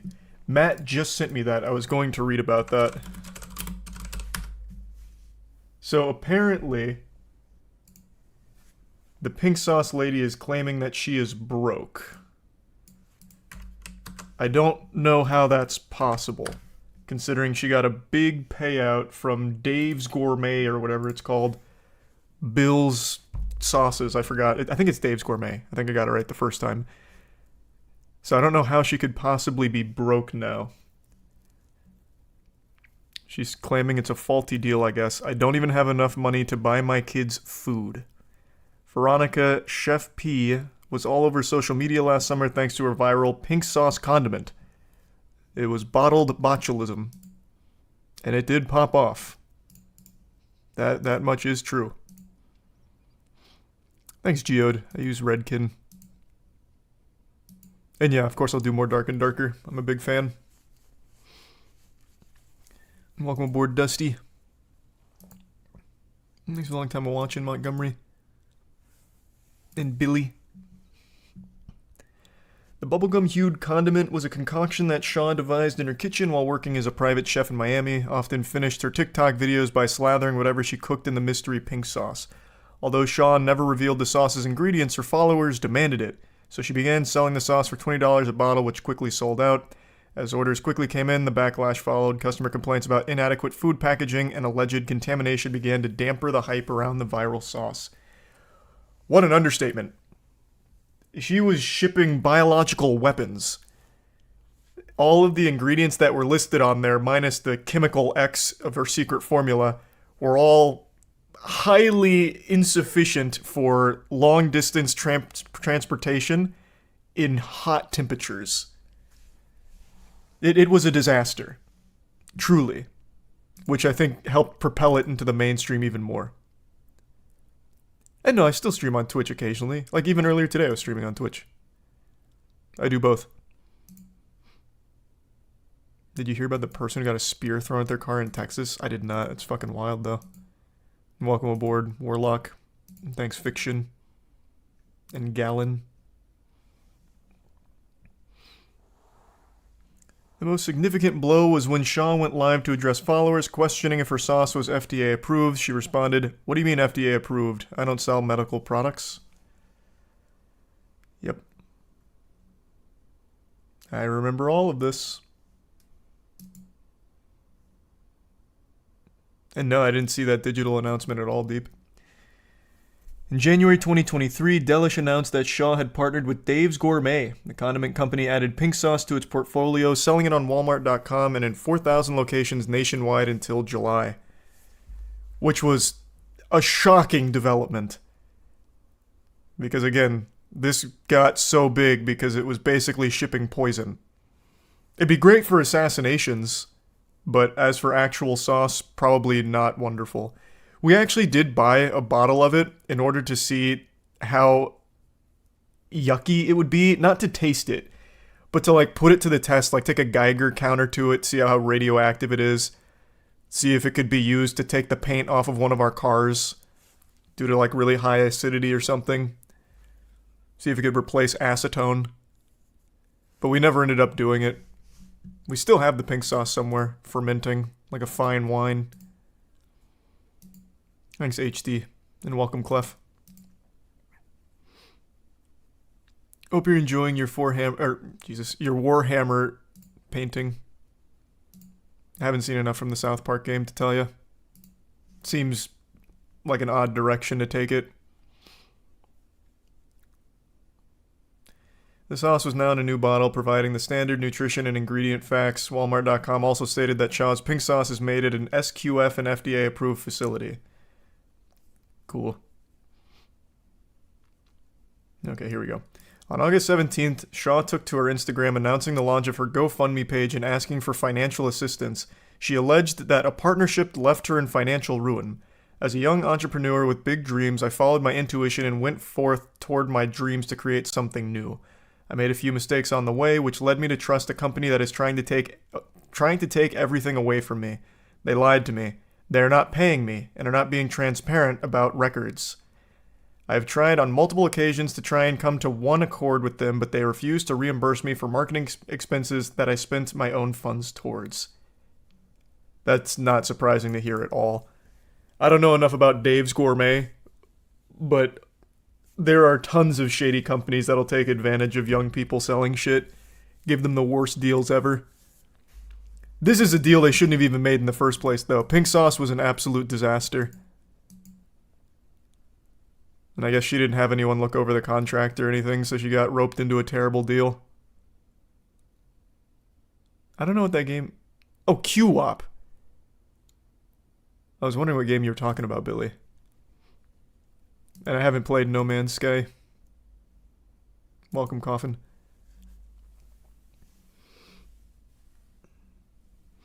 She then claims that she was silenced and sabotaged. She does not name said company in the video or social media, and she wrote that it has been difficult for her to care for and feed her children. I don't know how that's possible, though. Even if she did get the worst deal of all time from Dave's Gourmet, and I'm assuming that's the company she's talking about because that's the one that bought her pink sauce concoction, that alchemy. I don't know how she would lose all of her money on it, considering Dave's Gourmet picked up all of the production costs. And it's not like it takes a lot of money to go live on TikTok and say, hey, my sauce is in Walmart. So how the fuck did she lose all of her money? I don't see where it goes here. Unless there's like some clause in the deal she signed with Dave's where he has access to her bank account or something.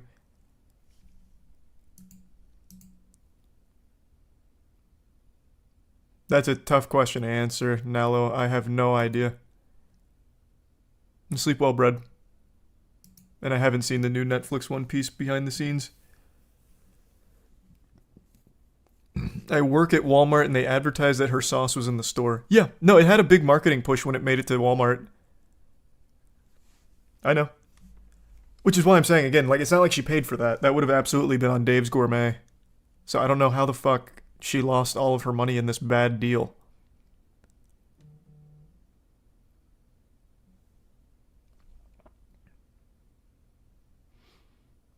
I need legal help. They are refusing to pay me the royalty that is owed to me. I don't know what else to do. I can't give up. I need help.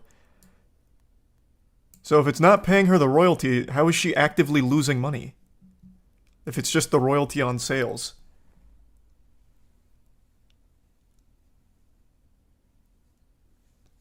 Hello, Nate.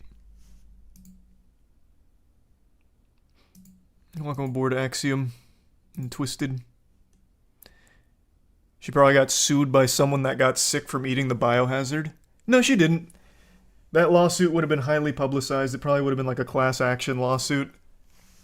There would have been a ton of victims coming forward all claiming that they got violently ill. Even if they didn't, they would have absolutely come forward and said they did. So I don't think that's the case at all.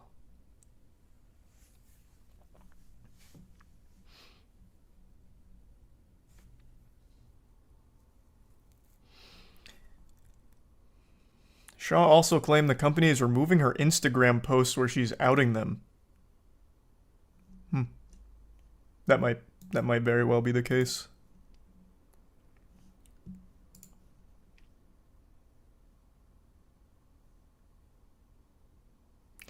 But I just don't know what marketing expenses she endured. Again, it's completely free to go live on TikTok or post Instagram videos about your sauce. Cost no money. Solid, Ducky, thank you. Appreciate it, Mike. Hey, Jason. And welcome, Chunky. I haven't watched the Destiny showcase yet, so I don't know if you missed anything. And we went over the Space Laser Hawaii or Maui conspiracy already.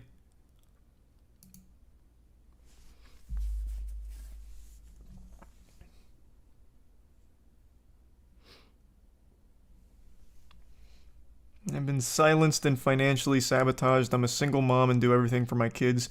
Right now, I don't even have enough money to buy my kids food on my own.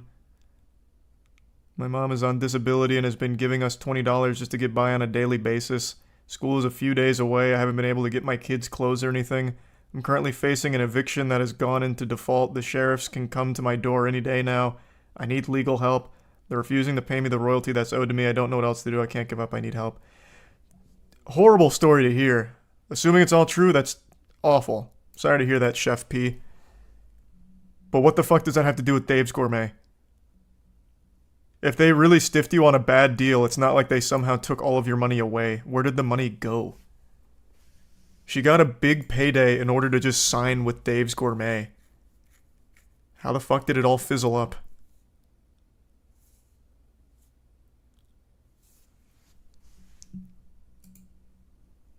Appreciate the 10, Alyssa. Hope you had a good night. And Anboo. Yep, I know about murder drones. Talked about that a few times, actually. And I don't know what chair this is. I don't know if they come together, Daniel. I'm actually not sure. That's a good question. They should if they don't, though. I'll have to double check. I know we talked about that at one point, but I don't know if it ever went live. Thanks, Andrew. Would I make my own sauce? No, man. I can hardly cook at all. Last thing I would want to do is make a sauce.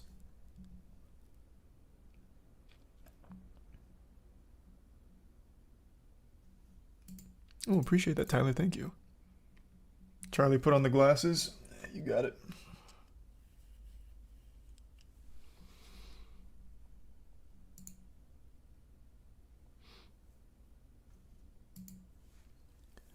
Welcome, dork.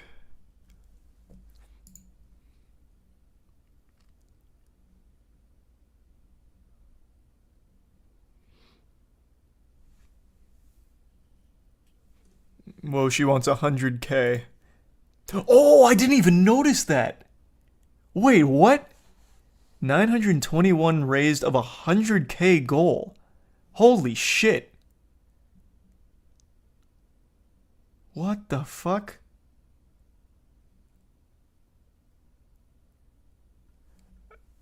Wow, Chef P. Goodness gracious. That's a big one. That's a big old load of barnacles there. That's really aiming for the stars. Has a GoFundMe ever raised that, like, on purpose? Usually the ones that pop off are the ones that people make for others in the event of a crisis.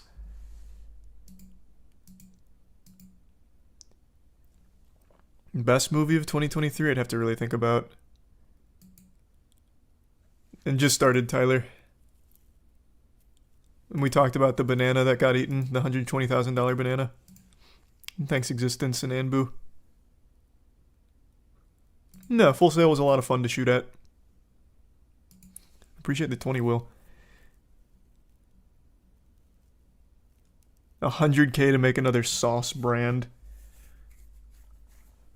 Yeah. Very interesting. I wonder what Dave Gourmet is going to say about this. Because they'll have to come forward, right? We already talked about Killer Bean Game a lot. Thank you, Tim and Chad. Yeah, we talked about Charles Martinet becoming the ambassador and no longer the voice of Mario. And appreciate it, random dude. I don't think it's going to be Chris Pratt taking over for Mario, though, like some people seem to think.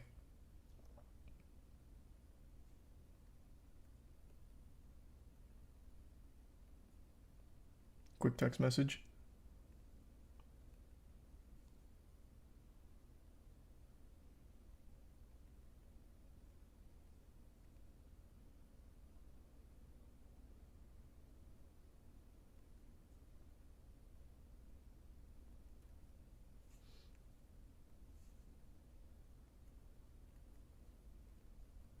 Okay, now I'm back. Yeah, I'm going to be playing the Cyberpunk DLC when it comes out. And welcome, Face. I will be, Dylan, yeah. Not tonight, though. Thank you, Joy. What's your $1 million GoFundMe idea? Like if I was to do a real GoFundMe or like a meme one? Because if you really wanted to game GoFundMe, I think you've got your work cut out for you. There's plenty of GoFundMe scams, but it's become so common these days that they're not guaranteed to work anymore. So I actually have no idea.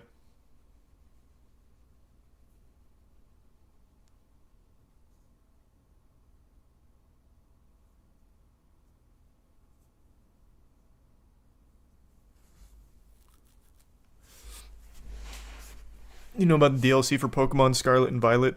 Heard about it, don't care. I'm not going back to Pokemon Scarlet and Violet. Can we talk about how Scooter Braun has lost his entire talent team? I actually totally forgot that happened. Have they said why?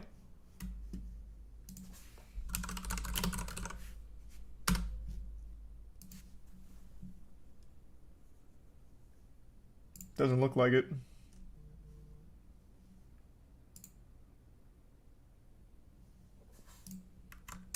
Seems like it's still speculation.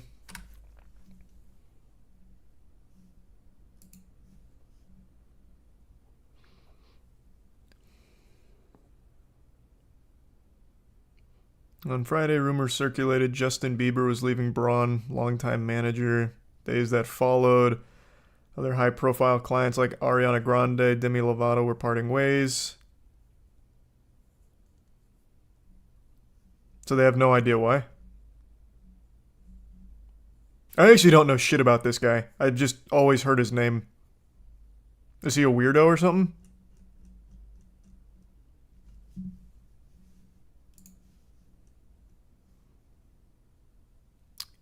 I'll eventually watch the Destiny showcase to get caught up, but not tonight or anything. Thanks for a long time watching, Kevin. And Jay. And I'm a big sandwich guy, so ham sandwiches are good. And thank you, Samara.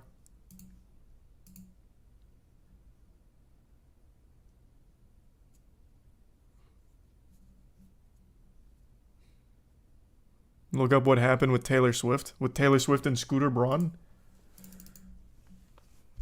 Did he get weird with her or something? Again, I don't know shit about this guy. All I know is that his name has always been tossed around in the celebrity sphere. A Taylor Swift fan shared their theory that the chorus of Karma references Scooter Braun's most prominent artists, and they might be onto something. Now we're getting deep into a giant web here. Let's see the Swiftie fan theory.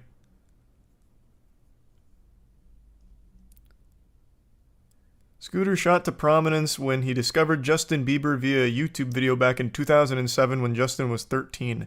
That was him? I thought that was Usher. Or who was on Baby with him? He had a feature with someone on Baby. Ludacris. I thought it was Ludacris that found him. Oh, goddamn, Gumbo. Really appreciate the big drop. Jesus Christ. God damn. Thank you, man.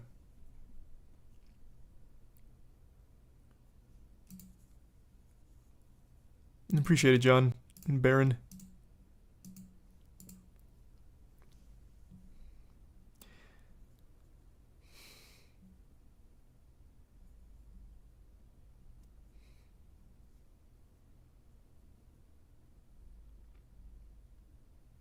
Okay, so it's all just pure speculation, nothing concrete. Where's the theory? I want to read the game theory here.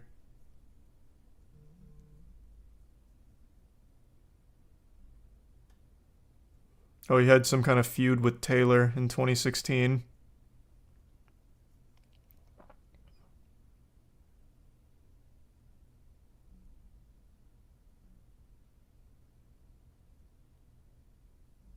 God, this is way too much to keep up with here.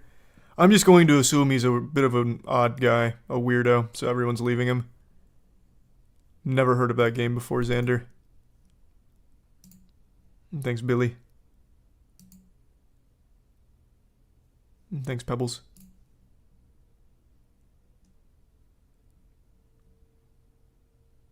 Basically, Scooter bought Taylor's masters in one of the sleaziest business deals of all time and attempted to screw her over again in the fine print when he offered to sell her work back to her.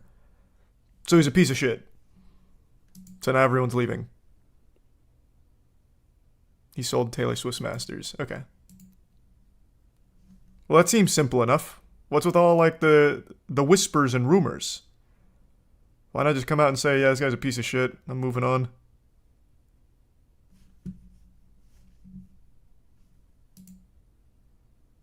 You see that pillow fighting is becoming a profession? Where have you been? It's been a profession for years. There's a whole circuit for it.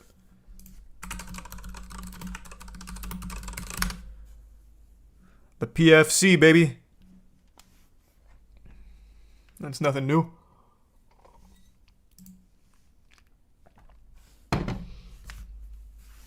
You telling me you don't keep up with the professional pillow fighting league?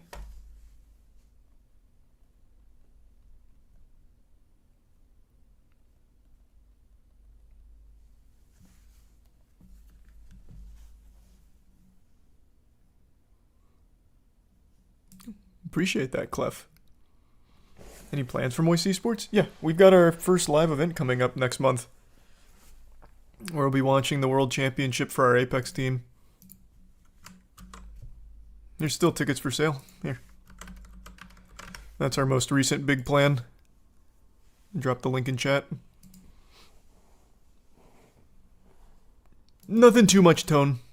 I hope you're having a good night, Isabella.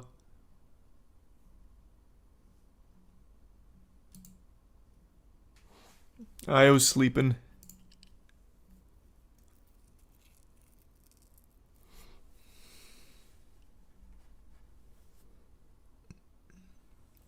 What's your opinion on Eminem's new music? I haven't really listened to it. I listened to that one song he made that became a problem on Twitter. And it was like a mediocre song. He made fun of Gen Z or something, so then people started making fun of him, and it was just a giant nothing burger. What was that song called again? He had like literally 3 lines that made a joke at Gen Z, which is like the lowest hanging fruit ever, and it was apparently some big hoopla. Realist, that was the song I heard. It was mediocre. Past that, I don't have any opinions on modern Eminem music. Well, that was extremely wholesome, Player One. Thank you for that. I hope your life's going super well. And thank you, Isaac. Yeah, we were just talking about the pink sauce lady, Chef P.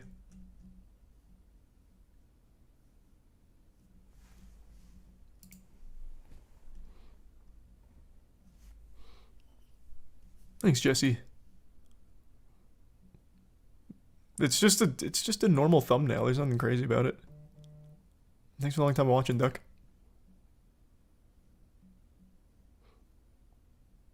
You doing the new day 1 raid with the boys? Nope. I am not. I just can't stomach Destiny 2 right now. I want to.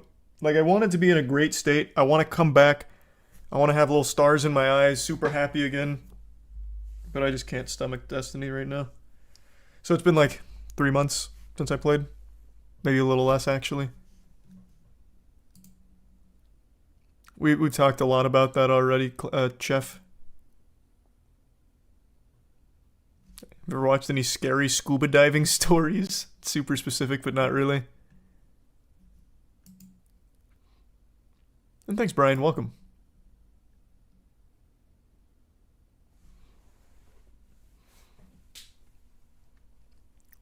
Have you ever made a homemade hamburger helper?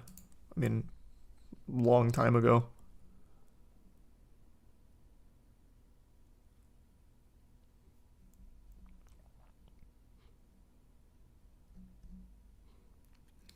Have I been on the mummy ride at Universal? Of course I have.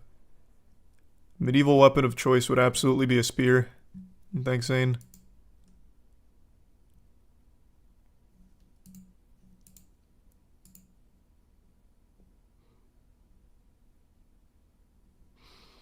We went over the Linus Tech Tip stuff quite a bit.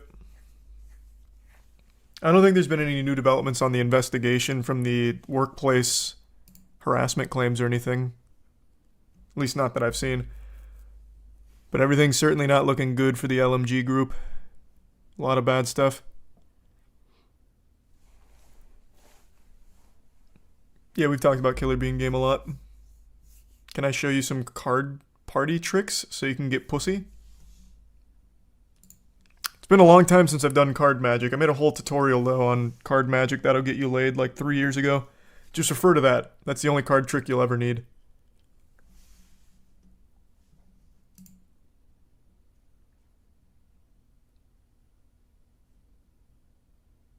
I appreciate the generosity, Billy, but yeah, don't worry about that at all, man. The watching's just fine. Thanks for the resub, Zach. Yeah, we're going to be streaming it as well. So the live event will also be streamed, as well as in person. And I'm going to play the Cyberpunk DLC, of course. Honey mustard's fine. I'm not a fanatic for honey mustard, but it's alright.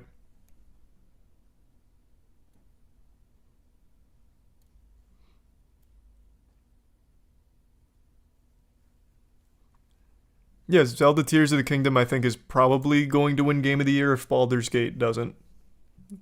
I really liked it. I thought it was amazing. Don't know if you follow MLB, but have you heard of the Wander Franco situation? Yep.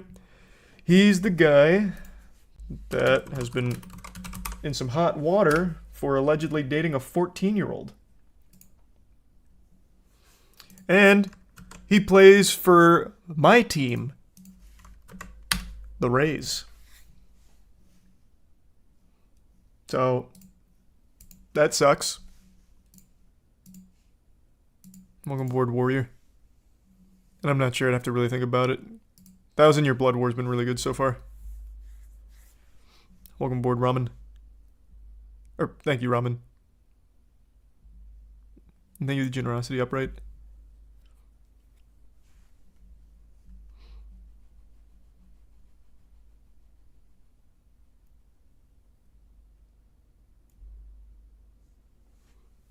Bikini Bottom news. Be more specific. There's a case going around about a criminal in Essex who has done nothing but steal pacifiers from literal babies. Wait, what? Let me see that. Man 23 charged with snatching dummies from babies in Essex.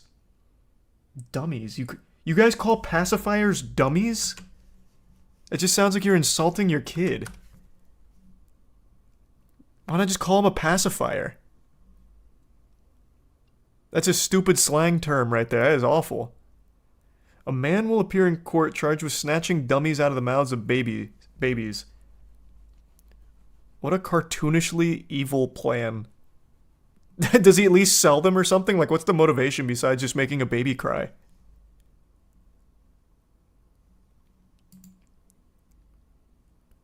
I appreciate that. Thank you, Aunt. And I've been really enjoying it. Hear more. And appreciate that, kid. Goddamn, thank you.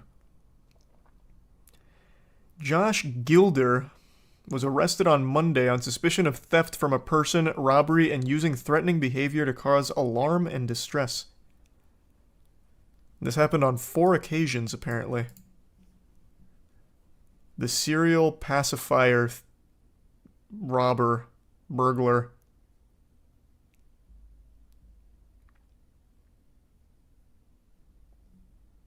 What does he do with them? Does he just take them out and run away, or does he take them out and put them back? Like, what does he do?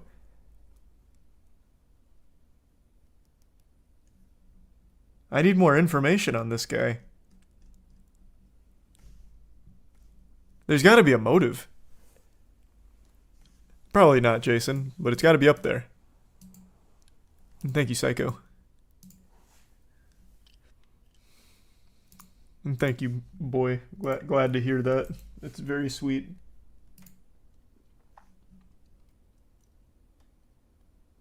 Oh, here we go. We got some more information. All right. The story just took a really interesting twist. So according to this, well, according to her, he uses the dummy to soothe himself. So what he's doing, and this is a revolting thought, he is taking the pacifiers out of babies' mouths and then sucking on them himself. Sucking on the pacifier, not the baby, I guess. Unless he starts, like, using the baby's head like a lollipop or some shit. That is fucking gross. Holy shit. He said he would take the dummy and then go sit in a tent and use the dummy, describing the thefts as purely acquisitive. Acquisition, so acquisitive. That is unhinged. And thank you, Bob. And Gould.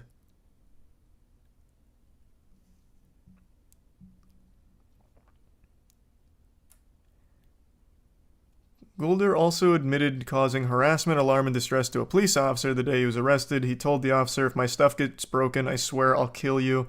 He denied 3 charges of assault relating to 3 of the 5 children who he took dummies from. Good Lord.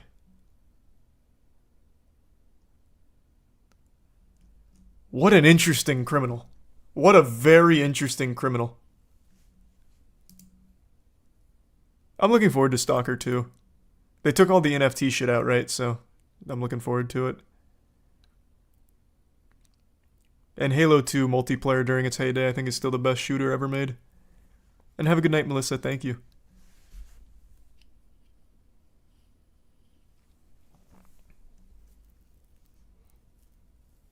Why couldn't he buy his own? Well, he was apparently a homeless man. So it's not like it would have been easy to just go in and buy a pacifier.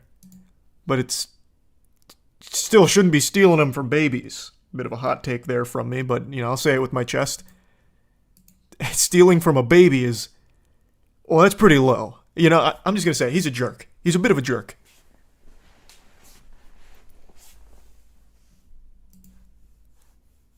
Well, thanks for a long time of watching, Saltine. And I'm very familiar with King Gizzard and the Lizard Wizard.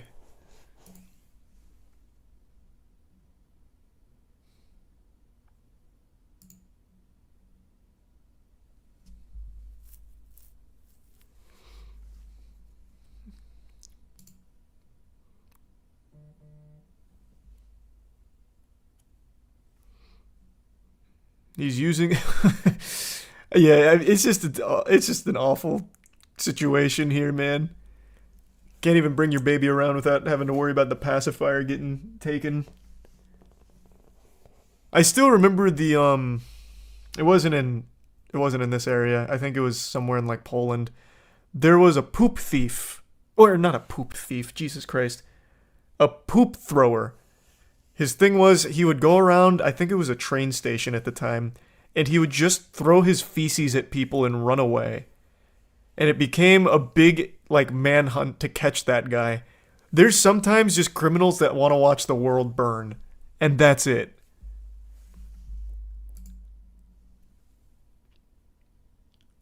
Thank you for the big drop, Feld. Appreciate that. And Taco.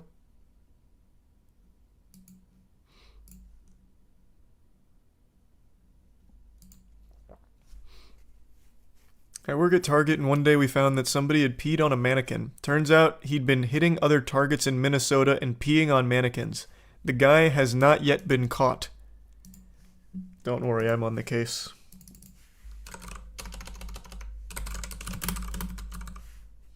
Let's see. Wow. How... I just looked up urinating on mannequins, and the first thing that came up was a Wikipedia page called Mannequin Piss. Is this him? Does he have his own Wikipedia page? Oh. And here's a urinating mannequin, which is an art piece. I think I found the culprit for your phantom pisser that keeps coming in and urinating on the mannequins. I think it's this guy. Got him.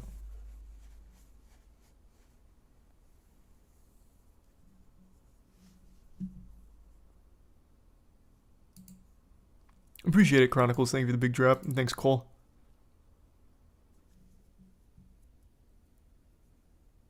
Very cool piece.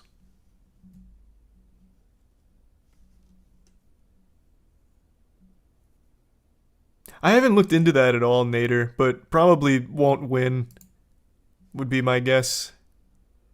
I don't think he'll win the race, but maybe. Who knows? Cow pie tossing is the name of that upright. The sport is called cow pie tossing when you toss fossilized cow shit. Or cow chip, not cow pie. It's a sport where you throw fossilized cow shit.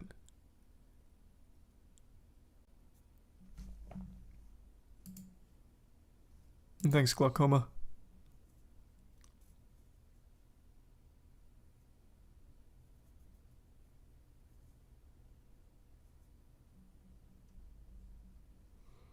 Why not just use balls? Because it's a lot cooler to throw cow shit. Who's gonna watch just like a normal ball throwing competition? There's nothing cool about that.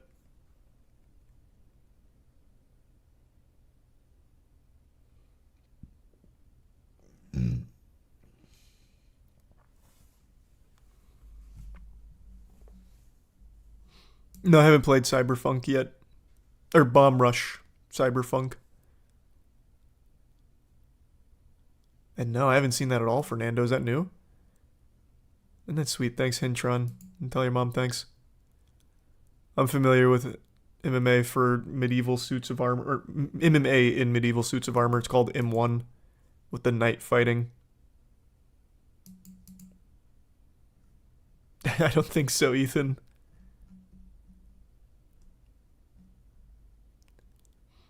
Your opinion about the Gideon and Logan confrontation?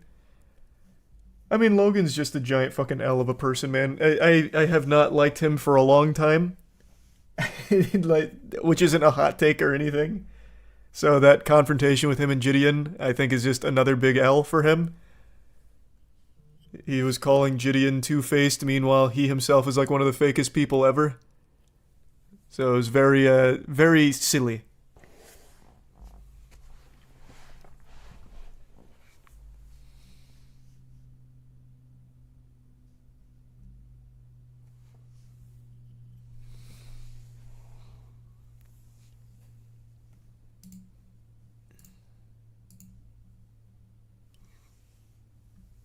Have you heard of the Kai Cenat Rush Hour movie? Oh, I saw the trailer, like a clip from the trailer on Twitter. I didn't know if that was real or not. Is that an actual movie they're making?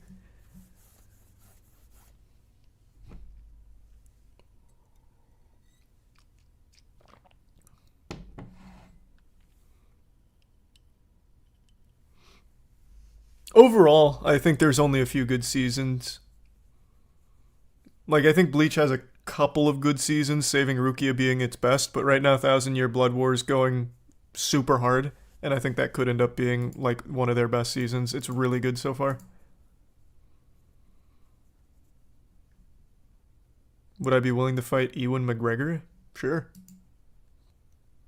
Why is he challenging me? I love that guy. Well, rather, I love his work. He's not exactly like the best guy. I don't want to ruin anyone's day who might be a huge fan of Ewan McGregor, but I remember he like cheated on his wife so he could marry a younger woman. It's actually a pretty fucked up situation. Or something like that. Maybe I'm misremembering now. Or maybe he divorced his wife so he could be with a younger woman or something. I don't remember. Oh no, it wasn't a affair. McGregor, 51, had been married to Eve, 56, for 22 years when he embarked on an affair with Winstead, 37. And then he finalized the divorce in 2020 so that way he could be with her. The girl, Winstead, is from Scott Pilgrim vs. the World.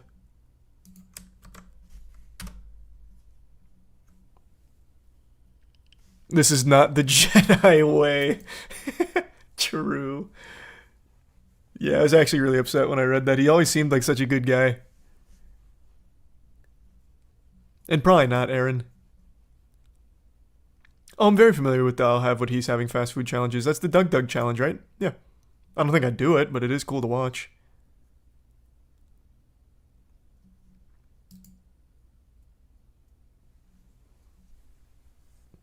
Maybe at some point, Wayne, but I don't know what to. I appreciate it, Garlic.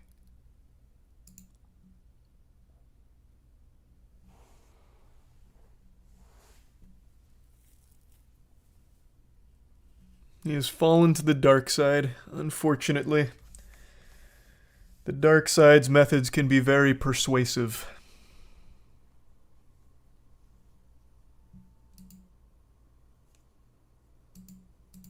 I still do 8T.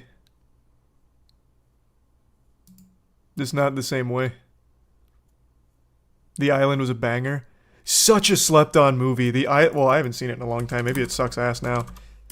But this movie was so good. Not any of this. What is all of this? This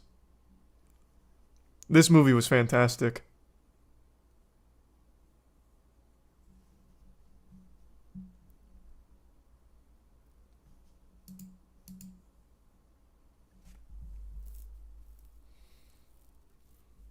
Appreciate the 20 Pippin. I have no idea. Probably a lot of stuff.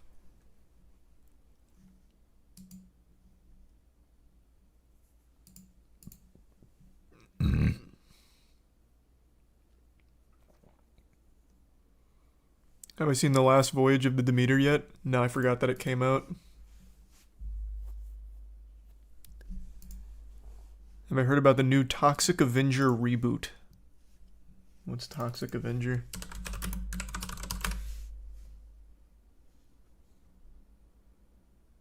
I don't really remember this. So no, I don't know anything about it.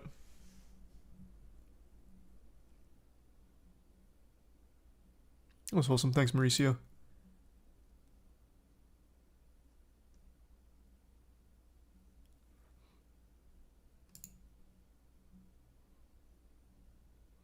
Do I follow the MCU? Yeah.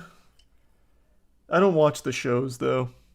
I can't be bothered with the shows anymore. They're so fucking lame. I still watch the movies. Hey, Billy. I remember that from Full Sail. I still don't know what it means. My night's gone alright, Landon. Hope you're having a good night.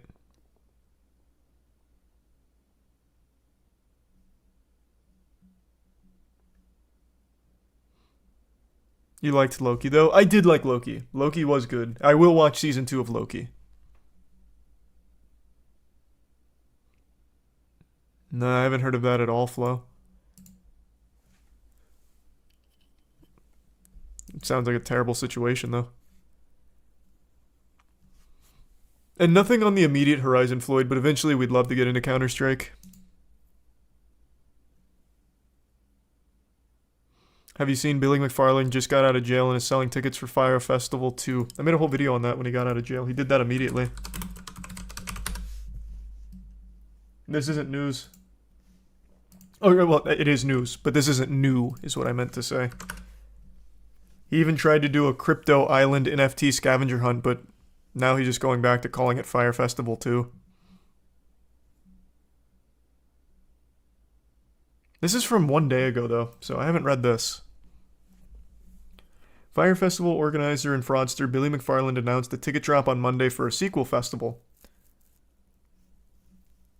We all know about Firefest.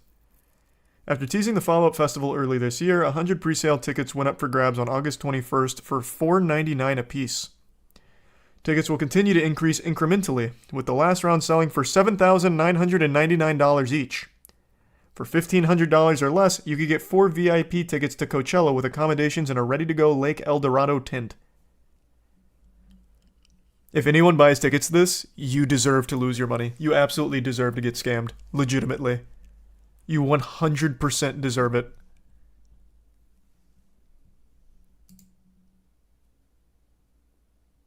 Thanks, Nexus. I have still not seen the new Teenage Mutant Ninja Turtle video yet. Ticket sale predictions for Firefest 2. I think it probably will sell out 100%. People will do it for the meme. Those 100 tickets have sold out, according to an email from organizers and McFarlane's social media, despite the event having no lineup of artists, exact date, or location. So he literally sold them nothing. He actually sold them nothing. That's so hype. All 100 people that bought this should be investigated. Like, that's criminal levels of stupidity and recklessness.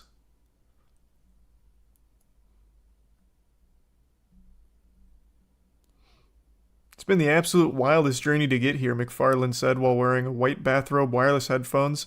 It all really started during the 7-month stint in solitary confinement. It looks like he learned so much, too. He continued that during his incarceration at Federal Correctional Institution Elkton in Lisbon, Ohio, he wrote a 50-page plan to parlay interest and demand into new projects.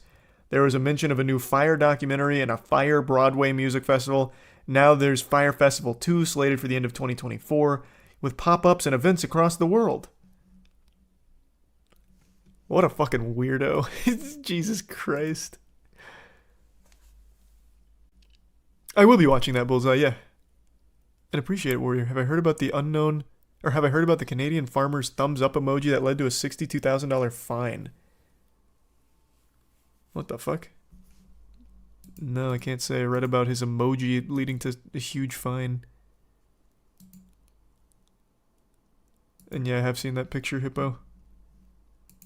What's up, guys? This is a big day because as of right now, Fire Festival 2 tickets are officially on sale. Yeah! It's been the absolute wildest journey to get here, and it really all started during the 7th-month stint in solitary confinement. I wrote out. Hey, Billy, I'm not your PR guy. I'm not on the board here. Why would you mention solitary confinement? Hey guys, Fire Festival 2 is coming out. By the way, I am a convicted criminal. I spent 7 months in solitary confinement. But that's when I went on my spiritual journey and I really found myself. So I'm doing it again. Wrote out this 50-page plan of how it would take this overall interest and demand in fire, and how it would take my ability to bring people from around the world together to make the impossible happen, but how it would find the best partners in the world to allow me to be me while executing Fire's vision to the highest level. You just shouldn't be you. Like, that's the big problem, is you. You are the problem. This doesn't inspire confidence, Billy. God damn it. In my first year, I partnered with one of the biggest and best TV companies in the world to produce a documentary called After the Fire. I've also worked with one of the biggest production companies to sign a deal to produce Fire Festival, the Broadway musical. I still think that's such a great idea. He's actually selling nothing now. He's selling imagination. Like, he's selling the idea of things, which is so fucking cool. And people are buying it. Amazing. Appreciate it, Christian. Thank you for that. I'll look up the farmer thing in just a little bit. I want to finish the Firefest 2 news here. And yeah, I've kept up with the Sniper Wolf and Jack's Film stuff pretty closely. Thank you, Justin. Do I have any advice on getting into competitive natural bodybuilding? I do not. I'm not a bodybuilder. I lift every day, but I don't lift for powerlifting or bodybuilding, so I'm not the right person to ask.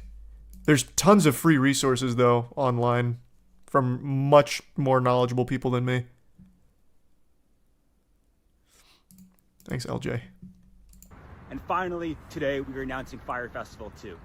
We spoke to people as far away as the Middle East and South America, and ultimately we decided that Fire Festival 2 is coming back to the Caribbean. We are targeting Fire Festival 2 for the end of next year, and in the meantime, we'll be doing pop-ups and events across the world. Guys, this is your chance to get in. Let's go. Everything I've been working towards. Let's fucking go. My man. Who wouldn't want to go? Billy? You know what? Let me take a peek here. For only $7,999, I can go to a completely make-believe event.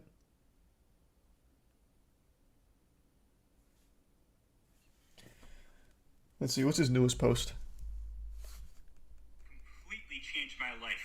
As I'm sure you've heard by now, the tickets sold out really, really fast. And this is definitely going to frustrate a lot of you, but we now have 6,900 people on the wait list for Fire Festival 2. I have gotten emails. Do you think this guy's ever told the truth about anything in his life?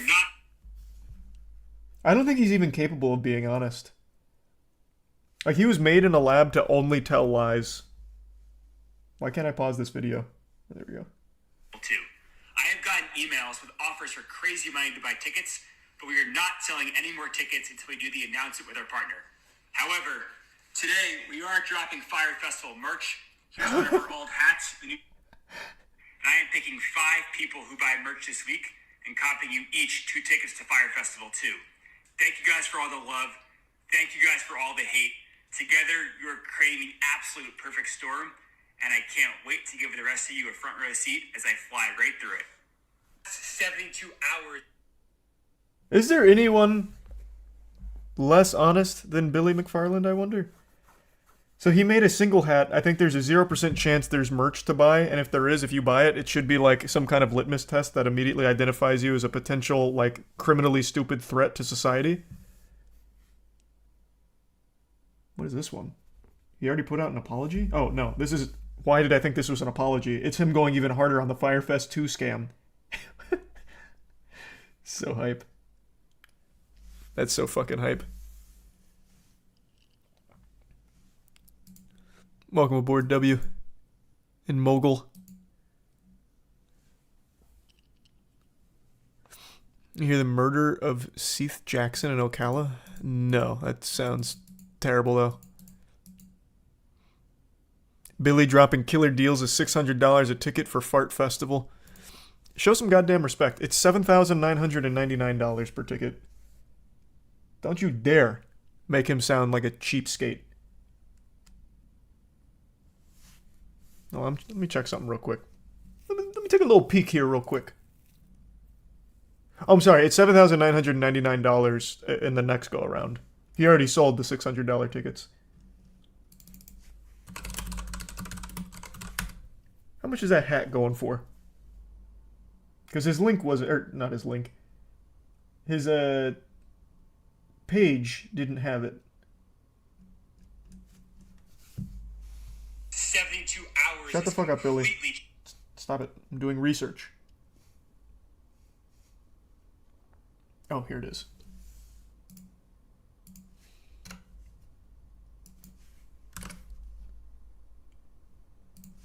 His own website doesn't come up when I type it in on Google.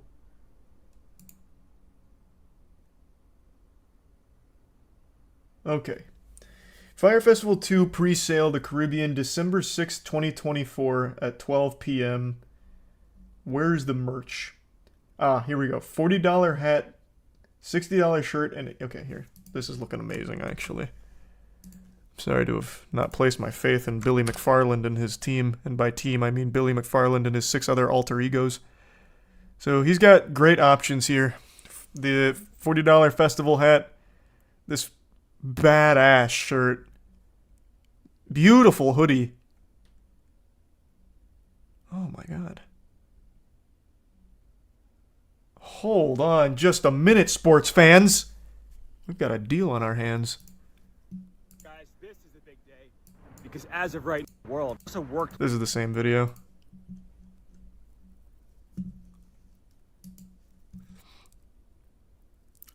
I didn't see that, Sway, but that sounds cool.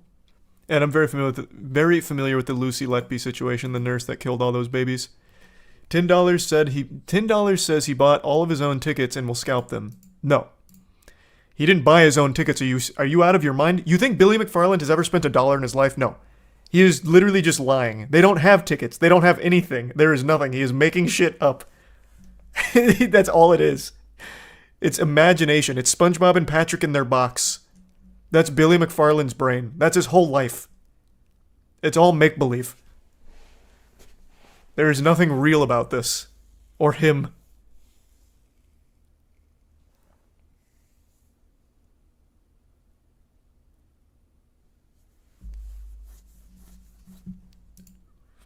Welcome, dog. Of course I played Paper Mario. I love Paper Mario.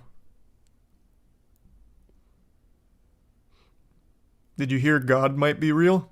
Yeah, and his name's Billy McFarland. This guy is making hundreds of thousands of dollars selling nothing. Actually nothing. He has legitimately made so much money selling nothing. He's a deity. Not through this, though. I don't think he made any money off this. I'm talking about in general, before this.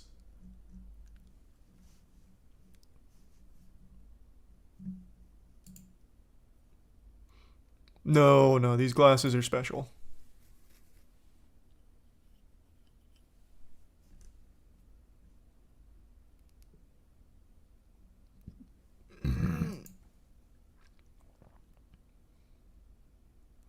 Isn't that one guy that made the festival where the only food was some random ass sandwiches? Yeah, among many other things, yes. Fire Festival is still to date probably the most disastrous event ever attempted.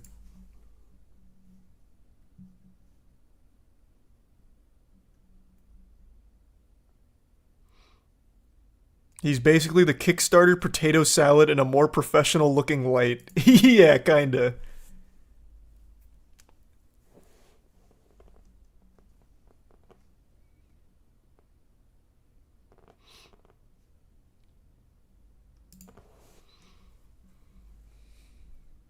There's a video of them crying on the bus going to it. To Fire Festival? I don't remember that. I remember when they got there, there's tons of videos showcasing how awful it was. Well, because, I mean, it didn't happen, clearly. But, I mean, like, everything they had there was terrible.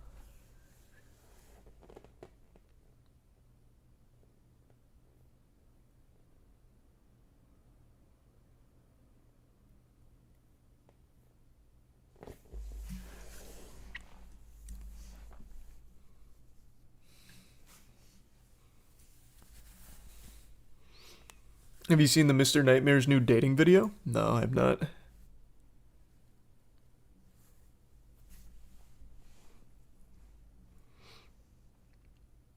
Hypothetically, if it was legit, would you buy a ticket? Man, no. Shit, no, I still wouldn't. Absolutely not.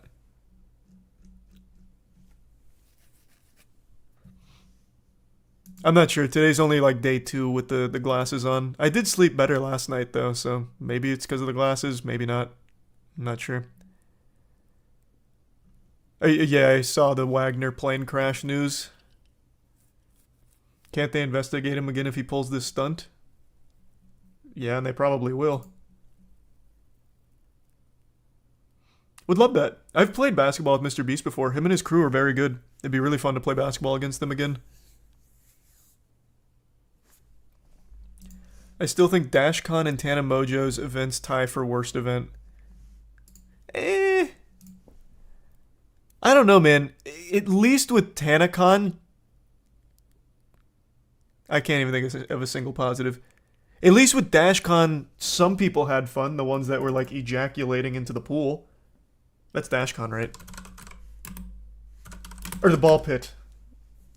The ones that were coming in the ball pit. Fire Festival, no one had fun. It was just a scam top to bottom.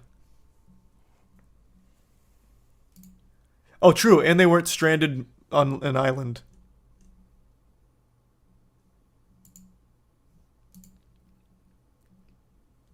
Yep, I've talked about the Killer Bean game a lot.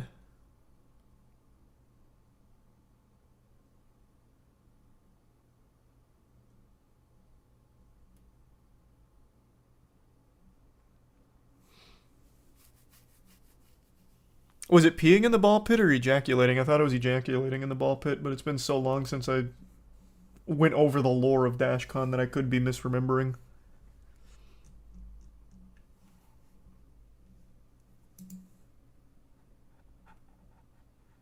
Thanks, Scion. I don't know if Nathan has diabetes or not. Hope you're alright though, Nathan. Thank you, Hera.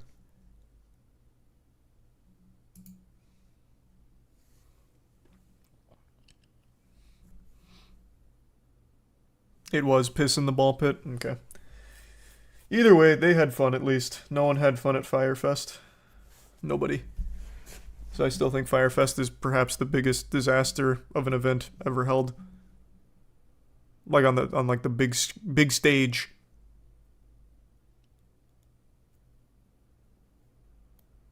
Thanks, Taxi Cab.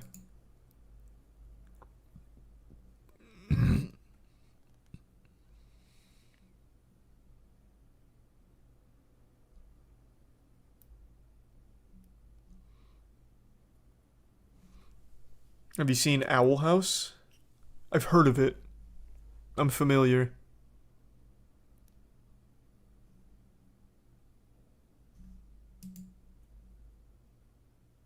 Yeah, I talked about the TF2 update. It's cool to see it. It was getting a lot of love the other day. I watched Germa, Vinny, Lud, Stir, and Doug and Poke play it.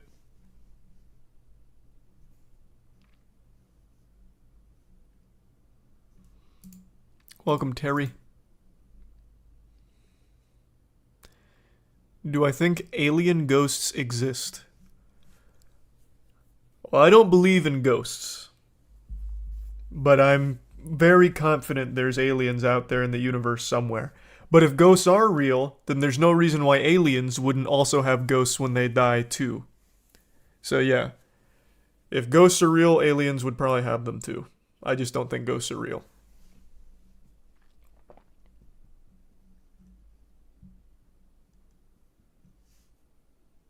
Well, thanks for a long time watching, Brad. And thanks, Tom.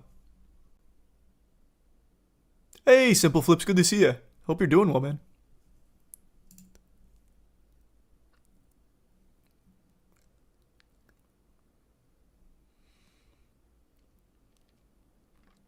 Welcome aboard, Stuart. And Simple Flips, thanks.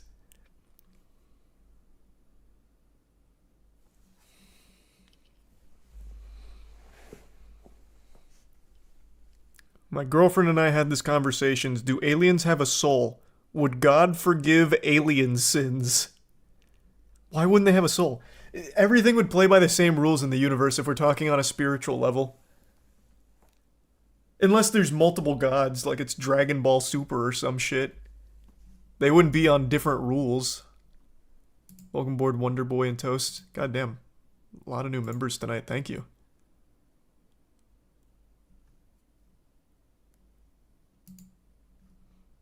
I haven't seen the new Adventure Time show yet, but I'm always excited for that. Congratulations on the huge weight loss, Simple Flips. That's huge. Congratulations. I said that back to back twice like an NPC malfunctioning, but I kept reading your statement and then I got lost. That is massive, though. Hope you're feeling good.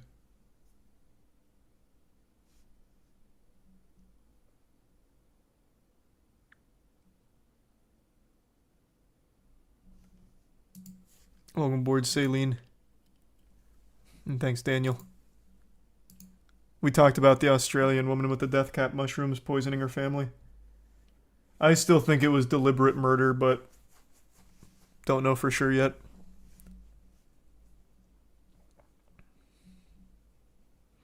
Does your pops believe in ghosts or just aliens? Just aliens.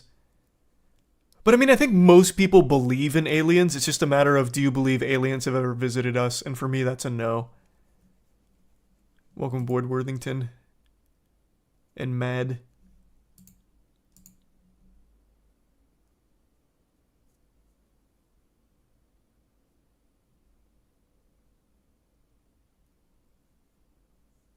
And Daniel.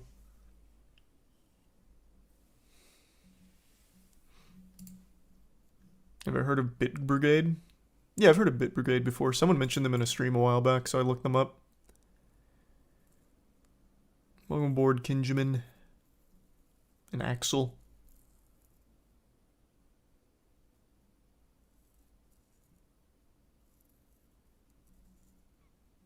Did you see the body cam video of the 3rd grade teacher that got arrested for being drunk on the first day of school? No. Is it wacky footage or something? Why would I have seen it? It sounds like a local story. That's sweet. Thanks, Kiara. And hey, Zach. Hope you're both doing well. I've never heard of Wild Tales. Welcome aboard, random guy. Kinda sad. I mean, that's very sad.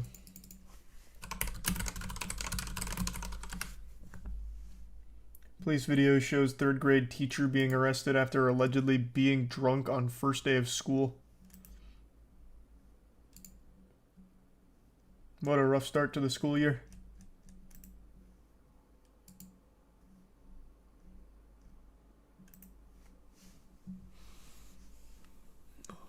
Welcome aboard, Def. If you had to survive a 6-hour barrage of attacks in your home against either a poltergeist or an alien, which would you choose to survive against, and why? Man, what? That's the easiest question ever. A poltergeist. Ghosts are so weak. Let's assume... Okay. Let's assume for a second ghosts are real. Those motherfuckers are so weak it's laughable. All they can do is move plates, slam doors, or move chairs. I can easily withstand 6 hours of that. It'd be annoying, but it's not that big of a deal. Like, it's not painful. Like, okay, he moves a chair. Okay, maybe the ghost moves a chair as I'm going to sit down and I hurt my ass, whatever. Aliens, though, if aliens are attacking, you're dead. If the aliens get here and attack, everyone's dead. Whereas a ghost is powerless, truly powerless. They don't do shit. They are so weak in the movies, and for some reason in every single movie they allow the main characters to just do the one thing that defeats them while they watch. Welcome aboard, Hazmat and Raz. And I don't know, I haven't used C4 pre-workout in a really long time. I haven't seen that footage either, LJ. Welcome aboard, CR.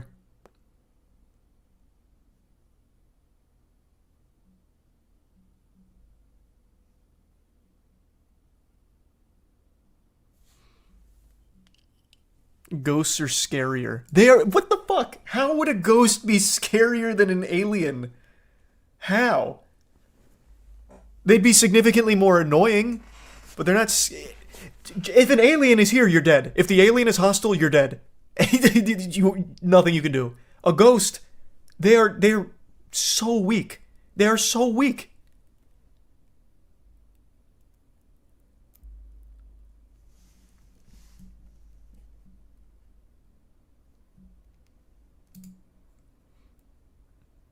Someone just mentioned that, Moldy, so I just pulled that up a second ago. And thank you, Rodrigo. Have you seen the preschool teacher cussing out, or have you seen the preschooler cussing out a teacher at graduation? I saw that on Twitter a while ago. Assuming it's the same video. I don't know how often that happens. A mouthwash tier list? Eh. Happy birthday, River. Hope you had a good birthday.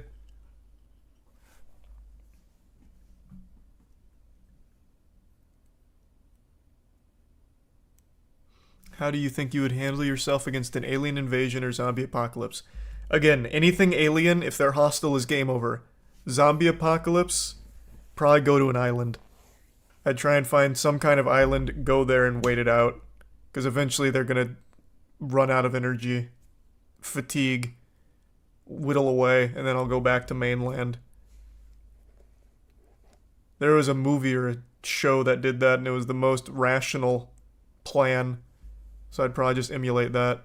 Oh, holy shit. That is fantastic news, Dragonfly. That's amazing to hear. Fuck yeah. I'm really happy to hear that, Dragonfly.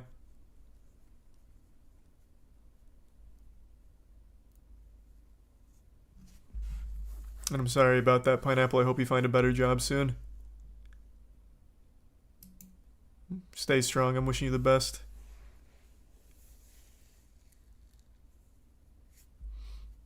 Pre-workout or protein powder tier list? Maybe at some point down the line that could be a fun one. And I've been really enjoying Baldur's Gate 3.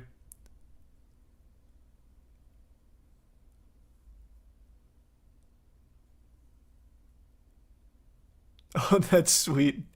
Hope you had a good birthday dinner, Temperate. Welcome aboard, cool guy.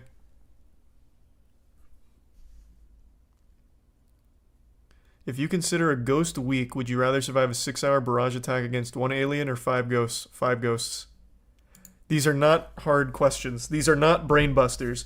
One alien, if he has made it here, would be able to wipe out everybody. 5 ghosts, maybe move a few plates. Maybe slam a door. Maybe make a loud noise. That's easy. These are easy questions. It's such a softball. There's a right answer to it.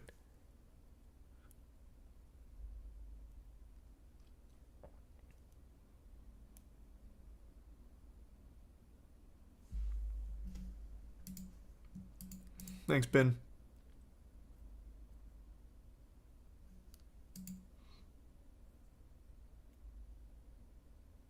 I don't know what that means, EJ.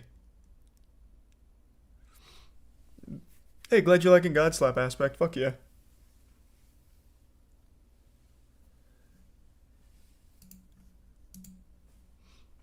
What about a demon or an alien? I don't know how powerful a demon can be, I guess. I don't know. If they have like superpowers though, that'd be a little tough.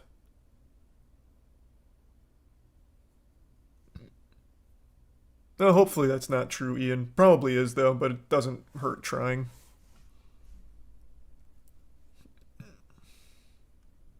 Winning the lottery, I'd say, Jam, for sure. I appreciate it, Julio. Hope you're well.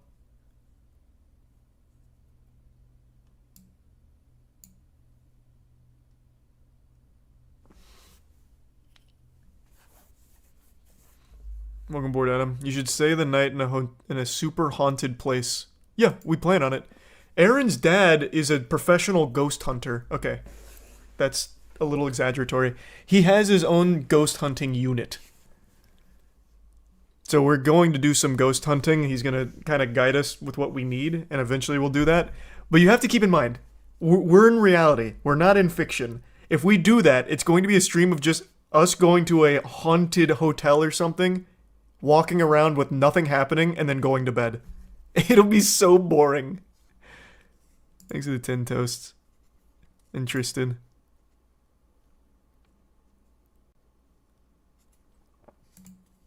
Thank you, Pan.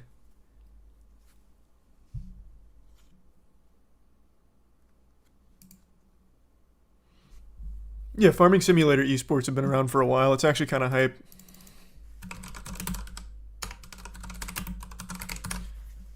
I've watched an entire championship.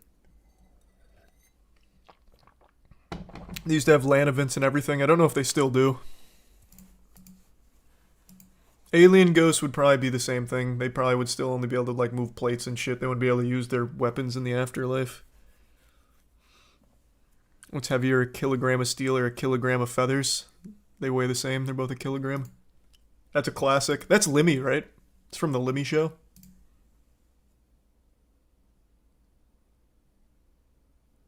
And I haven't caught up on a current affair in a while. And thanks, A. And Cole.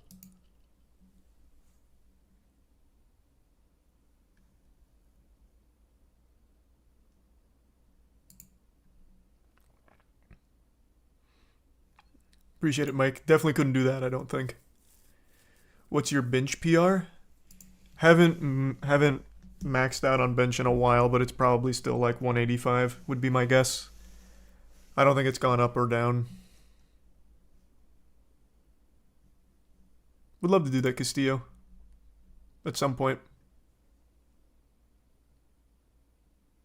I appreciate it, Lance. I was doing well.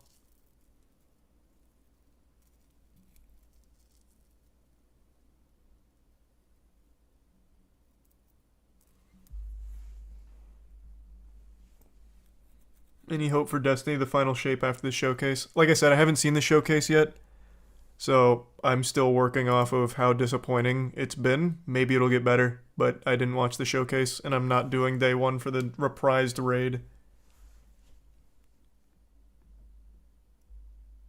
Have you seen the video of the Little League coach giving a speech on how it's all about winning, and if their dads say otherwise, they're losers? No, I've got to watch that now, though.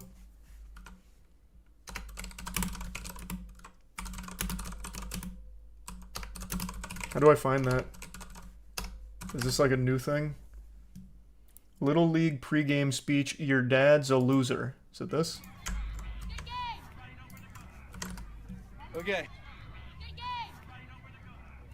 Our goals are when we step on this field. Jackson with an X. What's one of our goals when we step on this field? To do your best stick. No. Not even close. Blaine with a Y. Blaine's not here. Blaine. Oh, this definitely seems like a skit. Okay, good. What's one of our goals when we step on this field? We do our best and try to win. I like the second half. There's no way this is real. Nate, you got another one? Rylan, you don't have any other goals? This is super Aiden? fake. No shot.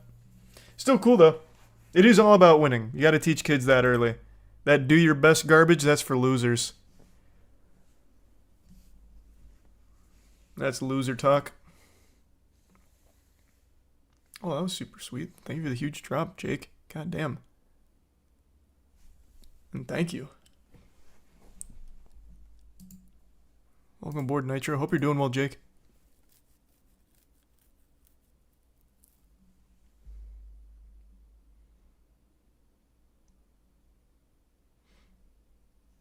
I've talked about the Killer Bean game a lot. I'm hopeful but a little worried because there was no dialogue, meaning I'm thinking there might not be a story, so it could end up just being like a tech demo. I'd probably be scared if I met a real ghost. I wouldn't exactly be excited. It's just I don't think ghosts are real. So I don't think there's any possibility of that.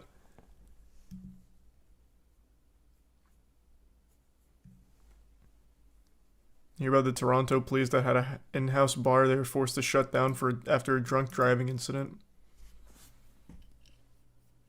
Can't say I heard of that. I feel like a lot of them probably have bars though.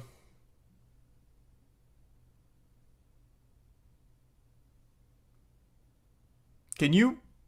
Isn't salt, like the salt circle, isn't that for demons? Or is it for ghosts? I don't think you could avoid ghosts with a salt circle. I know you can like exercise them with salt though. But I think the circle's for demons. And probably not simple, dude. I followed it, but I didn't get all of the information because there was so much, so I wouldn't be able to. I appreciate that, Mim. Thank you. Welcome, Johnny and Jake.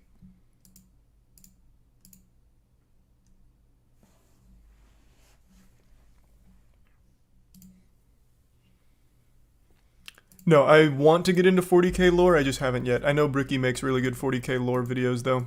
So that's where I will start when I do finally decide to take the plunge.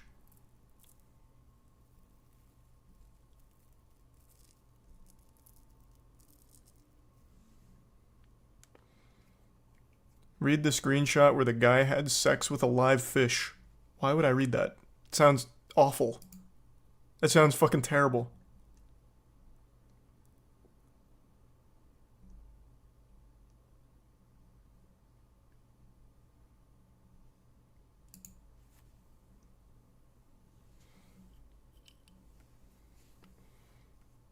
Have you seen the video of the guy swallowing a live frog? Man, no, I can't say I've seen that either. Jesus Christ. Oh, salt circles are used for more than that? Oh, okay. And thanks, no one, yeah. That shit's just sad. I still haven't watched Lamino's JFK video yet. I still really want to.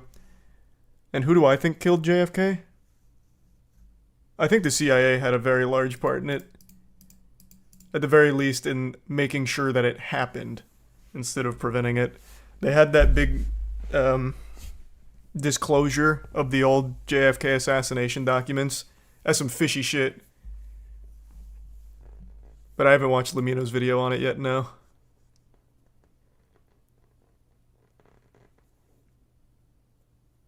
Hey, have a good night, Jake, and thanks again.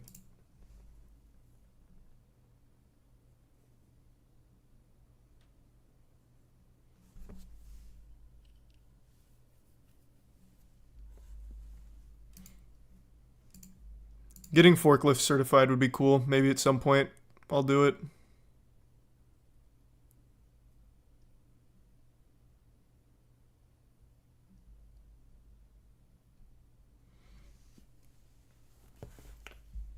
Bro thinks he's wise with the glasses on. What do you mean, man? They're not even like actual glasses. They just block blue light, apparently. I'm not acting more sophisticated or wise or anything. The Tampa Mafia killed JFK? Probably not, but who knows? And for sure, Tony.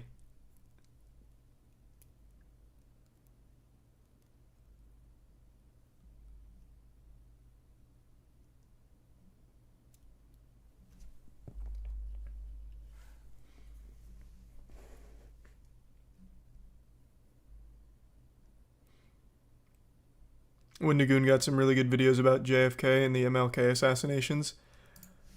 He also covered this, didn't he? The JFK... Oh, I don't even think I can pull this up on stream because it's a banned game.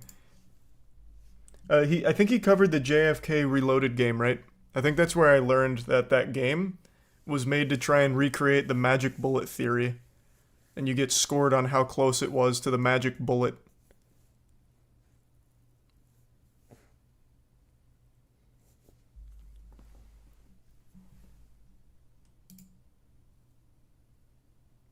I did not see that servo. Must have been earlier today. Thanks, Alex. Hope you win, Rusty. Good luck.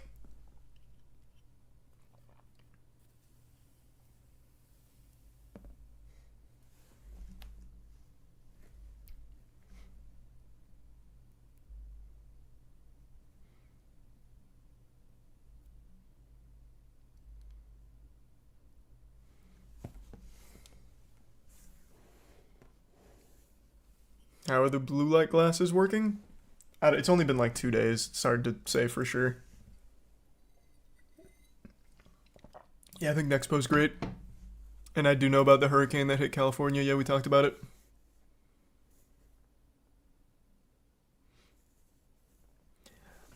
What do you say to people who've legitimately lived with poltergeist activity? I have and was skeptical before I did. It's just hard to believe that that is a thing that happened. It's like the people that think they were probed by aliens because they had sleep paralysis. So it's a hard thing for me to take at face value, since there's legitimately no evidence in any capacity of ghosts and all that being real.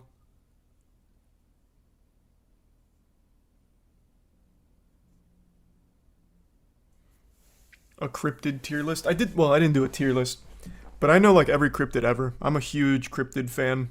Mothman, Goatman's one of my favorites actually. Goatman's one of the only cryptids that actually killed somebody. Obviously he's not real. I know that, but he's a urban legend and he's across a bridge and some teenagers were looking to hunt down Goatman and one of them fell off the bridge and died. So he's like the only cryptid with an actual kill to his name.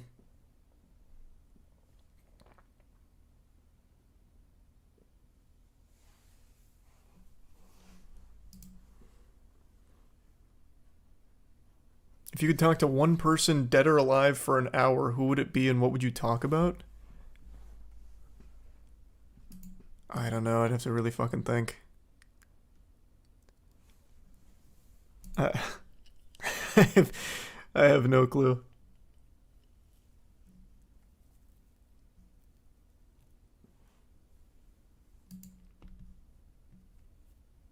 Yeah, there's a lot of good games right around the corner. I'm looking forward to Starfield and Lies of P. Cautiously optimistic for Starfield, very optimistic for Lies of P.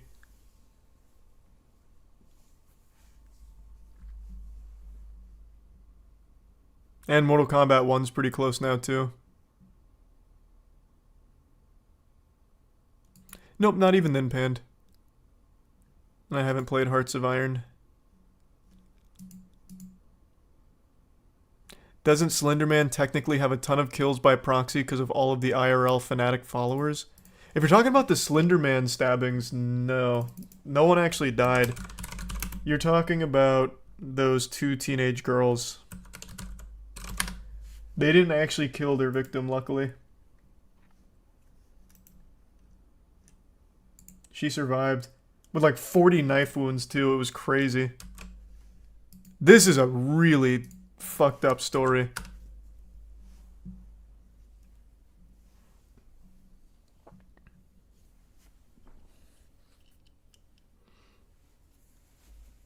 There's interrogation footage. Oh yeah, there is. Didn't JCS cover it at some point, or am I totally misremembering? A ghoul? Welcome aboard, Rhino. Are ghouls like super strong?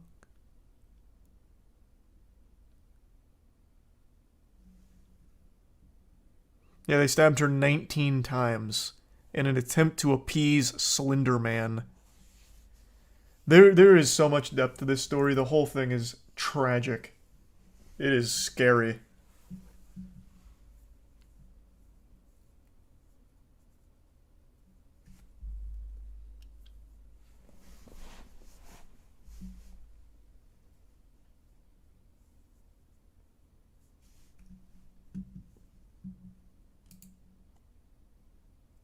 Baldur's Gate 3's been great, yeah.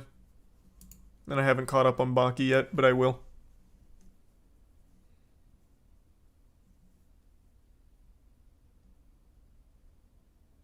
Yeah, the girl survived the stabbing, that's what I was saying. So I don't think there's any Slender Man deaths. Whereas Goatman actually did lead to someone dying.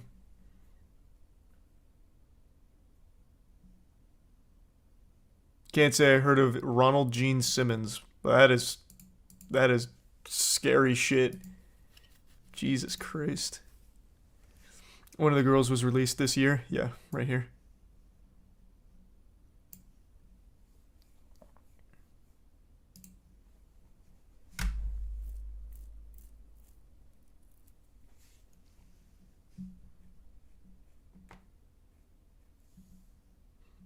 Did you know about Boswell High School stabbings in Texas from 2 years ago? I did not.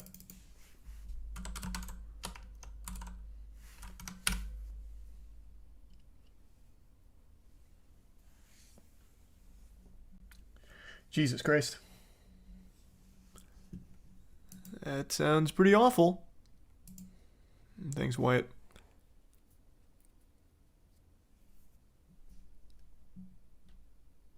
Thanks, Mirage.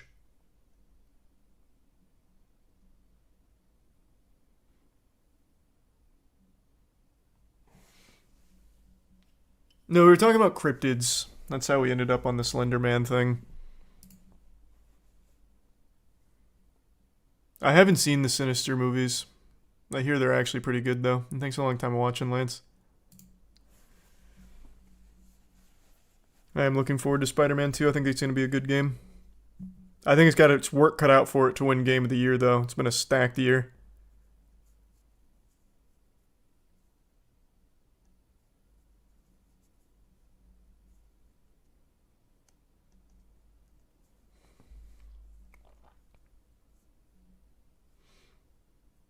Have you seen all the hate the new Snow White movie is getting?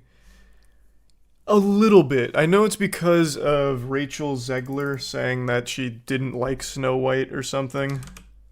Or was afraid of it. And she hated the ride because the ride was scary. So they completely like redid Snow White. I don't know. I didn't actually watch too much of it. I've just seen all the headlines and hoopla.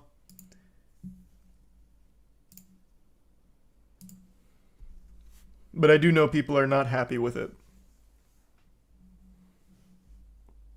I think it'll just be another soulless Disney remake cash grab. And nothing more. As every single live-action remake is. I think they're all fucking bad.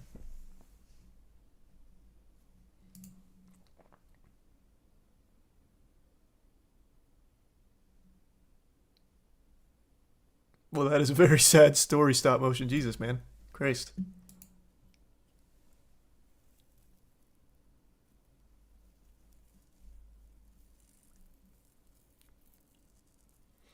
Yeah, we were talking about the pink sauce girl. How she has a GoFundMe now because apparently she lost all of her money. And blamed it on Dave's Gourmet for a bad deal. Oh yeah, this was a huge story when it happened. I don't know what that is, Pand.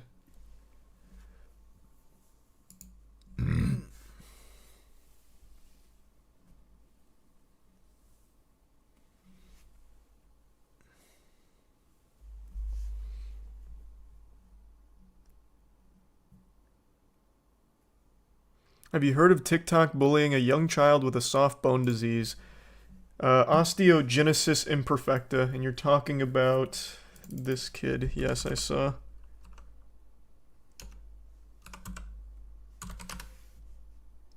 How do you spell his name?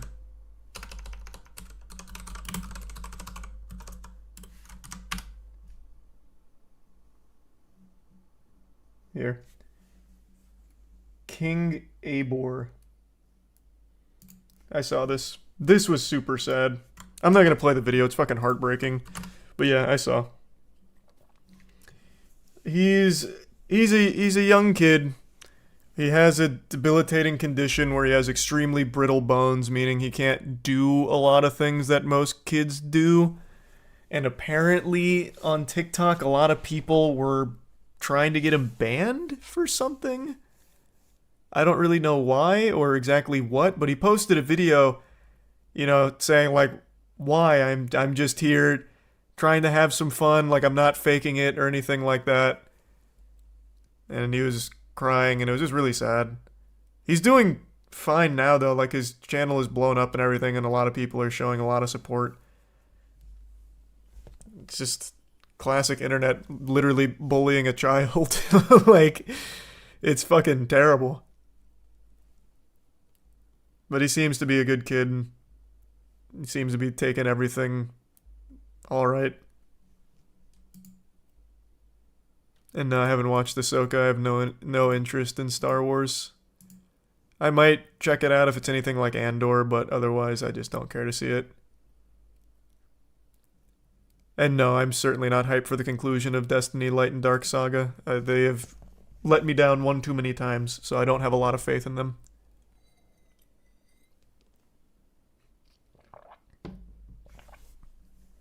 Yes, I'm familiar, Jasmine. And I don't know who that is, Grady.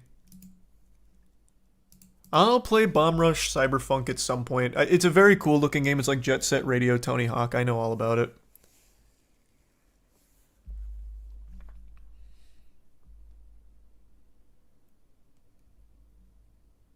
Island Boys got arrested. No shot. What'd they get arrested for? Stop kissing your brother. You're going to jail, weirdo. Did they take the incest too far? Where are you seeing they got arrested? I don't even know why I bothered Googling it. One of them got arrested a while ago for the domestic battery. We talked about that.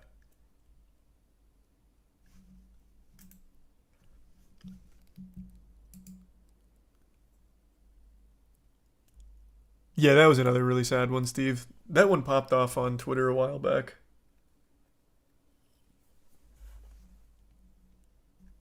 Oh, Jesus, holy shit.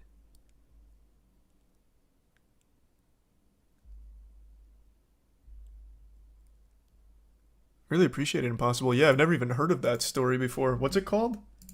Would I even look up for that? Really appreciate the huge drop, though, man.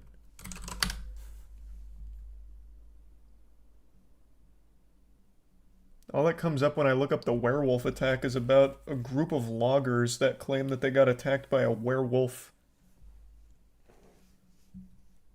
Which I don't think is it.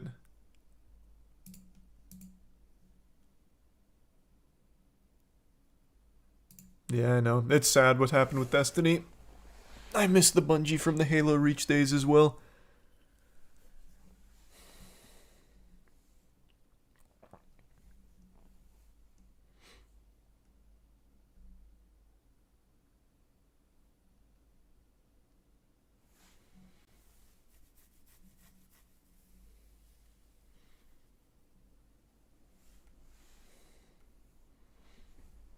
And the Persona 3 remake, probably won't play it. Maybe. Actually, I don't even know why I'm saying maybe. I'm actually just lying. I'm not going to play it on stream or anything. I might play it eventually just because I really like Persona, but it won't be something I stream. And I'm good, Austin. I'm just redecorating my room is all. Well, redecorating that area. I've got something cool to put there.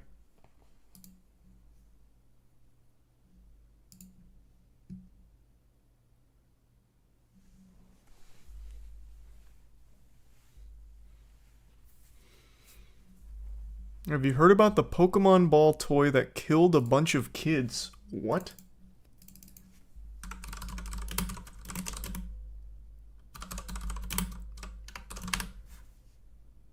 Reflecting on the Burger King Pokemon disaster of 1999. What? I've never heard of this.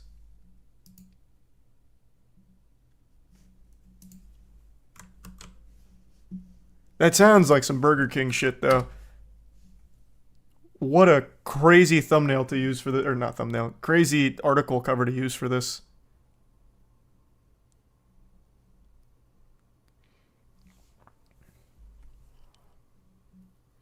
Some of the most iconic toys of the 90s showed up on greasy trays across the country, but perhaps the biggest frenzy arrived with a series of Pokemon collectibles from Burger King at the turn of the millennium. Pokemania hit a fever pitch in 1999, and the frenzy had a body count. Time magazine helped introduce the Japanese imported phenomenon known as Pokemon to the mainstream. Okay. At the very center of their page, a space normally occupied by heads of state, religious leaders, and business magnates, Poliwhirl leaped out at the reader. I actually vaguely remember this cover. Where's the toy? Ooh. Doing alright, Jarrett. Hope you're doing well. And welcome, Leo.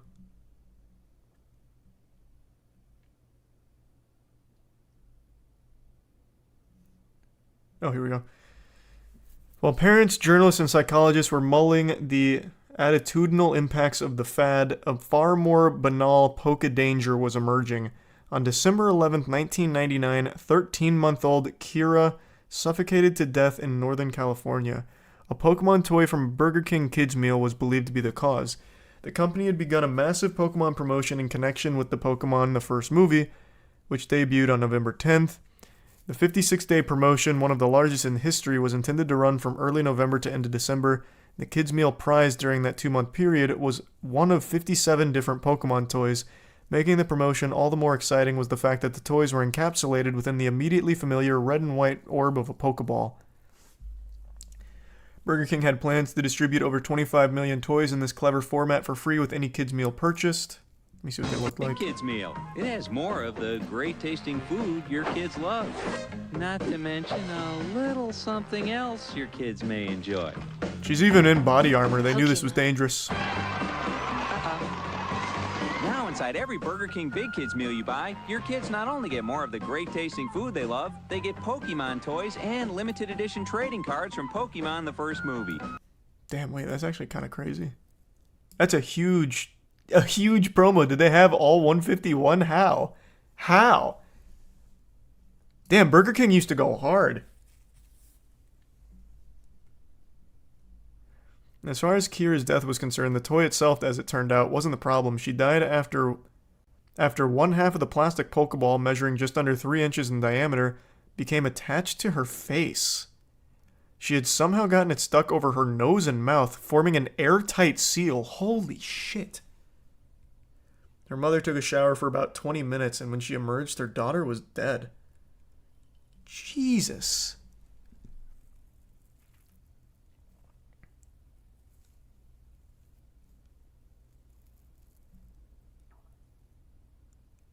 Spokesperson for Equity Marketing, the toy maker that had partnered with Burger King, would later state that the toy meets or exceeds all federal safety guidelines, and Charles Nicholas, a spokesperson for Burger King, argued it was not concluded that the ball was the cause. I mean, it seems like a completely freak incident, but I mean, the ball was literally the cause. It suffocated her. But it's not the design's fault, I don't think, right? Like that's truly a freak thing from the sound of it. I haven't heard of that, Kakashi, but that's fucking terrible. And thank you, Puppet. Well, yeah, of course, if there was proof of it, Benjamin, for sure. This was in 1999. 10 days later, on December 23rd, it happened again. An 18-month-old girl in Kansas almost suffocated. By the time her father pried the half of a Pokeball from her face, the girl's lips had turned blue. When we found out about the first death, there was a realization that this could be a huge national concern. This was the worst-case scenario. A major fast food chain, not just a toy store, distributing these toys by the millions.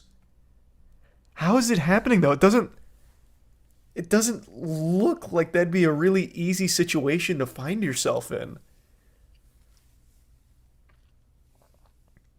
And also, who's letting 13-month-old and 18-month-old babies eat Burger King alone? Also, what do they eat from Burger King? Aren't you still basically on mush? Maybe not at 18 months, but 13 months? When do you stop having, like, mush?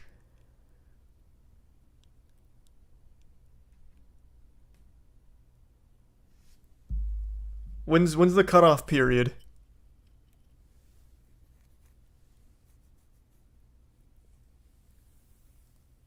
Usually around 11? Okay, so they might have just graduated from mush. But even still, graduating from mush right into Burger King, what a fucking awful combination. And no, I don't know that creepypasta avocado. Why is every major fast food controversy about Burger King? Because Burger King it's actually a scourge. Burger King needs to just be shut down. They make the worst fucking food imaginable.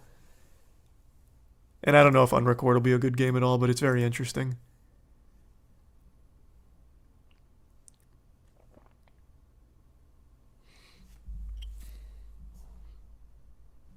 The promotion was already proving to be a resounding success. Some of Burger King restaurants were each selling thousands of kids' meals a day.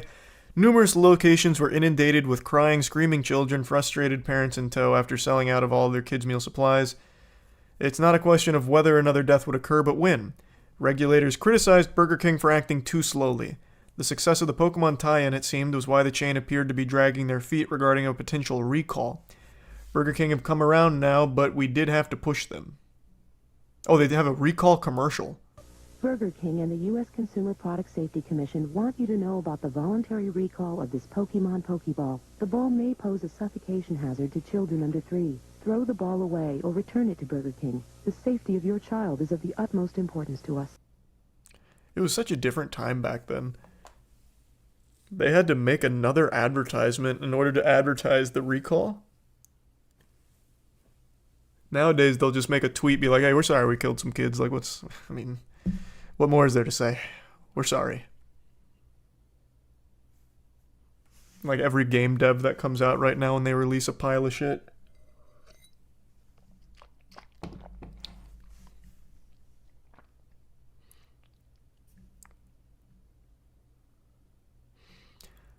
Sunday's not a day when there's a lot of press about something.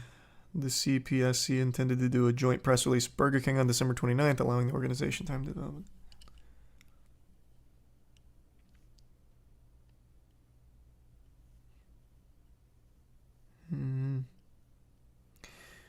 Consumers were urged to immediately take the Pokeballs from children and either return or discard both halves. You'd even get a free small order of French fries for each Pokeball, and kids still got to keep the Pokemon toy inside.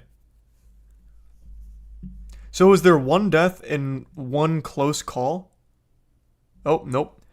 January 25th, 2000, a month after the recall began, 4-month-old Zachary Jones was found dead in his crib in Indianapolis, Indiana.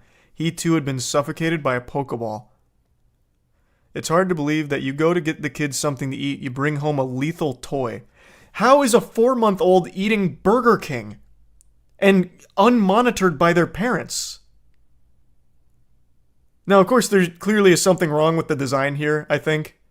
Maybe the pictures aren't doing it justice for what the Pokeball actually looks like. But what the fuck? This is a 4-month-old with Burger King? And no supervision? Holy shit, that's a recipe for disaster even if it wasn't Burger King lethal Pokeballs.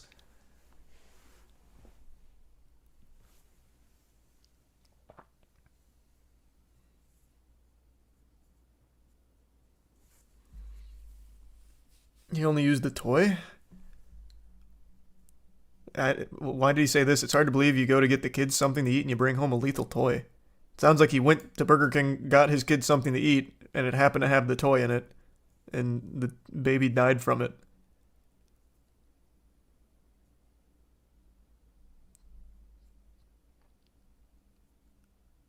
God damn.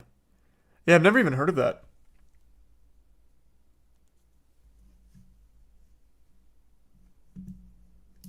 Welcome aboard, Anthony. You can try bringing one back. Maybe you'd still get the fries. This is the same era of bullshit, such as Satanic Panic, Stranger Danger, Razor Blades, and Halloween Candy, and similar. Satanic Panic never stopped. That's still going on today.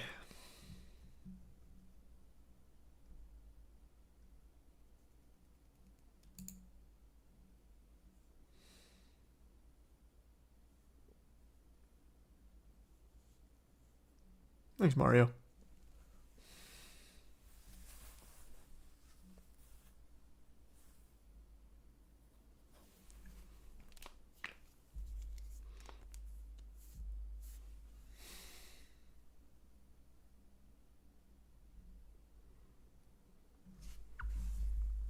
Are they just clipping it around their nose like a pin? So from the way it describes it, it seems like what was happening is the baby would be playing with the Pokeball and the half would get caught on its face like a fighter pilot, basically, with their mask. And it created an airtight seal that suffocated them.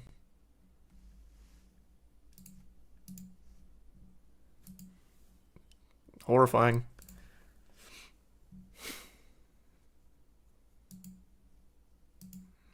Welcome aboard, US.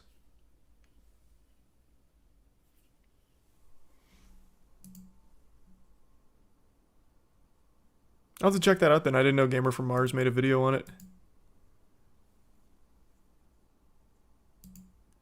Yeah, of course I've seen the new Mortal Kombat trailer. I've seen them all. Have you heard about the people eating Borox? That's... Alright. We went over this on stream, but it was a little while ago. I'll bring it up. That's a false flag operation, I gotta tell you. I was really excited to see the Borax eating trend on TikTok. It's not real. That was completely manufactured.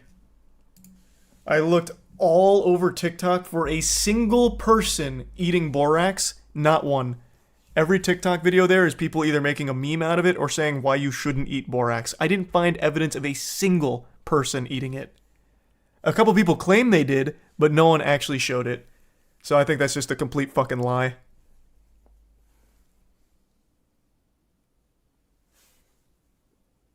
I do believe people are dumb enough to do it, but I don't think anyone's actually doing it right now.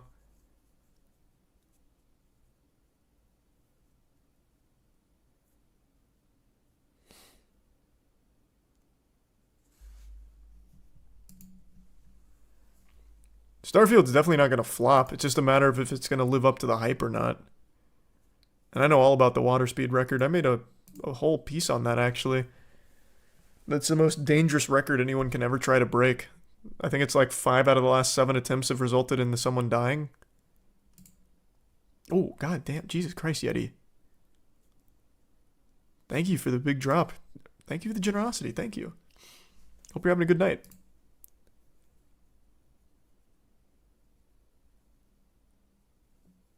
And I don't know about that recall at all, Keith.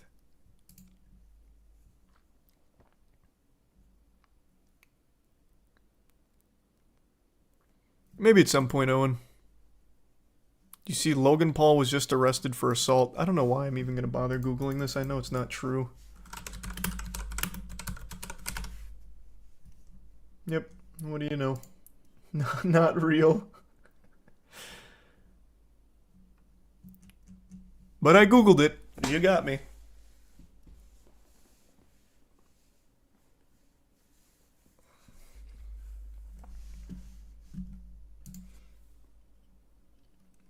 Yeah, I haven't seen the new Adventure Time thing yet.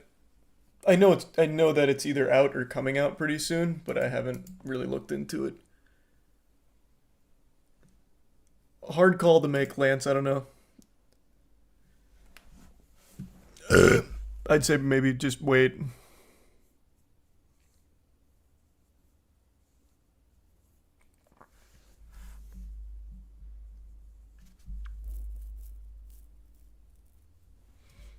Who's your favorite basketball player? Allen Iverson.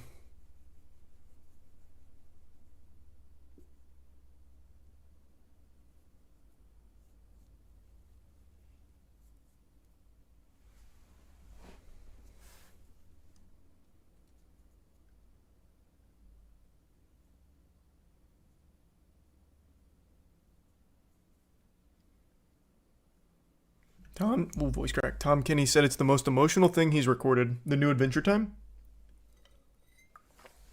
Is that what you're referring to?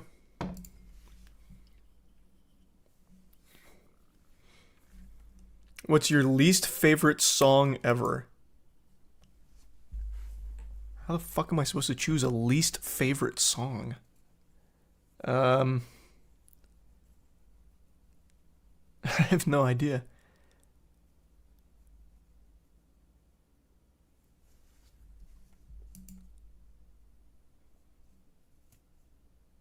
Don't know what yet, Owen. Usually it's just perusing Steam new releases for some dog shit.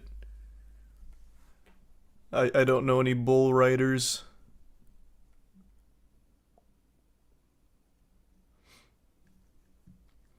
Hard to say, Kayla. They both have their pros and cons. Like I said, I'm looking forward to Stalker 2. They took out all the NFT garbage, so I'm hoping it'll be fun. I'm expecting it to be fun. 1 year sober this week. Congrats, man. That's huge, Adam.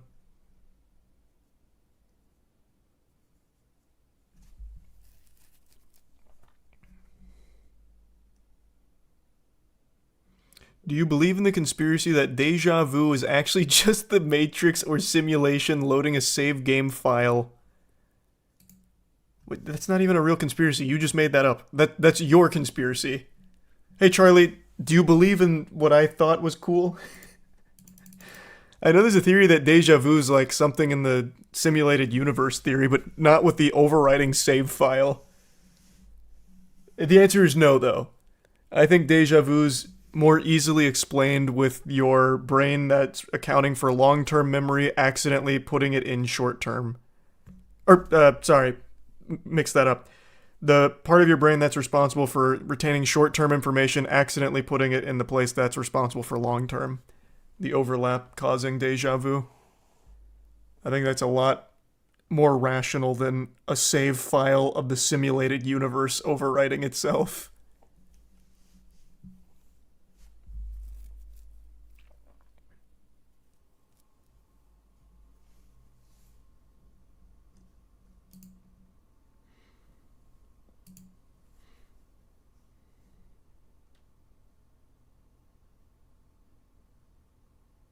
Probably the Team 10 house on that one, Pan. I really don't like James Corden. And thank you, Sume. It's not looking good for LMG. The Linus Tech Tip stuff is not looking good. And no, I haven't tuned into Darman in shit like 2 years now.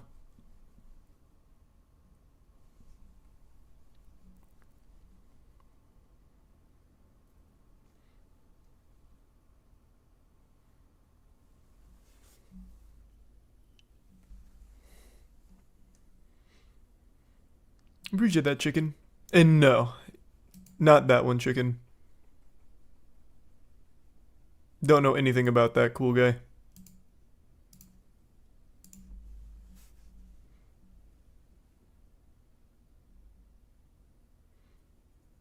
What's your favorite Source game? I don't know, you have to give me a minute to think on that. I like most big Source games. It's a great engine, actually. Well, great's a very generous term. It's an engine with a lot of character.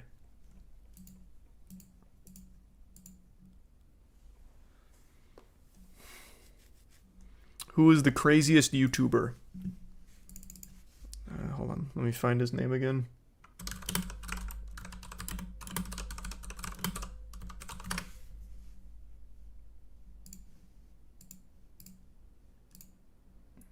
Give me 2 seconds. It's this guy.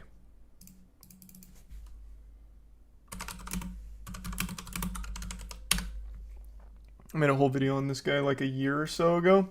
He has uploaded, I believe, 3 million YouTube videos. 2 million. Way over 2 million YouTube videos, though. And it's always pretty much the same intro. And it's usually just an general, like, tech advice thing that's randomly generated to try and game the algorithm.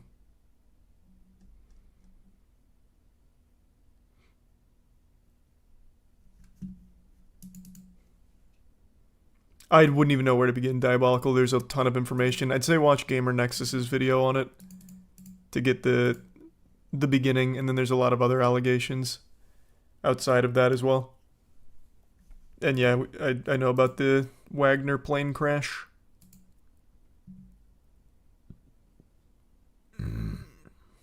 He's uploading almost every hour, and he has been for about 3 or 4 years. I don't remember when he started. 4 years.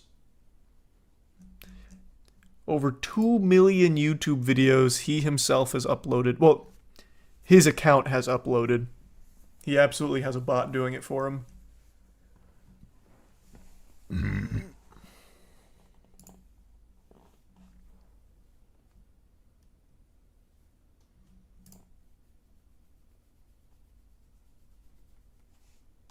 That's an interesting crossover, Brian. Was he weird in real life too? I imagine most pickup artists are.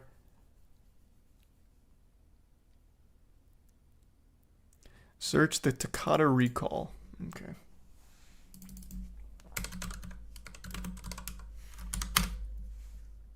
The Takata airbag safety recall.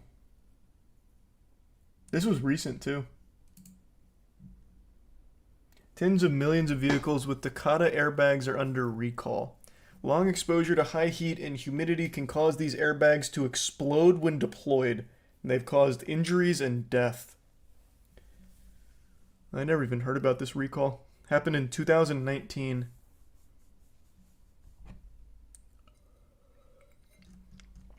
That's scary.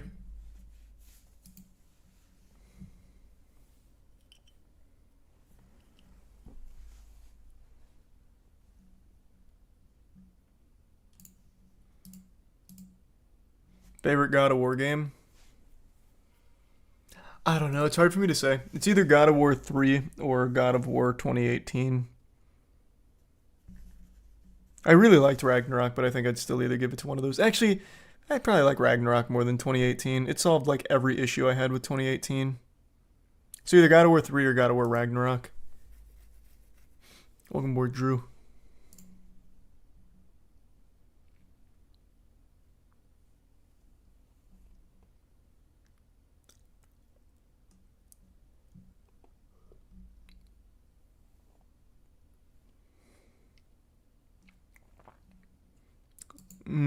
I don't know if I'll play Mario Bros. Wonder. Maybe.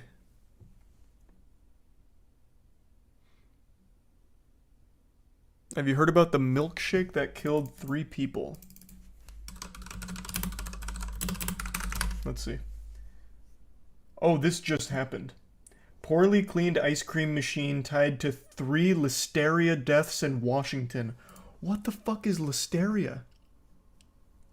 This is so scary. This is so fucking scary. This reminds me of the gas station cheese that killed 8 people, I think, with botulism. Or gave 8 people botulism. I don't know if all 8 died. Milkshakes from a Tacoma burger joint tied to listeria outbreak that killed 3 people.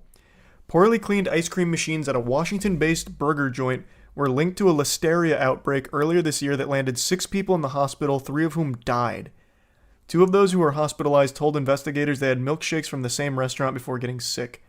The Washington State Department of Health says it found the same strain of listeria in ice cream machines at a Frugal's restaurant in Tacoma that was responsible for hospitalizing 6 people during a foodborne listeriosis outbreak earlier this year.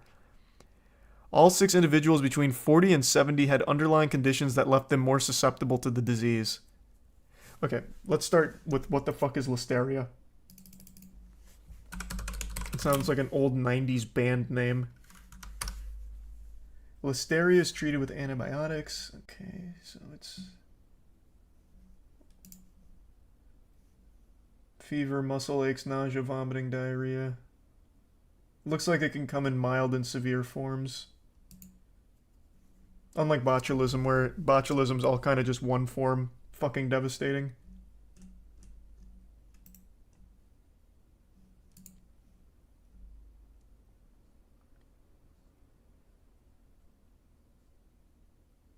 It's very rare. Roughly 1,600 people are diagnosed with it each year. But what foods can it be found in? It seems like cold foods, right? Considering this was the ice cream machine. So it's a bacteria that can be in cold foods, perhaps? Yep. Listeria monocytogenes can grow at refrigeration temperatures where most pathogens cannot. Those dirty bastards. Just when you thought it was safe because it was refrigerated. Now that's going to live in the back of my head. Now I'm not going to trust anything cold anymore. Shame. The bacteria's ability to withstand cold conditions can allow small communities to reproduce and form colonies large enough to cause illness or serious infection.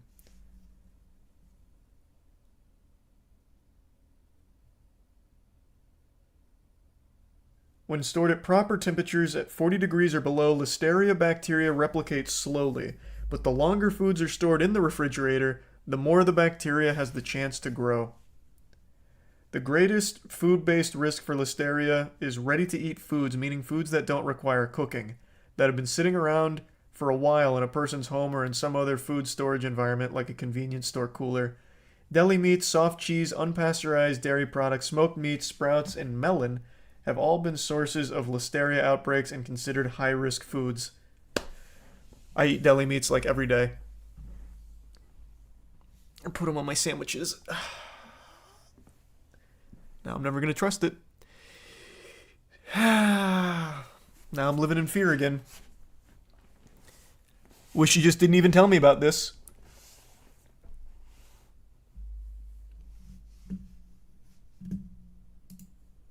Welcome aboard, Tyler. And thanks, Stintrick.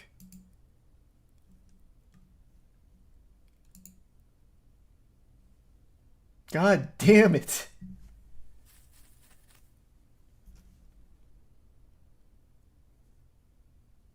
At room temperature, listeria will double every 20 minutes. And in a refrigerator, they double once a day. Holy shit.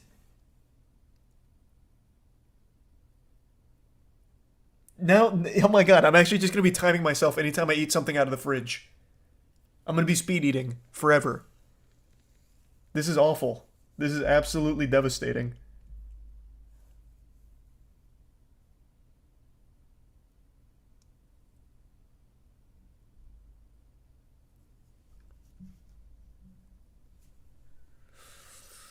Alright, let's go back to the ice cream machine now. Before I keep reading about fucking listerosis.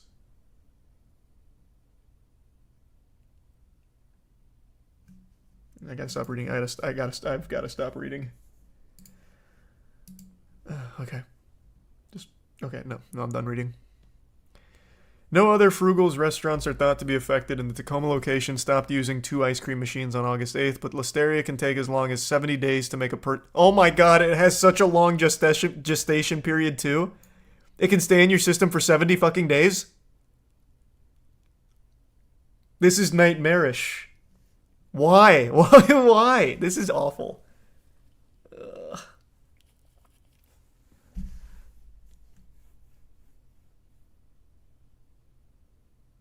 The health department said it in a news release that it found listeria bacteria in all of Frugal's milkshake flavors. I wouldn't be able to sleep. I don't know what Frugal's is. That's a terrible name for a restaurant, by the way. That just sounds yucky.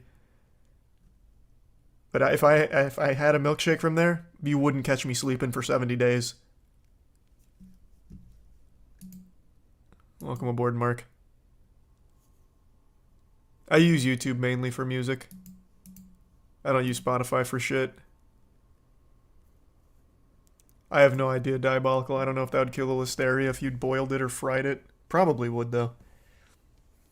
Though most people who eat food contaminated with listeria won't get seriously ill, the department recommends those who are pregnant, 65 or older, or have a weakened immune system call their doctor if they've consumed a milkshake from the Tacoma restaurant.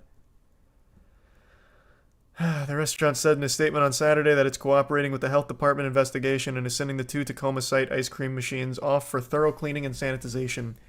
And out of an abundance of caution, Frugal says it has shut down milkshake sales at all of its other restaurants and is having all of its ice cream machines tested. Smart. That's the right action to take.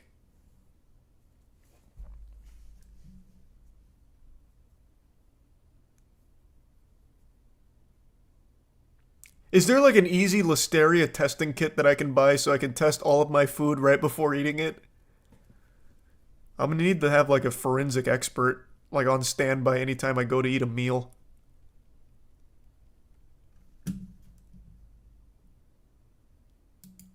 It's bacteria. Welcome aboard, Block.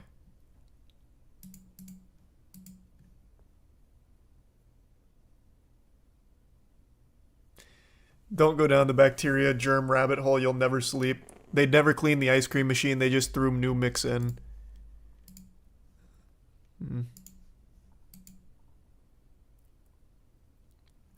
Look up Bluebell ex-CEO charged. 3 people died from listeria. I'm just never eating ice cream again. Actually, that's totally fine because I've been dairy-free, gluten-free for like 2 weeks. I don't need ice cream anymore. So if I just... As long as it's not in deli meats. That's all I really care about. As long as it's not in fucking deli meats. That's the one that'll be actually detrimental to my eating experience. I need to, like, train the dogs to sniff for listeria so they can signal me if there's listeria on my turkey.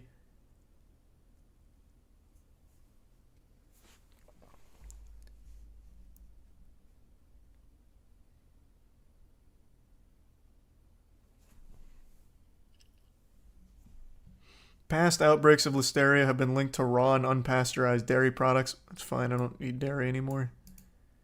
Raw or processed fruits and vegetables, as well as raw or undercooked meats and fish. You're telling me it can get on fruits and vegetables too? What the fuck?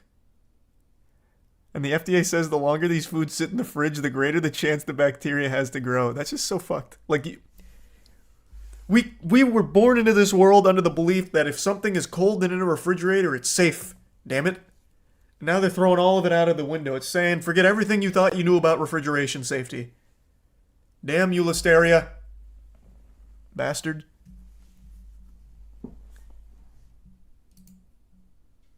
I still have it up, Raphael. I haven't played it yet, though. And thank you for the 20 starfish. That's why you cook? Oh yeah, let me just go ahead and cook my fucking fruit bowls. Just to cook the listeria out of my fucking bundle of mixed berry fruits.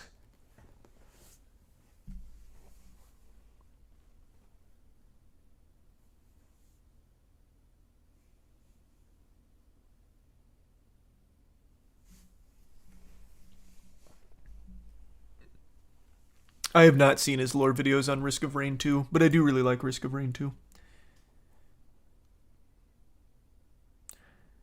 To keep your food safe from listeria at home, the FDA recommends setting your refrigerator to 40 degrees Fahrenheit and freezer to 0.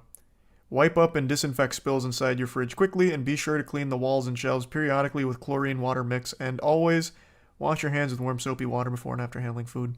Yep, tomorrow morning I'm taking Clorox wipes to that entire motherfucker in my fridge. Everything's getting sanitized. I'm gonna have that thing looking like it's straight out of Dexter right before a kill. Everything's getting sanitized. I'm going to war.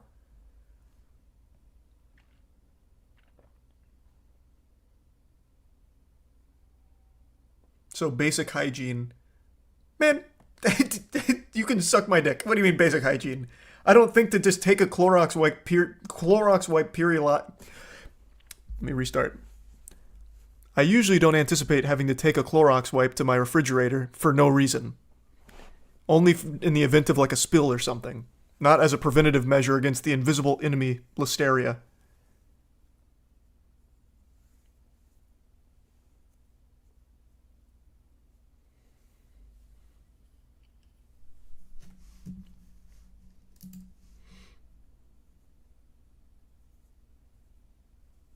Thanks, lizard. Yeah, hopefully.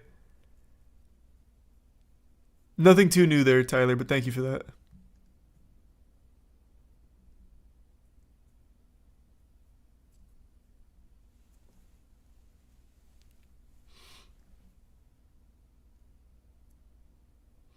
You don't clean your fridge regularly? Not with like full sanitization, usually just like simple cleanup. I usually don't bother going like every nook and cranny in the fridge out of nowhere unless there's a reason to. Otherwise, it's just normal general fridge maintenance. Like just general cleanup. Nothing too intense.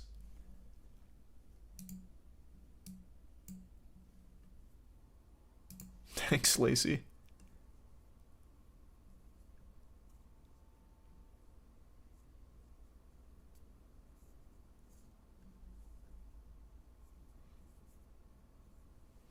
Oh, I'm not worried about getting listeria on me during the cleaning. I can just wash that shit off. That's got no defense against soap.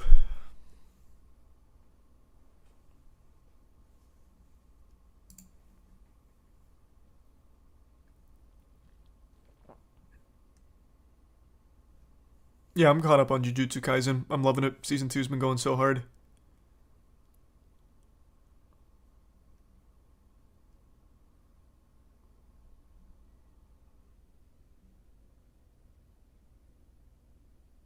I have Krispy Kreme from January still in my fridge and a pre-cut cantaloupe from December of last year.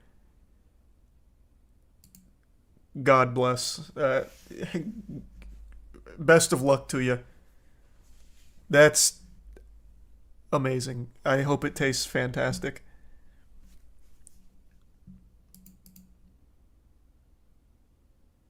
Actually, Google Bluebell, they went bankrupt over it. No, they didn't. Bluebell's still around. And they are some of the best ice cream in the game.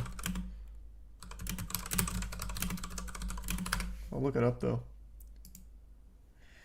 Bluebell sold ice cream tainted with listeria that killed 3 people.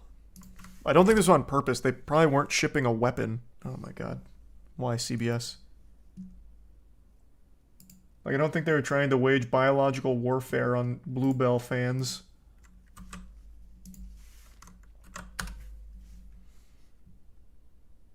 The 2015 listeria outbreak linked to a company's ice cream killed 3 in Kansas and sickened several others.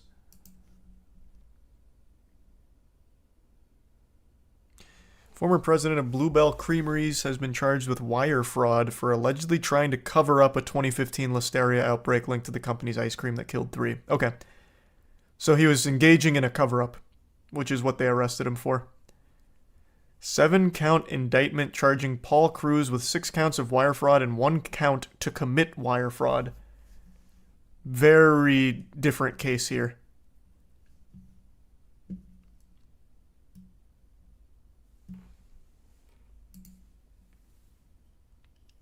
Thanks, Jay. Doing all right. Hope you're having a good night. Thanks, Ezekiel. You ever wanted to learn a different language? Of course. It's just not easy. I used to be really good at Spanish. It took like 8 years of Spanish.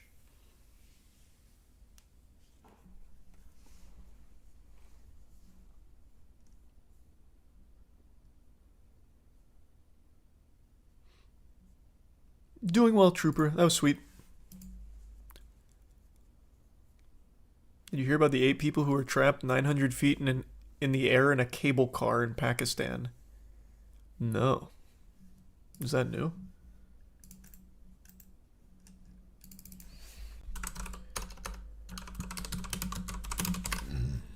Yeah, this happened 1 day ago. Pakistan cable car. Relief as all passengers are brought to safety. It ends up looking like a pretty cool ride, actually. Like a zipline adventure.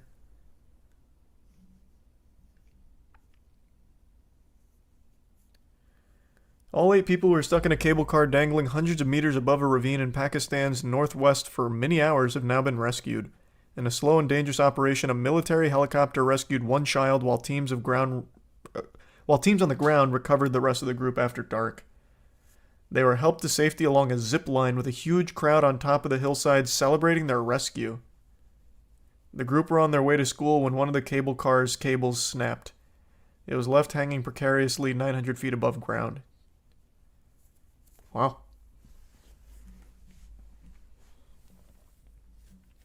Well, good work saving everyone.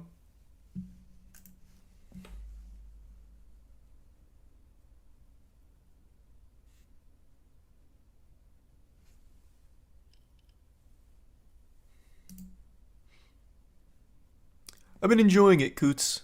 It's been fun. I appreciate that. Thank you, Hunt.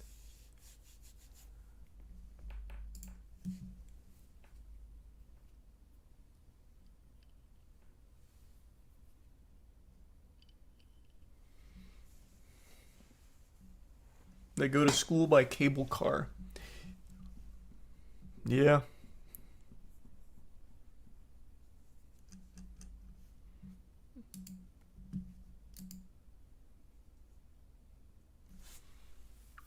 Appreciate that, Starfish. Might take you up on that at some point. That sounds fun.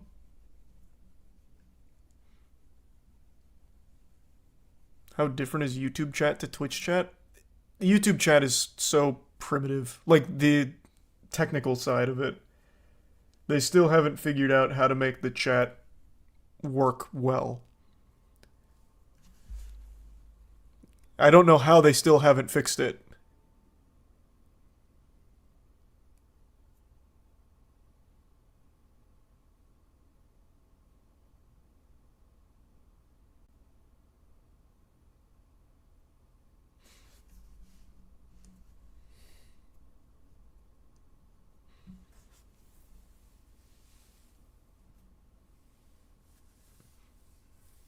Yeah, I don't know. They're just very apprehensive might not be the right word. Maybe they just think the YouTube chat is in a good place, which I think would be delusional if they thought that, but they usually move pretty fast on a lot of their other live streaming changes, but have still never touched the live stream chats.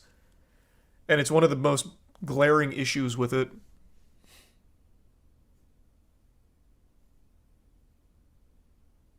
What are you talking about, Pan? Why would a chair spontaneously combust? And hello, Everett, and thank you for that, Pebble. Didn't watch it, rallied.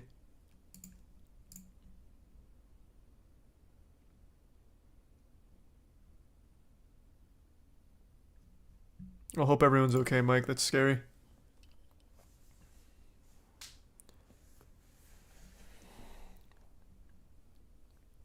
You hear about the police officer that stole Pokemon cards in uniform? Yeah, we talked about him.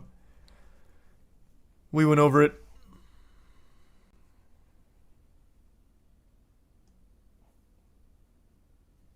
Thanks, Mo.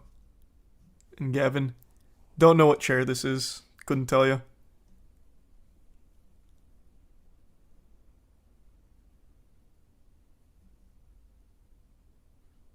Did you see that they're supposedly making the remaining Demon Slayer seasons into movies? That's just a rumor right now. I don't think it's confirmed. But my take on it is, who cares? As long as the quality is great, like as long as it's still really good. Imagine just 3 Demon Slayer movies to the same level of Mugen Train. I think that's a huge W.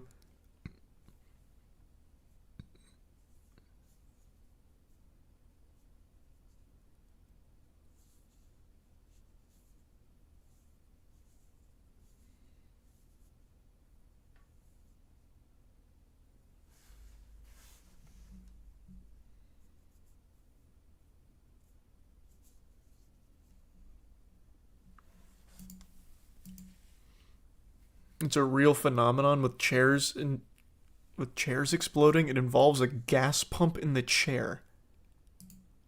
What the fuck are you talking about? Why would chairs just randomly explode from a gas pump?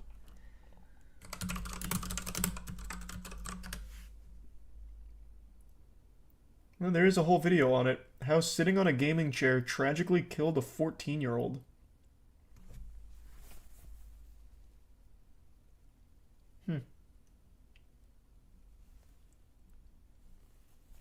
Well, I'm not sitting in a gaming chair. I'm in a normal chair. We don't have those dangerous gamer gas pumps and shit.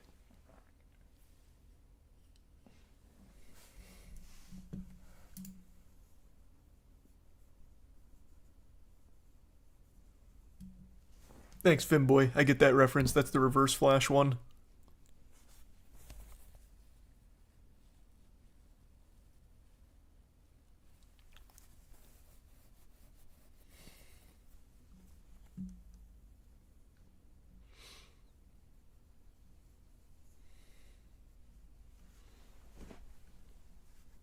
Yeah, I watched Gamescom. I saw everything.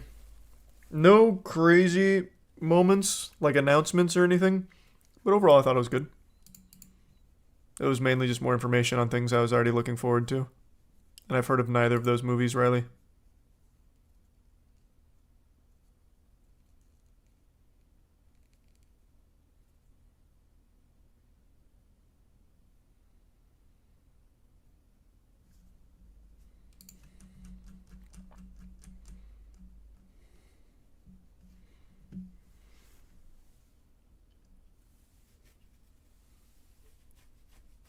Nice, lazy. True. Did you see Disney being sued for lying about box office numbers? Is it about Elemental?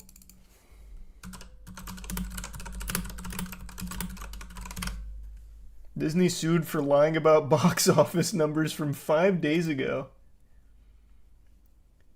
Oh, wow. They've been hit by a lawsuit in Los Angeles Superior Court by film financer TSG, which claims that the Here, I'll pull it up on stream. I don't know why I'm reading it over here. This is on a Reddit post, so I'm going to have to go here in a second. Which claims the media giant used nearly every trick in the Hollywood accounting book to hoard hundreds of millions in profits. Huh.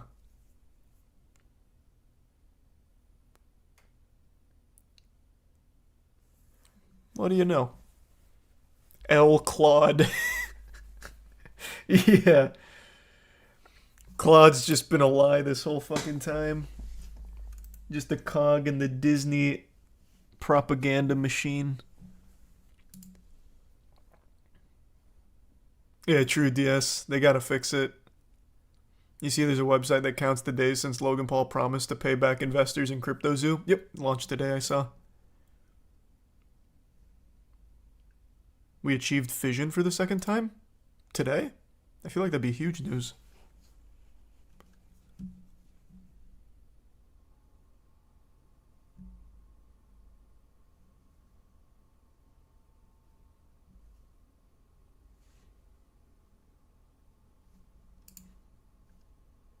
You see the video about the 26-story Xintiandi building that caught fire in China yesterday? No, I didn't hear that.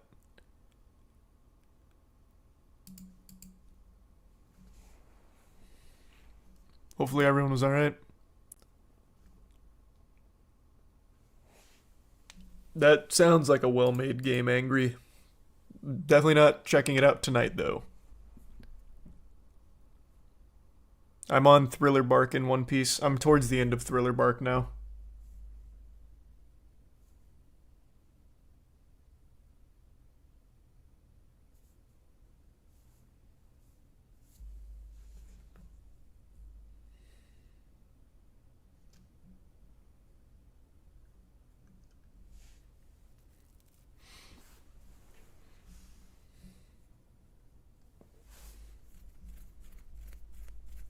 You get into the good stuff? Mm-hmm. We're getting there. Do you actually play the card games that you collect? All but Pokemon. I'm big into Yu-Gi-Oh! And I've recently been learning Magic because I really want to play Commander. The only card game I haven't played that I collect is Pokemon.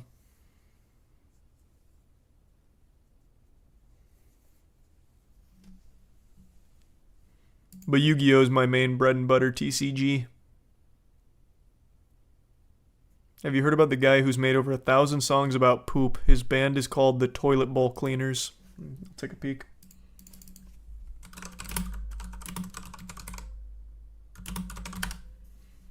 The Toilet Bowl Cleaners.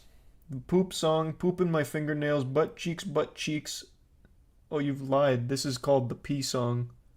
So it's not just poop. He has 14 albums. And the front man for the Toilet Bowl Cleaners also has 70 bands. Wow. He's also been doing this for 11 years. Gotta poop, puke, and pee simultaneously. I don't want to get DMCA'd here. I'll check this out later.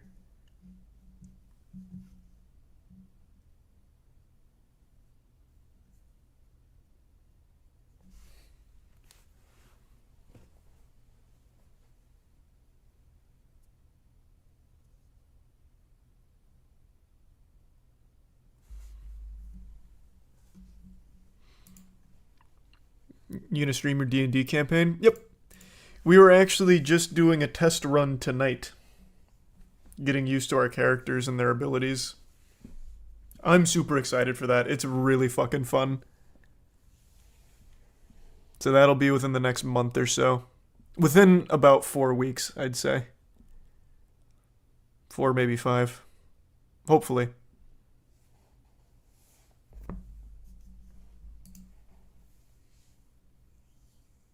I did talk about that quite a bit, Eli.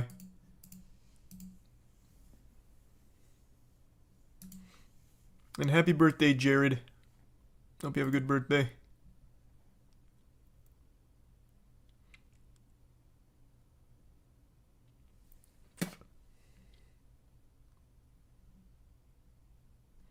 Thanks, Billy. Yeah, I'm excited for Mortal Kombat 1, so of course I'll be playing it when it drops.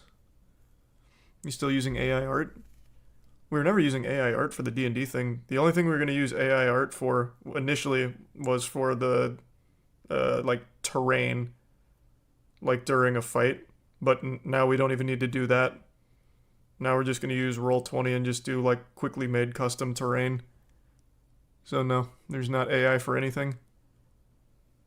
All commissioned.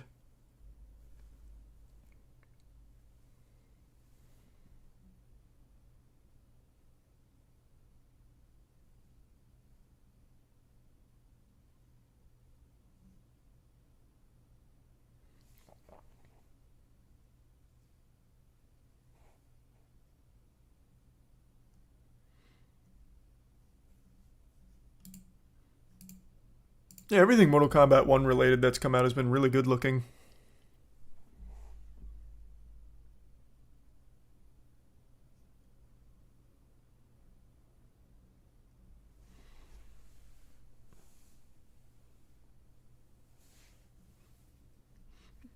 Yep, absolutely will, horse.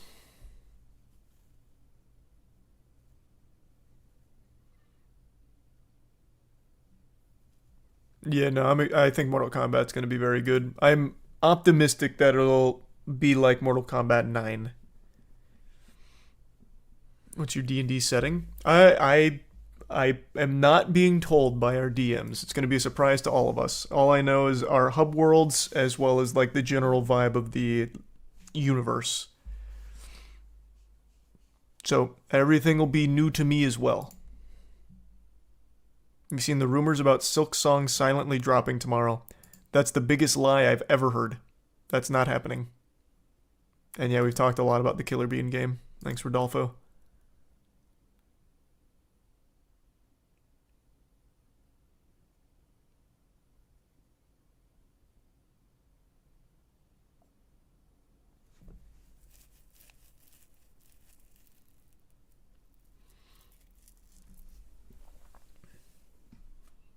Did Disney actually get sued? Seems like it. I forgot to go to the actual source, but I think Deadline's pretty reliable, so I imagine that it is a real lawsuit. And it is definitely something Disney would do, so it's super believable.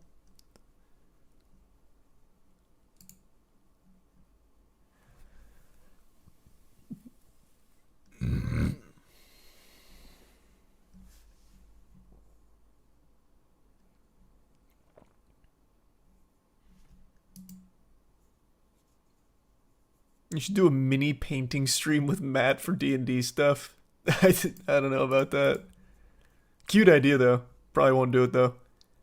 And no, not really, Nikolai.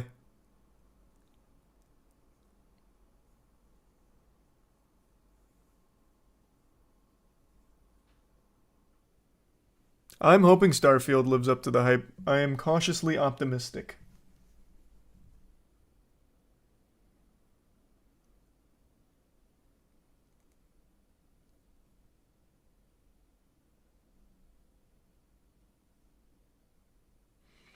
Hey, yo Moist, I just became someone's sugar baby and they're paying me $500 a month just to spend money on me.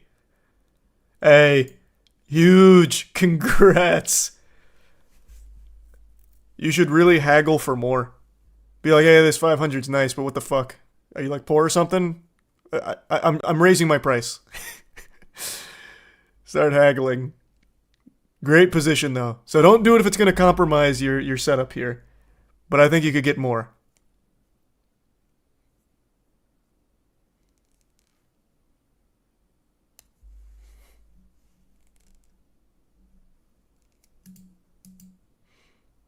Have you ever looked into the Phantom Killer? Thanks for the 20, Orton. I've heard of it. I don't think I've ever looked into it. Oh, it's very, very different. Car camo. Not even close. Welcome aboard, Seth. If there was one game world you could live in, what game would it be? Any game where they've solved immortality. There's quite a few that have that kind of setting, so any of those. Do you think if Starfield flops, Xbox will be in the shitter since nothing really has worked for them? If Starfield flops, yes. They will be very much in the shitter. 100%. But I think there's no world where it flops.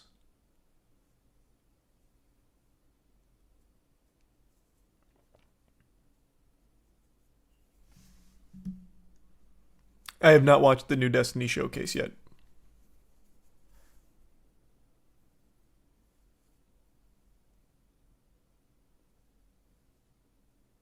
Welcome aboard, Dragonfly. And again, great news. I was super happy to hear that. So I hope everything keeps looking up for you, Dragonfly. You ever seen the video about the 40-year-long D&D campaign? Mm-hmm. That was a cool video. That one blew up on Reddit.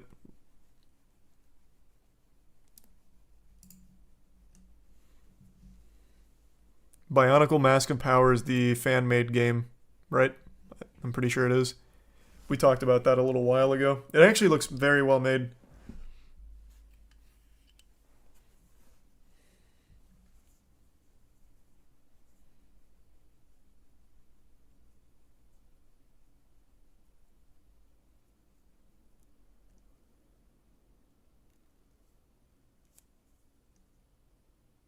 Have you heard about the guy who made over $1 billion selling fake designer clothes off Panda Buy? No way. That sounds completely made up.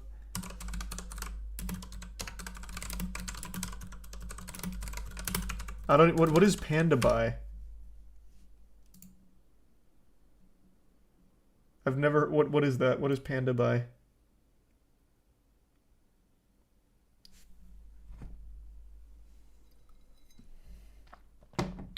This fake Sneaker King operation made millions on Reddit. I don't see anything about a billionaire from Panda. Oh. Authorities seize $1 billion worth of fake designer goods in Southern California.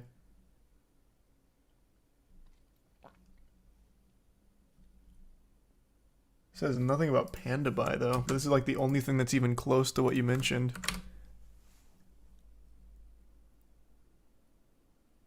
$1 billion worth of counterfeit products. I appreciate the generosity again, Dragonfly. And yeah, I can imagine. I'm super happy to hear that. Hope everything continues looking up. A scorpion dragon was found in Google Maps. I'll have to look it up later.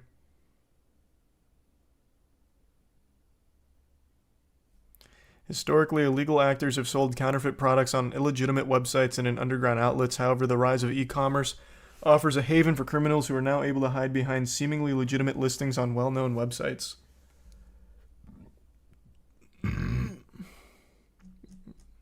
Don't see anything about Panda Buy, but yeah, looks like there was $1 billion of counterfeit designer shit. Welcome aboard, Onion.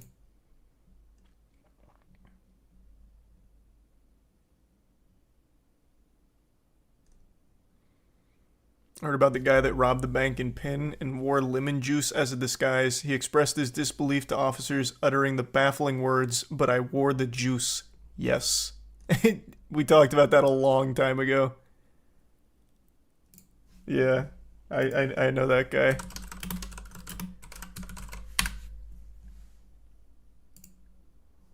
Why a bank robber thought covering himself in lemon juice would help him get away with it. This was back in 2017. How time flies. Oh, wait, it happened in 1995. I don't remember that. He didn't wear a mask or any sort of disguise. He smiled at surveillance cameras before walking out of each bank. Later that night, police arrested a surprised MacArthur Wheeler. When they showed him the surveillance tape, Wheeler stared in disbelief. "But I wore the juice." Wheeler thought rubbing lemon juice on his skin would render him invisible to videotape cameras. After all, lemon juice is used as an invisible ink, so as long as he didn't come near a heat source, he should have been completely invisible. That's so fucking cute.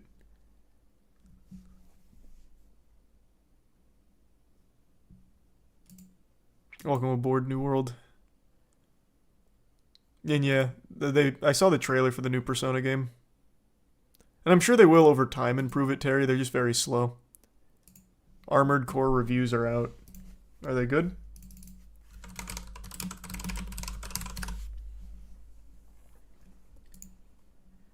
Let's just go to Metacritic. IGN gave it an 8. Here we go. Here's the roundup.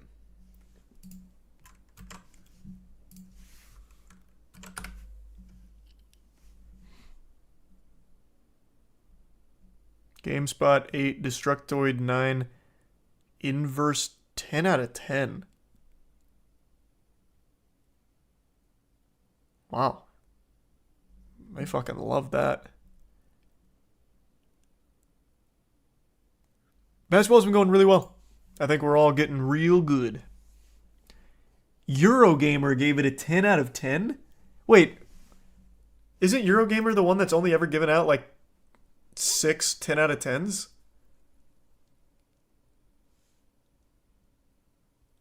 Or am I getting them mixed up? How often do they give out 10s?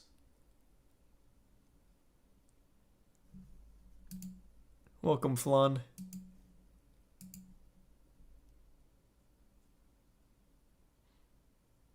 They do pretty often. Oh.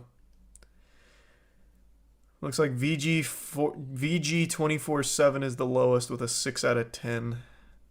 Overall, pretty good reviews of the few that have reviewed it. I'm expecting it to be good. I'm a little nervous that it's going to be a little boring if there's not a lot of enemies to fight, which a lot of the previews make it seem like there's not a ton of enemies, but I'm hoping it's just that's from early game. I have complete faith in FromSoft, so I'm expecting it to be good.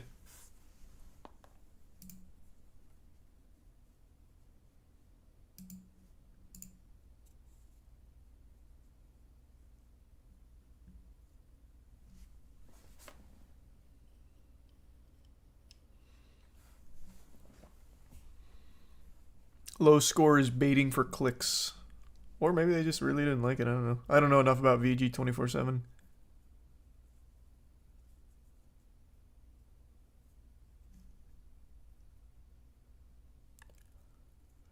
Huh.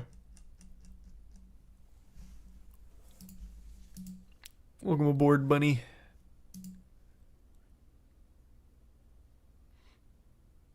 Yeah, I'm happy to see Armored Core's apparently pretty good. And I don't remember old double stuffed Oreos, so I have no idea if they've changed much.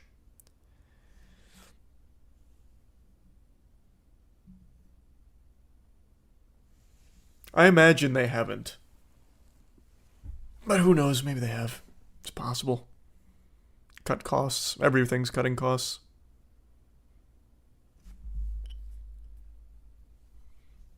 Look up the Shiva crater.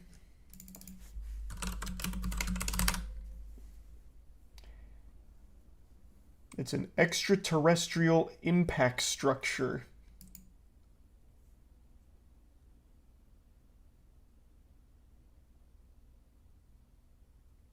What?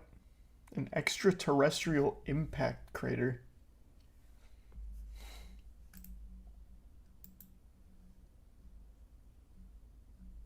I'll look into this later.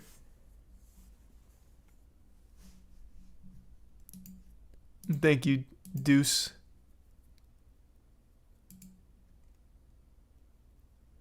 You gonna play Little Nightmares 3 when it comes out? Yeah. I love Little Nightmares, so I'll definitely be playing Little Nightmares 3. I'm assuming it'll probably still be good just like the other two. Alright, I'm gonna call it a night though. Now I'm starting to get a little tired. Alright, thanks for tuning in. I will see you all tomorrow. Have a great rest of your evening, everybody. Hope you all have a wonderful night. Also, we are just a little over or under half of these tickets left, so if anyone wants to go to the live event in September, I put the link there. It'll be September 8th through the 10th. It's just a big old party, meet and greet, and celebrate, hopefully winning the World Championship for Apex.